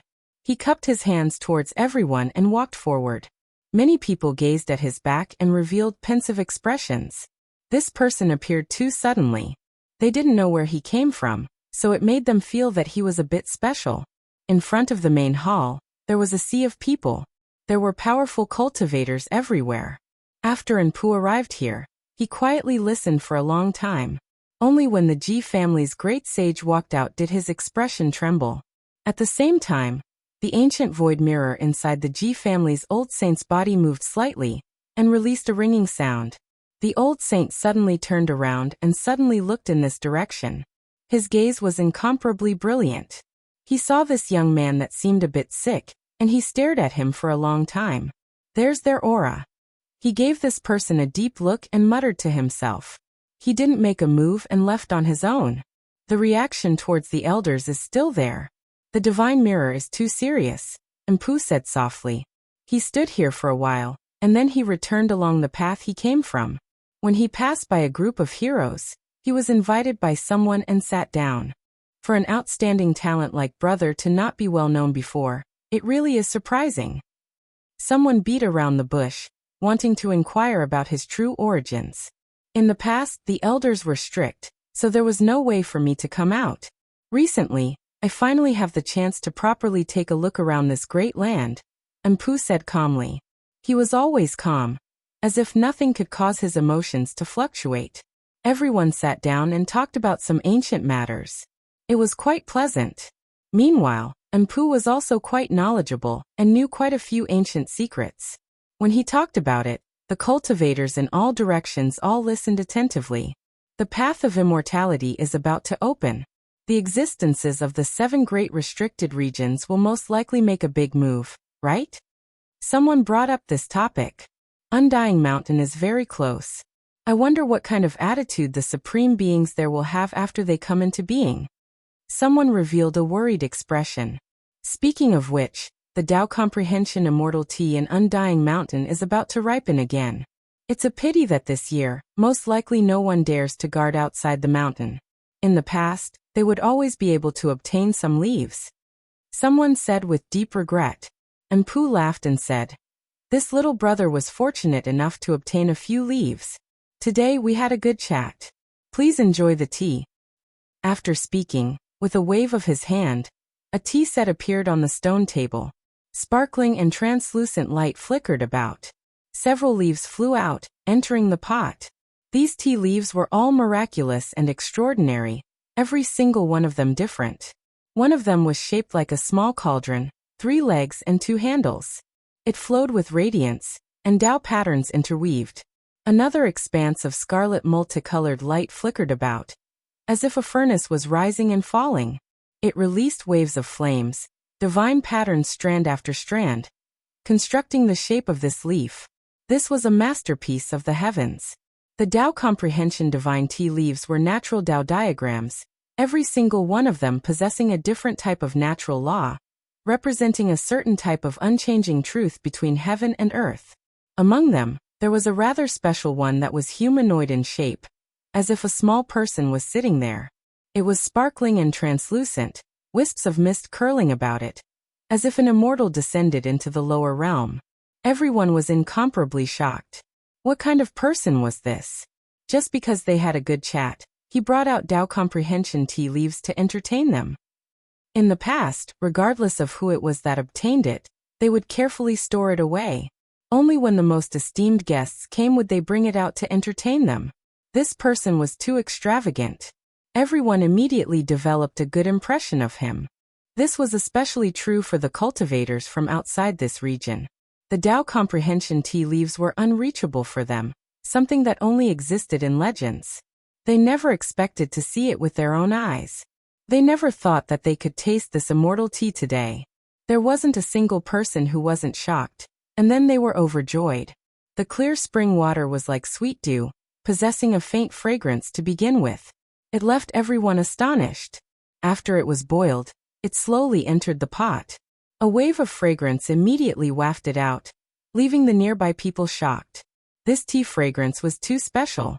Just a whiff of it made one's mind clear. How extraordinary was this? The black-armored servant offered the tea. The dozen or so youngsters sitting at the stone table all raised their teacups in a treasured manner. They first took a whiff, and then they all sighed in admiration. Huolin gave them a glance, and then she lowered her head to drink her tea. She didn't say anything, appearing to be deep in thought. In reality, she had long noticed Empu. She had been frowning this entire time. After everyone tasted the tea, there wasn't a single person who didn't feel refreshed. They all felt as if they were going to comprehend the Tao. They all silently comprehended for a long time, remaining silent. Only after a long time did they slowly come back to their senses. They all expressed their gratitude towards Empu. Even though this sickly youngster looked cold, he was also very humble. He shook his head and didn't mind at all. They chatted about the past and present. Naturally, they couldn't avoid mentioning Undying Mountain, the Void Emperor, and the Great Completion Divine Physique. It was because these two people had attacked before. Right at this time, a purple-clothed young lady appeared. She was graceful and beautiful, and there were shallow dimples on her fair and charming face. Her eyes were bright and kind, appearing quick-witted and mischievous. This is the Pearl of the Eastern Wastelands Ji family, a heaven's proud daughter with astonishing talent. She successfully slaughtered her way back from the ancient starry sky path, someone said. Rumor has it that she isn't all that diligent in cultivation, but she is exceptionally powerful. She is a heaven-warping genius. Someone stood up and greeted. That was the descendant of the Void Emperor. Moreover, she was so stunning, so she was naturally worthy of being invited. However, Empu instead sighed softly and said, "In that case, she and I are mortal enemies. Even though it is a grudge between the elders, I still have no choice but to take action." Everyone was shocked. They didn't expect this calm man to actually say such words. He was going to take action against Ji Ziyue. "Brother, this isn't very good." Jiang Yifei shook his head and said, "I heard that he is very close to the human race's divine physique," Shi Zhongshuan reminded. "Is that so?" Empu smiled softly. It was actually very bright. Then he returned to his sickly appearance and said, "We are all mortal enemies." Beside him, the three black-armored servants walked straight forward and rushed towards Ji Ziyue. Everyone's expression froze. They didn't expect him to really take action just like that. Ji Ziyue was already near and heard their words. However, her expression didn't change. She only stopped when the three servants approached. Whoosh! Suddenly, a Milky Way-like light rushed over and directly cut off the path of the three servants. It was dazzling and dazzling. Yi Fan poured out the wine in his cup. It was actually like a Milky Way, dazzling and boundless. It was clearly just a cup of wine, but it had such a shocking effect. The three black-armored servants instantly stopped in their tracks, and the group of heroes was even more shocked. In this Milky Way, they felt a boundless and majestic will of invincibility. Yi Fan waved at Ji Ziyue and invited her over. Pu Ti sighed softly and said, "There are crouching tigers and hidden dragons in this place. There is an expert right in front of us, yet not many can detect him. Such a person deserves a cup of enlightenment tea." Chapter 15:21. Subhoodie waved his hand and a servant walked back. He used a jade plate to hold up a cup of immortal tea. Waves of fragrance wafted out as he walked towards Yi Fan. Ji Ziyue and Yi Fan sat in the pavilion. Their big eyes curved into crescent moons as they smiled brightly. She naturally knew who this was. Yi Fan stood up and looked at Empu. "Thank you for your kind intentions. If you send 2 cups, we will accept it." Not far away, Empu shook his head and said, "Unfortunately, the feud cannot be resolved. If I don't make a move, I won't be able to answer to the elders. I can only offer the immortal tea. In that case, I can only thank you. What if we are enemies? Won't you regret it?" Yi Fan said. "No matter, I will gift you this cup of tea," Empu said calmly. However, there was a kind of dominance on his pale face. It was very different from before. This made people feel a wave of horror. They felt a kind of aura that could swallow 10,000 miles. And he was the most supreme. It swept away the morbid state, and made people's legs tremble and their backs turn cold. This was an incredible character. There was no fluctuation of power at all, and one couldn't see the depth of his cultivation. Just the natural aura alone made the hearts of the people tremble. "Is there a need to force tea?" Yi Fan shook his head. "Ordinary people can't even drink such immortal tea even if they wanted to. It can be called a kind of immortal fate. What are you hesitating for?" The servant said coldly. Yi Fan ignored him and only spoke to Enpu. Before this, you gave me tea and I am grateful. If you force it like this, then you will be an enemy. Although it was a cup of divine tea, giving it in such a domineering manner had a sense of coercion. Ever since he started cultivating, there had never been anyone who could pressure him like this. Enpu's expression was cold, and he didn't say anything. However, the servant holding the teacup was even more domineering. Where did they come from? The true forbidden zone of life. All the power and inheritances in this world were a joke to them. Since ancient times, which power could truly compare to their elders? Unless a true emperor appeared, everything else was just fleeting clouds and dust. Yi Fan ignored him and directly sat down. He was just a servant. No matter how strong he was still a servant. No matter how strong he was still a servant. No matter what, he would only lose face. Everything in this world is under our feet. My master controls the ups and downs of the world.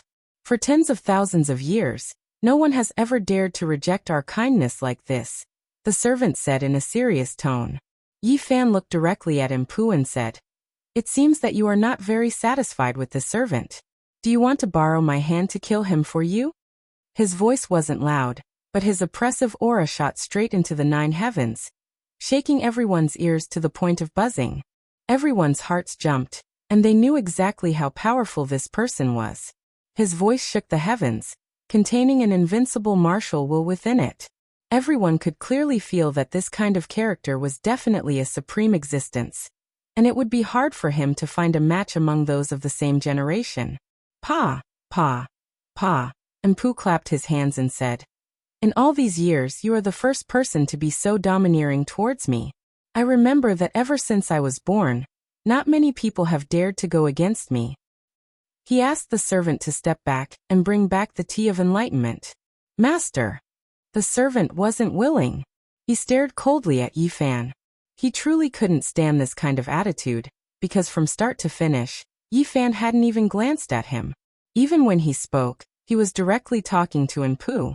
Even though this could be considered self-respect and not bickering with a servant, but where did he come from? He came from the undying mountain. Even if he was just a servant, he was still all-powerful in the outside world back then. Who dared to look down on him? This kind of attitude from Yi Fan made him seethe with anger. He didn't turn back. He took a step forward and looked down at Yi Fan from above. A powerful aura gushed out and swept towards Yi Fan, wanting to suppress and kill him. Pooh! A cold light flickered, followed by a splatter of blood. Everything ended just like that. Yi Fan didn't even blink. He sat there cross-legged, still calm and composed, directly killing this person without saying a word. Everyone was astonished, monstrous waves surging in their hearts. Just how strong was that servant just now? Even they couldn't say for sure. They were like raging waves. Yet they didn't expect to be instantly slashed by someone, directly exploding and turning into a pool of blood. They didn't even see clearly what kind of weapon that was. How did that person do it? It was too fast, killing him cleanly with one strike.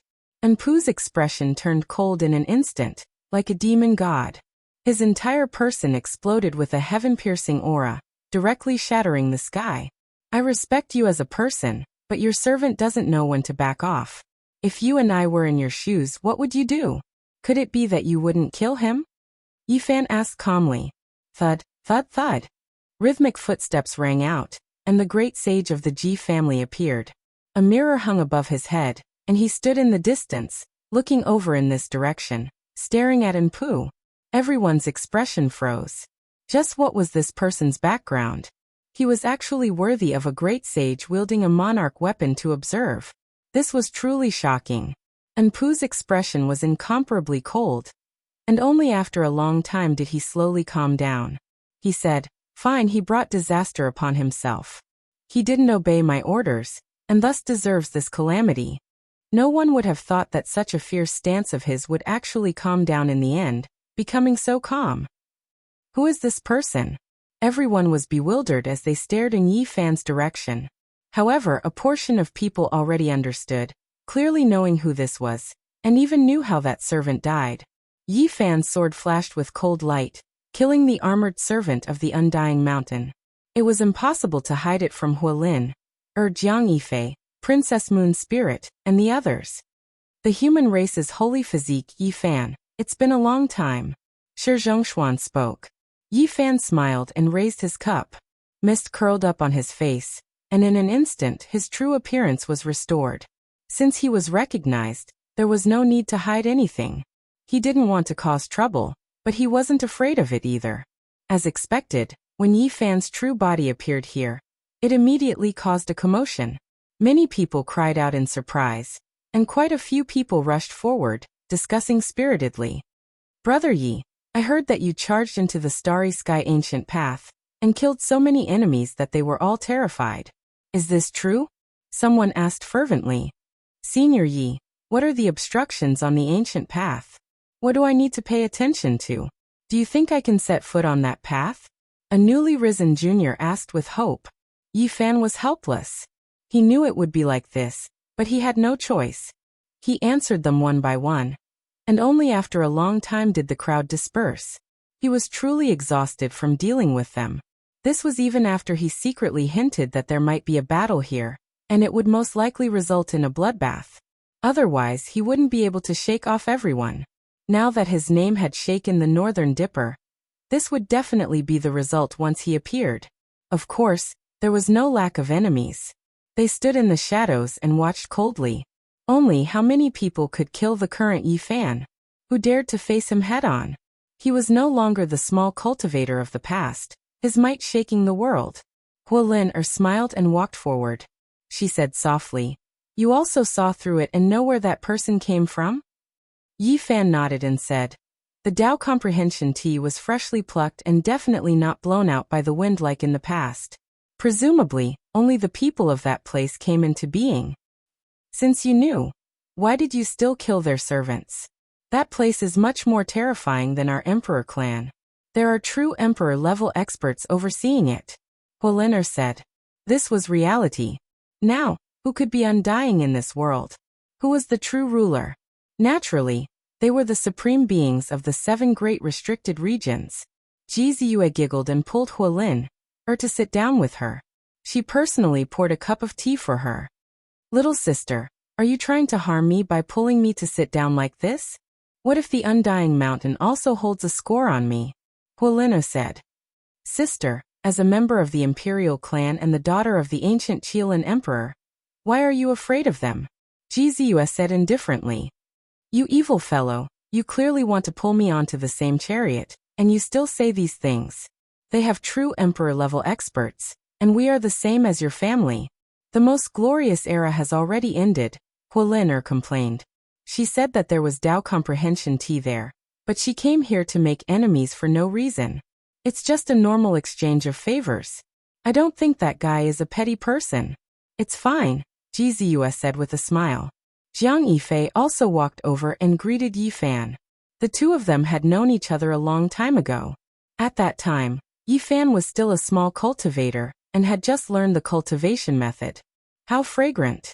Longma, Gu Jinping, and the other 11 saints came out of the central heavenly palace, and smelled the Tao comprehension tea. Then they saw Yifan and were immediately overjoyed. Quickly make a vat and drink to our heart's content. Yifan's forehead was full of black lines. In the past, all of these people carried large vats to drink, and all of them were big eaters.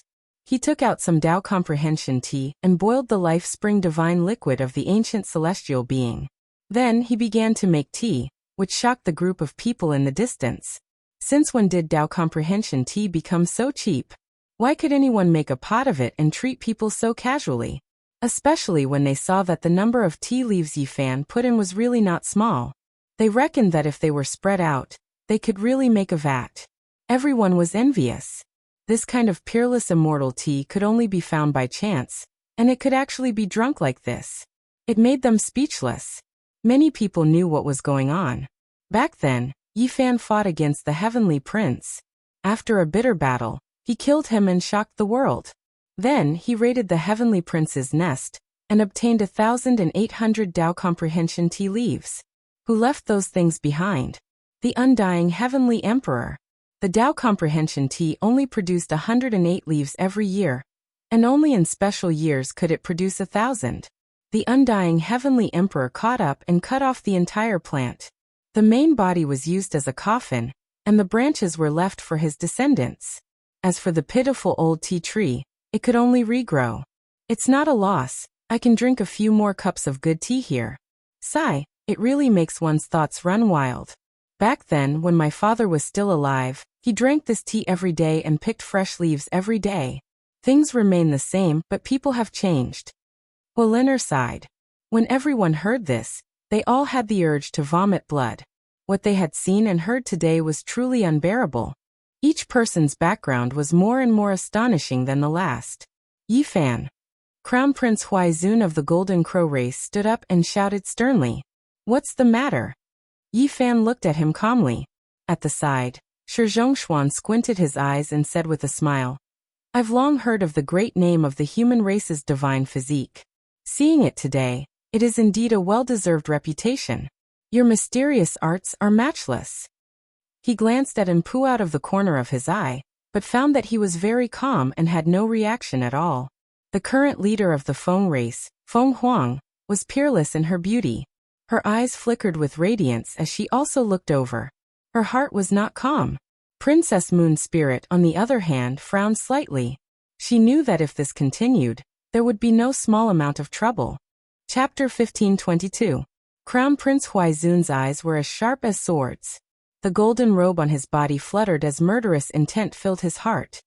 Jinyu, great sage Jinyu, and the other powerhouses, all of them died in your hands. You are unforgivable and unforgivable. Yi Fan glanced at him but didn't care. He let the prince roar as if he was an outsider. As the saint physique of the human race, do you really think no one in the world can subdue you? You must know that there is always someone better than you. Crown Prince Huaizun's voice became even colder. Yi Fan nodded. I agree. The universe is vast and there is always someone better than you. Longma nodded in agreement. That's right. I once saw an old woodcutter in space. I don't know his name, but his cultivation level is close to that of a great emperor. It was obvious that they had ignored the first half of the story and twisted it. This made Crown Prince Huaizun feel like he had punched into cotton. Especially when he heard everyone talking about how there was always someone better than him. As if they had forgotten that he was talking about the Golden Crow tribe's blood feud. The veins on his forehead bulged. You killed the heroes of the Golden Crow tribe and countless souls have died. There is no way to resolve this. Crown Prince Huaizun's murderous intent was endless. Too many people had died, and he wanted nothing more than to kill the person in front of him. Who wants to resolve this? Yi Fan asked in surprise. Huaizun's expression immediately became extremely ugly. He was vehement and full of grief and indignation. He was berating here, but the other party was so calm and indifferent. Let's settle this. Huaizun couldn't stand this contempt and roared. The place became noisy as many people rushed over. The saint physique of the human race had appeared, and the Golden Crow tribe wanted revenge. It was impossible for such explosive news to not cause a commotion. Yi Fan was surprised. Aren't you waiting for your quasi-emperor to appear? You dare to fight me? What kind of expression was this? In addition to this kind of tone, Crown Prince Huaizun almost spat out a mouthful of blood. This was going too far. This person was looking down on him too much. At this time, Yi Fan had already stood up and was walking quickly towards him. He was like a bear that had seen honey, or a leopard that had smelled fish. He looked completely excited and determined to eat him up. How arrogant of you! Crown Prince Huaizun was infuriated. The other party was definitely putting on a show for him. Every word and action was frivolous, purposefully mocking and humiliating him. Isn't this your suggestion? Are you afraid and don't dare to fight? Yi Fan asked, puzzled. The surroundings were extremely noisy. It was unknown just how many pairs of eyes were watching, but there were even more people who gathered, clamoring together, wanting them to fight a decisive battle. The people of the world wished for the world to be in chaos, hoping that things would blow up so that they could watch from the sidelines and watch a fierce battle. After all, one of them had the sacred physique of the human clan, while the other had the support of the quasi-emperor. Fine, I will fight you today. I will set up a great formation. Do you dare to break it? Crown Prince Huaizun shouted. At this point, he directly jumped off the cloud and descended towards the central region. He was going to set up a killing formation and fight with Yi Fan to determine who was stronger. Accept the challenge. A group of people clamored for Yi Fan to accept. Many people directly followed, wanting to see this turbulent situation. Brother Yi is a dragon among men, and is almost invincible. He will naturally not refuse a challenge from someone of the same generation. I am willing to go and see and broaden my horizons, Shi Zhongshuan said. Heavyweights like him all left their seats and followed after them. The sudden commotion in this place had attracted many experts. Even some of the great sage were alarmed, including the important figures in the central palace. Everyone either rode on divine rainbows, or stepped on auspicious clouds as they descended to the ground. This was a wilderness filled with thistles and thorns. The terrain was uneven and far from magnificent, but at this time, it was filled with people. Huaizun's face was gloomy. Without saying a word, one flag after another appeared in his hands. Some were apricot yellow, some were greenish-purple, and some were as red as blood. Flames surged and soared to a height of 300,000 zhang. Everyone was shocked. These formation flags were definitely extraordinary. They couldn't see their depths for a moment, so they must be extraordinary items. Combined like this, they emitted a terrifying pressure. It is comparable to a great sage, right? This formation is indeed not simple. It is most likely the most powerful great sage's killing formation. If the sacred physique of the human clan doesn't use an emperor weapon, it won't be easy to go in. Everyone discussed secretly. They all felt that this formation was extraordinary. It should be a killing formation that the great sage of the Golden Crow clan had painstakingly researched. After refining the formation flags, he gave it to Crown Prince Huaizun. This formation is mysterious and unfathomable. It seems to contain a shocking killing intent, Jiziu said in a low voice. She had a special physique, and was most sensitive to the various origins of the world. She suddenly had an ominous premonition. Yi Fan nodded. He tried to activate the green copper cauldron. The cauldron actually trembled slightly. One had to know that he hadn't even entered the formation. On the surface, it looks like the great sage's killing formation, but this is just a cover. The center of the formation is most likely the quasi-emperor's killing formation. After all, their race has a living Golden Crow emperor. Yi Fan stared at the formation again and again. The other party wanted to numb him and kill him directly after he entered. Boom. Suddenly, a great battle broke out in the sky. Some of the great sage's disagreements finally came to blows. They were all from the outer realm. In the central heavenly palace, for the benefit of the various races, no one would give in to each other. Those who had old grudges would easily go against each other, and conflict was inevitable. However, the intensity of the battle had exceeded everyone's expectations. Not long after, there was a rain of blood. Everyone was shocked and fled. That was the blood of the great sage. Ordinary sages couldn't bear it. If they were really drenched, it would be very tragic. Fellow Taoist, why do you have to do this? Everything should be peaceful. Someone came forward to mediate. Everyone was shocked and looked up. It was the great sage Hunchuo. He rushed into the vast great void to mediate. Unfortunately, the two sides couldn't separate. Moreover, the victor was decided at this moment. The battle was abnormally bitter. Large amounts of blood rained down, and a scream came from the sky. A great sage was blown up. His primordial spirit wanted to escape, but the person behind him wasn't willing to let it go. He held a green gourd in his hand, and pulled out the stopper. A wave of green gas flew out and wrapped around the primordial spirit, turning it into powder. Sigh. The great sage Hunchuo sighed and shook his head. Everyone immediately distanced themselves from him. A battle of the great sage broke out first and then quickly ended. Yi Fan, do you dare to fight?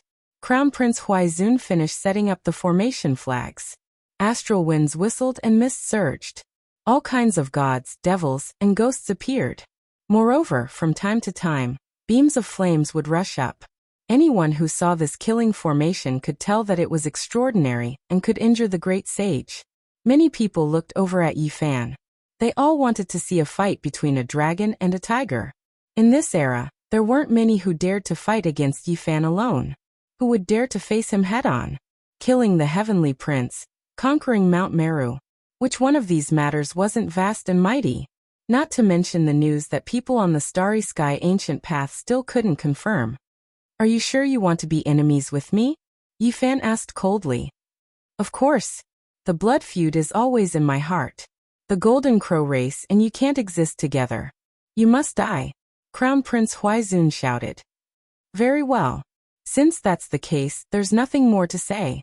Yi Fan walked forward in large strides. Both of you are geniuses. There's no need to be like this. Peace is the most important thing.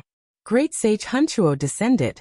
He had a compassionate expression on his face, wanting to calm things down. The great sage of the Golden Crow race sneered. If Yi Fan entered the formation, even with an emperor weapon in hand, he would still lose a layer of skin. After all, it wasn't him who could completely awaken the killing sword, but the hidden formation was different. It could automatically revive and kill gods and Buddhas. He naturally wouldn't let Hunchuo ruin things. Dao friend, you worry too much. This is just a matter of ending things. There's no need for others to interfere. Peace is the most important thing. Hunchuo advised seriously. Yi Fan, what are you waiting for? You don't dare? Hurry up and enter the formation. Crown Prince Huaizun shouted. He turned around and was about to enter the formation, forcing Yi Fan to fight him inside. Suddenly, with a clang, a cold light flashed. The world lost color in that instant. The sun, moon, and stars lost their light. The mountains and rivers trembled, and a mountain directly exploded. In front of the formation, a bloody light flew. Crown Prince Huaizun was directly cut by Yi Fan. He exploded, blood and white bone fragments splattered everywhere. Everyone was stunned. Did Yi Fan break the formation? No, he didn't even enter the formation. He directly killed Crown Prince Huaizun outside. AI. Great Sage Hunchuo sighed. With a boom, the entire place boiled. Was it going to end just like that? It hadn't even begun. He didn't even break the formation. Yi Fan directly killed Crown Prince Huaizun. The great sage of the Golden Crow race roared. His opponent was too careless, directly attacking just like that. He angrily scolded. Human race Saint Physique, you are despicable. Shi Zhongshuan said in an indifferent tone. Brother Yi, how can you do this? You are a dignified human race Saint Physique, but you don't dare to accept the challenge and kill your opponent. You really make us ashamed to be associated with you. Everyone, what are you waiting for? This person is ruthless and doesn't follow the rules. Leaving him alive is a disaster. Hurry up and kill him. Someone shouted at the old patriarchs of the several great royal families, telling them to use their weapons to kill Yi Fan. Yi Fan's eyes flashed. He had already used his Genesis technique. Even if the people he shouted secretly hid their auras, they couldn't escape his perception. He had already discovered that it was Granny Feng, who had previously persuaded the great sage of the various races to kill him. What's going on? Did the human race Saint Physique directly kill outside the formation? Everyone was discussing, and the place was in an uproar. Yi Fan coldly snorted and said, When did I agree to enter the formation? He set up a quasi-emperor killing formation to trick me into entering and kill me. What a wishful thinking. Everyone was in an uproar. It was actually the quasi-emperor killing formation. If this kind of formation was complete, it would be extremely terrifying. That was because unlike emperor weapons, even if they were activated, they would not be able to completely revive. However, the formation was different. It could revive on its own. It was equivalent to a true quasi-emperor being reborn. Back when the human demon attacked the nest of 10,000 dragons, even with the green copper cauldron, he was blocked by the quasi-emperor killing formation and couldn't complete his attack. Chapter 15:23. Even so, there is no need for you to kill him. It's too vicious. Can't you just refuse to enter the formation? Granny Feng shouted in the dark. She laughed coldly and loudly berated, questioning Yi Fan. She called on all the races to join forces and kill him. At this point, Yi Fan became even colder. He said unhurriedly, he said that he and I cannot live under the same sky and won't rest until one of us is dead. Since he used such unscrupulous methods to deceive me, is there a need to discuss killing him? His meaning was clear. Since they were enemies, he should just kill them. Yi Fan didn't want to argue. At the same time, he warned Granny Feng not to be enemies with him. Ah! The great sage of the Golden Crow race roared endlessly. He was so angry that his heart, liver, and lungs were about to explode. The quasi-emperor formation wasn't put to use, and was even ridiculed like this. How could he endure it? He shouted again and again. You are so unrestrained and immoral, starting a massacre here without any regard for the rules. The heavens will not tolerate this. Yi Fan sneered and said, It was clearly you guys who had dirty thoughts. In the end, I saw through you and killed you directly. Yet you still speak so indignantly. Don't you feel ashamed? Do you still want face? What's wrong with Crown Prince Huizhen, setting up a killing formation? You don't dare to enter and instead do such despicable things. What kind of ability is that? Granny Feng berated in the dark. Fine, act according to your logic. I will also set up an emperor weapon formation here, and invite you to break it. Do you dare? With a clang, Yi Fan pulled out the spirit treasure celestial being's immortal sword.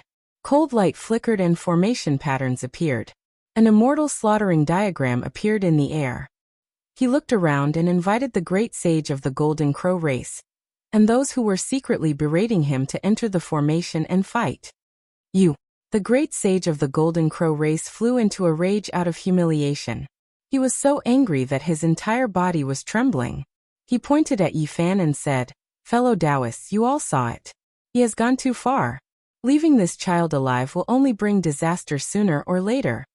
He instigated the crowd, hoping that everyone would attack together and kill Yi Fan. In particular, the few ancient royal families were the ones he sought help from. Everyone, please make your move. Our race's great emperor will definitely not forget your kindness when he descends upon this planet in the future. At this moment, the Golden Crow race's great sage even spoke these words, leaving everyone shocked. He promised the future, vowing to kill Yi Fan. What? Are you angry now? Yi Fan was calm and collected. He sneered and said, Today, I have placed an emperor weapon and am waiting for you to enter the array. Isn't that the same thing? Why are you refusing? Why are you saying that I am going too far? If you don't dare to come in, then don't complain about Crown Prince Huizhen's injustice. Everyone, if we don't get rid of him today, will definitely regret it in the future. This kid has a ruthless nature, and he'll definitely become a great enemy of all the races in the future. We must get rid of him. Granny Feng shouted in secret. That's right.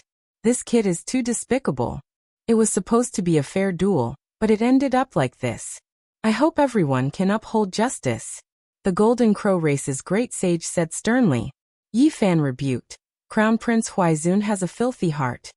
He set up the quasi-emperor array to trick me into entering and kill me. In the end, he was packaged and whitewashed by you guys. Do you still have any shame? You might as well just throw your face on the ground. Since you want me to kill you, you've already become my enemy. Why don't you just come here openly? The facts are right in front of you. Talking nonsense like this is no better than setting up a memorial arch in a brothel. Isn't this laughable? Everyone burst into laughter, and the scene immediately became chaotic. Longma and the others naturally started to make a ruckus, shouting nonstop. The Golden Crow race's great sage's face turned ashen. In the dark, Granny Feng continued to make a ruckus, hoping that the far ancient imperial family would make a move and kill Yi Fan on the spot. Shi Zhongshuan's face carried a faint coldness as he said, Brother Ye's way of doing things is too much. Even if His Highness Huizhen harbors evil intentions, you don't have to be so extreme. It's hard to display Brother Huizhen's boldness and grandeur, and it makes us feel ashamed to be on the same level as you. Beside him, there were naturally some people who could be considered his companions. Upon hearing this, they looked at Yi Fan and all of them shook their heads. Yi Fan swept a glance at them and said directly, Who do you think you are to be on the same level as me? I'm just a lowly person. Even the ruffians I've killed are stronger than you. Shi Zhongshuan coughed up a mouthful of blood, and his entire face turned red. He was so angry that his eyes suddenly became fierce and cold. What kind of person was he? He came from the sacred spirit bloodline, and had imperial blood flowing in his body. He had always been respected by others, yet today, he was completely disregarded by others. He was reprimanded as unworthy of being on the same level as him and humiliated in front of everyone. This made him so embarrassed that he wanted to vomit blood. Yi Fan swept a glance at him and then no longer looked at him, treating him like a blade of grass. At this time the Golden Crow race's great sage was moving. He wanted to rush towards the quasi-emperor killing formation and enter because he already had a bad premonition. However, Yi Fan had already locked onto him and was staring at him. He moved across the sky and directly blocked his path. The killing sword in his hand blossomed with terrifying radiance, and his aura penetrated through everything. The Golden Crow race's great sage nodded and left decisively. The other party didn't give him any chance at all. As long as he entered the formation, he would be able to protect himself. At the very least, he could avoid disaster, and even deal with Yi Fan. However, his path forward was now blocked. Human race's holy physique, your way of doing things is too tyrannical. Do you want to wantonly slaughter here in front of the One Heaven Tao? You want to kill a great sage? Do you think there's no one else in this world? Granny Feng secretly shouted. Can you represent the entire world by yourself? You cowardly scoundrel. I'll settle things with you in a bit. Yi Fan coldly replied. He intercepted the old Golden Crow and walked forward step by step. This heaven and earth trembled because of him. The killing sword in his hand was filled with murderous intent and surged into the sky. No one could stop it. The Golden Crow race's great sage felt a chill. The situation was so intense that it actually developed to this extent. He couldn't take a step back even if he wanted to. His expression was ugly as he loudly shouted. What do you want? Do you want to show off your ferocious might in front of everyone? You were the one who said that you wanted to kill me. Are you afraid now? Also, don't always put your will above the heads of everyone in this world. Who do you think you are? You can't represent all of us. Yi Fan raised his sword and slashed forward. He wanted to kill the Golden Crow race's great sage. The clamor immediately quieted down. Everyone was terrified. This was the reality, and it was useless to say anything. Yi Fan wanted to kill a great sage with an emperor weapon. Naturally, everyone else was scared. Swish. The Golden Crow race's great sage was so shocked that his face turned pale. He turned into a beam of golden light and shot into the outer realm like a divine arrow, fleeing for his life. Yi Fan took a step forward. The heaven and earth changed and the mountains and rivers changed. He directly rushed into outer space and disappeared from his original spot. Revenge breeds revenge. When will there be an end to it? Tao friends, there is too much killing in this world. This old man will still say the same thing. Everything should be peaceful. The great sage Hunchuo shouted from behind and transmitted his voice. Many people staggered. They silently looked towards the heavens and observed a moment of silence for the Golden Crow race's great sage. Where do you think you're going? Yi Fan arrived above the heavens and instantly cut off the Golden Crow race's great sage's path. His face turned deathly pale. Do you know that my race's great emperor is about to descend into this world? If you act like this, there will be no place for you in this world in the future. The Golden Crow race's great sage appeared fierce. Who can say for sure what will happen in the future? Yi Fan's sword slashed forward. The Golden Crow race's great sage's scalp went numb and his heart trembled. He couldn't evade with all of his strength. Yi Fan's speed was even faster than his. At this time, it was useless even if he begged for mercy. He was deeply aware of Yi Fan's vicious reputation. A streak of sword light flashed past. The Golden Crow race's great sage only had time to let out a mournful scream before a rain of blood swirled about. Yi Fan's sword hacked off his head, and then his body collapsed inch by inch. A large expanse of blood scattered down. Everyone on the ground cried out in alarm and fled in disarray. They didn't dare to touch him. Sigh. Hun Tuo sighed softly and shook his head. This result made this place fall into absolute silence. Only after a period of time did it become noisy again. Another great sage had died. Was there still any safety left in this world?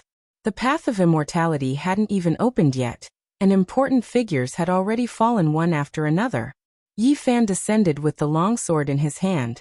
The last drop of blood dripped down from the sharp blade, making him look majestic and awe-inspiring.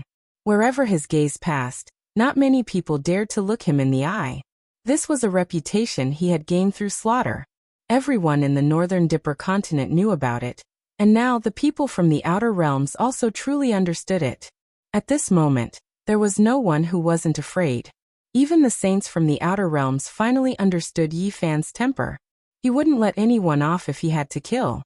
Yi Fan swept his gaze across the crowd. Then he raised his killing sword and walked straight ahead. He closed in on an old woman, his killing intent unconcealed. In front of him was Granny Feng. "What are you doing, fellow Taoist?" The surrounding people were all scared. Seeing him charge in this direction, they were really afraid that he would slash down with his sword and kill them all. "I'm trying to reason with her." Yi Fan pointed the long sword in his hand at Granny Feng. Why are you doing this? What enmity do I have with you?" Granny Feng's heart was pounding. She was very powerful, but when faced with the true killing sword of the numinous treasure celestial being, she similarly didn't have the slightest bit of temper. "I'll say it again. The deed has already been done, so don't erect a memorial arch in a brothel." Yi Fan sneered coldly, revealing that she was the one who had secretly urged everyone to attack. "Junior, you're too arrogant. Sooner or later, even if humans don't take you in, the heavens will." Granny Feng cursed. "Who are you to have such a huge grudge against me? Don't tell me you're an old acquaintance of Qi Tian and the others from the human race's ancient road?" Yi Fan sneered. "However, I'm not interested in finding out anymore. I'll send you on your way." This time he used the back of his sword to slap at Granny Feng. A mighty gale swept out and sent Granny Feng flying. Boom. Yi Fan followed up. He swung the killing sword in his hand and forced Granny Feng into the formation laid down by Crown Prince Huizhen of the Golden Crow race. In an instant, the great flags fluttered in the wind, and the entire place was overflowing with killing intent. "Ah!" Granny Feng screamed miserably. She was almost disintegrated in the blink of an eye. Every single formation flag slashed out with a ray of killing light, cutting her into 1,000 pieces. Even someone as powerful as the great sage couldn't withstand it. "Even if the fellow cultivators from the ancient road can't avenge me, the heavens will still take you in." Granny Feng cursed. After saying these last words, her body and soul were directly destroyed. Everyone was terrified. This formation was indeed terrifying. It was actually equivalent to an attack from a quasi-emperor. Even the great sage died in an instant after entering. There was no suspense at all. Everyone felt a chill run down their spines. They felt a chill from the soles of their feet all the way to the top of their heads. All of them were shocked. The heavenly Tao is emotionless, but humans have emotions. All living beings are sufferers, and they're just struggling to survive in this world of mortals. In this world of all things, why is it that the word harmony is so precious and powerful, yet all living beings can't comprehend it? Great Sage Hunchuo sighed with emotion. When everyone heard this, it was as if they were avoiding a ghost. The area he was in was completely cleared out. Yi Fan turned around and looked at Shi Zhongshuan, coldly staring at him. "What do you want? Do you want to rely on an emperor weapon to fight against my clan's young master?" A middle-aged man stood out with an incomparably solemn expression. "Fight? He's not worthy. I'm only suppressing and killing him. On the ancient road of stars, I've killed at least 8, if not 10 divine spirits. He's nothing," Yi Fan said coldly. When everyone heard this, they were all horrified. Even Jiang Yifei, Princess Moon's spirit, Wind Phoenix, and the others were shocked. Chapter 1524. Although some of Yi Fan's achievements on the human's ancient road had been transmitted back by some foreign experts, no one could confirm it. Today it was Yi Fan himself who spoke of it. It immediately caused a huge wave. Just a few words were enough to shake the world. What were the holy spirits? They were protected by the heavens, and were unrivaled among those at the same level. They could not be killed, or else an ominous event would happen sooner or later. Almost no one dared to provoke them. But now he said that he had killed at least 8 if not 10. This was simply too shocking. Heavens, is this true? Everyone was shocked. At this moment, everyone was shocked. All the races had heard some rumors, and now, they were just confirming it. The human race's holy physique is too terrifying. If this continues, who will be able to stop him in the future? The experts of all races were worried and felt a headache coming on. Princess Moon's sprite frowned slightly. She had a bad feeling about this. She had just established a relationship with the Outerium divine spirit lineage, and now she had provoked Yi Fan, who was in the limelight. He even dared to attack Mount Meru, so what else would he not do? At this moment, all the experts were sighing. They had personally witnessed Yi Fan killing the great sage as if he was chopping firewood. Anyone would be terrified by such power. If one were to say who was uncomfortable, it would naturally be Shi Zhongshuan. Yi Fan did not think highly of him at all, and looked down on him as if he was nothing. Imperial blood flowed in Shi Zhongshuan's body, and his status was noble. No matter where he went, people had to respect him. But now, he was being spoken of in such a manner. What face did he have left? The human race's holy physique. Shi Zhongshuan's face was ashen as he shouted through gritted teeth.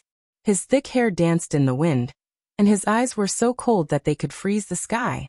He walked over step by step, causing the entire earth to tremble. His sword-like eyebrows were full of murderous intent. Abandon the Emperor weapon. Do you dare to fight against me? His voice was cold and calm as if it came from a 10,000-year-old icehouse. It made everyone feel as if their blood had been frozen, and they expressed their shock at his strength. Yi Fan carried the celestial sword on his back, coldly glanced at him and said, "I will never use it in a battle of the same rank. Even if the great sage is at the initial rank, killing you is really not difficult." Shi Zhongshuan had always been conceited. He was an arrogant person, so how could he endure such words? He shouted, "You say that I'm not worthy, and I'm even more ashamed to stand side by side with someone like you. Today we will decide who is the hero in life and death." At this point, there was nothing more to say. If he ran away in fear today, how could he establish himself in this world in the future? He would be ridiculed wherever he went. For a conceited person, there was no other choice but to fight. They could only use facts to prove who was the strongest. "Don't flatter yourself. You really don't deserve to be on the same level as us," shouted Longma from behind. "Kill." Shi Zhongshuan's anger rose to the extreme. His blood surged, making his own fighting prowess also reach the peak. His black hair danced about chaotically, and his eyes flickered with lightning. He directly slaughtered his way over. At this moment, the terrifying aspect of this race was undoubtedly displayed. 9 divine rings appeared around his body, wrapping around him layer after layer. It was as if there were 9 immortal gates overlapping each other. With him at the center, the essence energy of the sun, moon, mountains, and rivers poured over like a great waterfall, condensing into one with his body. The vast expanse turned into his power. With every step he took, heaven and earth would tremble intensely. He was clearly less than 3 zhang tall, but it was as if a giant that towered into the heavens was passing through, about to make the great earth cave in. Moreover, auspicious light descended from the heavens strand after strand, all of it connected to his body, releasing the most resplendent radiance. Shi Zhongshuan's body erupted with a powerful aura. The sun, moon, rivers, and mountains were all about to be crushed.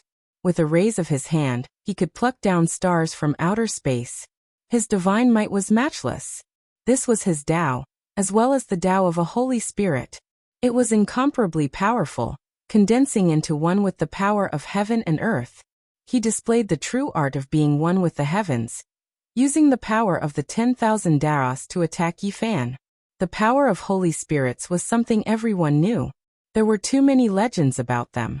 First of all, their physiques were naturally extraordinary, difficult to find in the world.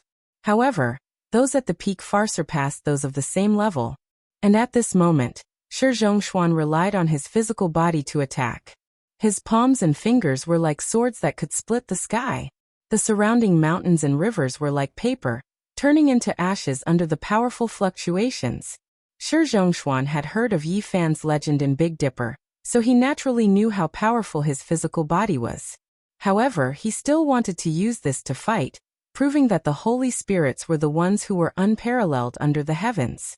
His aura surged, and the fluctuations were so shocking that the meteors floating in outer space were about to fall. The power of his palms and fingers was world-shocking, reaching the limit of what he could display.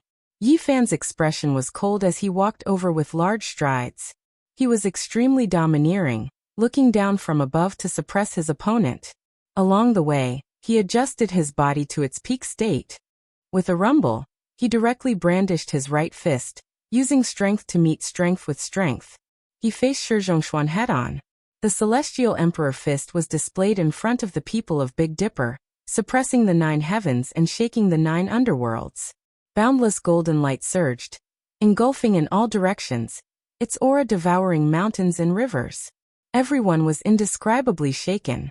Human race's holy physique, go die. How can you compete with my Holy Spirit bloodline for number 1? Shi Zhongshuan roared to increase his confidence. His entire body's essence energy surged, and he seemed to have turned into an expanse of Tao laws as he charged over. Boom! This strike shook the heavens and the earth. The fist and the palm collided, and huge beams of light tore through the heavens and the earth, spreading in all directions.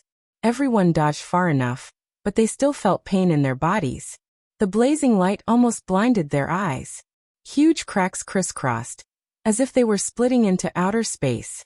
It was incomparably terrifying. This strike split apart this place. If it weren't for the many great sage taking action to protect this place, this great wasteland would have inevitably sunk, and nothing would exist. Ah! An unwilling cry sounded. Shi Zhongshuan flew out horizontally, falling out from the dazzling sphere of light. Both of his hands were dripping with blood. One was broken, and the other turned into powder. He retreated step by step in the void. Huge cracks appeared beneath his feet, extending for over 100 li in the void. The final shockwaves were still like this, so one could well imagine what kind of heavy blow he had just received. Kacha! Shi Zhongshuan's pair of stone arms continued to release cracking sounds. Starting from his hands, they exploded inch by inch. Blood mixed with the stone skin, flying in all directions. Pooh! In the end, Shi Zhongshuan coughed out large mouthfuls of blood. Both of his arms were completely broken, and only fresh blood flowed out. The Emperor blood emitted sparkling beams of light, flickering with an intimidating light. Even someone as powerful as a divine spirit couldn't compare to Yi Fan in terms of physical strength. Shi Zhongshuan didn't believe in the supernatural, and wanted to use reality to prove it. In the end, he paid a disastrous price. For him, this was an unbearable weight. He had already spoken those words, but in the end it was like a bolt from the blue. He was so shaken that he almost fell onto the ground. The pain of his body couldn't compare to the feeling of defeat in his heart. He was this arrogant and conceited. He had always been shrouded in a divine halo, and no matter where he went, he was always respected. Yet today, he suffered a crushing defeat in front of all the heroes of the heavens. What face did he have left? He raised his head towards the sky and released a sorrowful roar. His entire body was trembling. When the light scattered, Yi Fan stood in his original position. Not even a corner of his clothes was damaged. He was otherworldly, but no one would forget his tyrannical fist just now. It was only a single fist, yet it shattered the heaven and earth and destroyed the enemy's most powerful attack. Just how terrifying of a secret technique was this? Only now did Undying Mountains and Pooh narrow his eyes. This was the first time he revealed a strange expression. He seemed to be reminiscing about Yi Fan's fist just now. As for the others, they had long been shocked. A single fist shattered the arms of a divine spirit. It was just too shocking. If this kind of powerful fighting strength continued to develop, it would truly be difficult for anyone to restrict Yi Fan in the future. The Wind Phoenix revealed a shocked expression.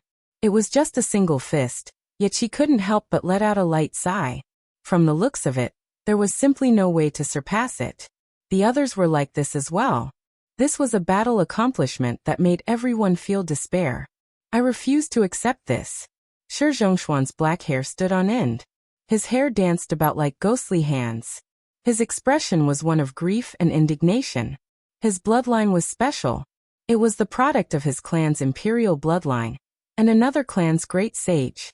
For the sake of freeing himself from the shackles of being unable to become a complete human, his birth had extraordinary significance. However, he was completely defeated like this, making him feel as if his heart was being chewed on by 100 bugs. His entire body shone. All of the blood in his body burned, and the bones where his arm was broken released gabbing sounds. They regrew, and this time, it was an arm formed from flesh. It was sturdy and powerful, flowing with precious light. Chang. At the same time, a heavenart halberd appeared in his hands. The enormous halberd blade flickered with ice-cold radiance. Cold light shot out in all directions, and cold energy filled the air.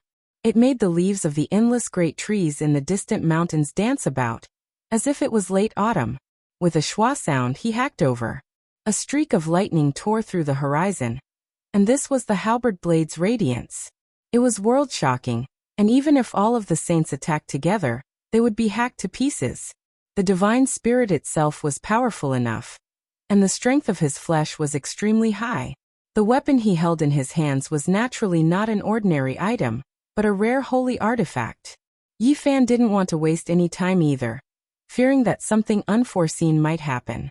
He directly rushed forward, still using his bare hands to face the attack. This time, everyone saw everything clearly. A pair of golden fists carried tens of thousands of strands of Tao light as they suppressed downwards. Kacha. A large piece of the halberd blade was smashed into pieces. With a chung sound, the great halberd changed owners, seized by Yi Fan. This rare weapon had changed owners. Shi Zhongshuan was incomparably humiliated and resentful. The first time was fine, but the second time was the same. He instantly fell into a disadvantageous position, unable to resist. A streak of snow-white radiance flashed past. Yi Fan brandished the heavenart halberd and hacked downwards. Shi Zhongshuan's expression changed greatly as he quickly evaded. However, this was futile. He had evaded this attack, but he couldn't evade Yi Fan's storm-like attacks. In a confrontation like this, natural laws and divine chains of order danced about. The slightest fluctuation was enough to tear apart heaven and earth, let alone an all-out attack. Pooh. In the end, Shi Zhongshuan was chopped in half at the waist by Yi Fan. He cried out miserably as the lower half of his body exploded.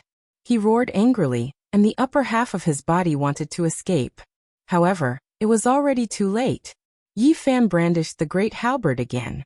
Blood splashed everywhere as his head was chopped off, resting on the halberd blade. "Show mercy," Princess Moon's spirit called out. Meanwhile, the eyes of Shi Zhongshuan's servants were all blood-red. They rushed over to save their master. Yi Fan coldly glanced at the crowd. The great halberd in his hand trembled, and with a soft pu sound, Shi Zhongshuan's head exploded. His flesh and blood were badly mutilated, and his primordial spirit was extinguished. Suddenly, a dangerous aura erupted. This divine tool wanted to devour Yi Fan. He coldly waved his arm, and with a rumble, the deity within the halberd was blasted apart. After that, he tossed the great halberd to the golden-winged rock king. Pooh! Pooh! At the same time, Yi Fan brandished the celestial Tharch fist, and the few servants from the Holy Spirit race who had rushed over were all smashed into pieces. Blood splashed everywhere, and their bodies and souls were completely destroyed. This scene shocked everyone. It was just this simple. Yi Fan, who had returned from the ancient starry sky path, was almost invincible. It was difficult for those of the same generation to contend against him. On the ancient path there are at least 800 people like you, if not 1,000. His calm voice shook the souls of many people.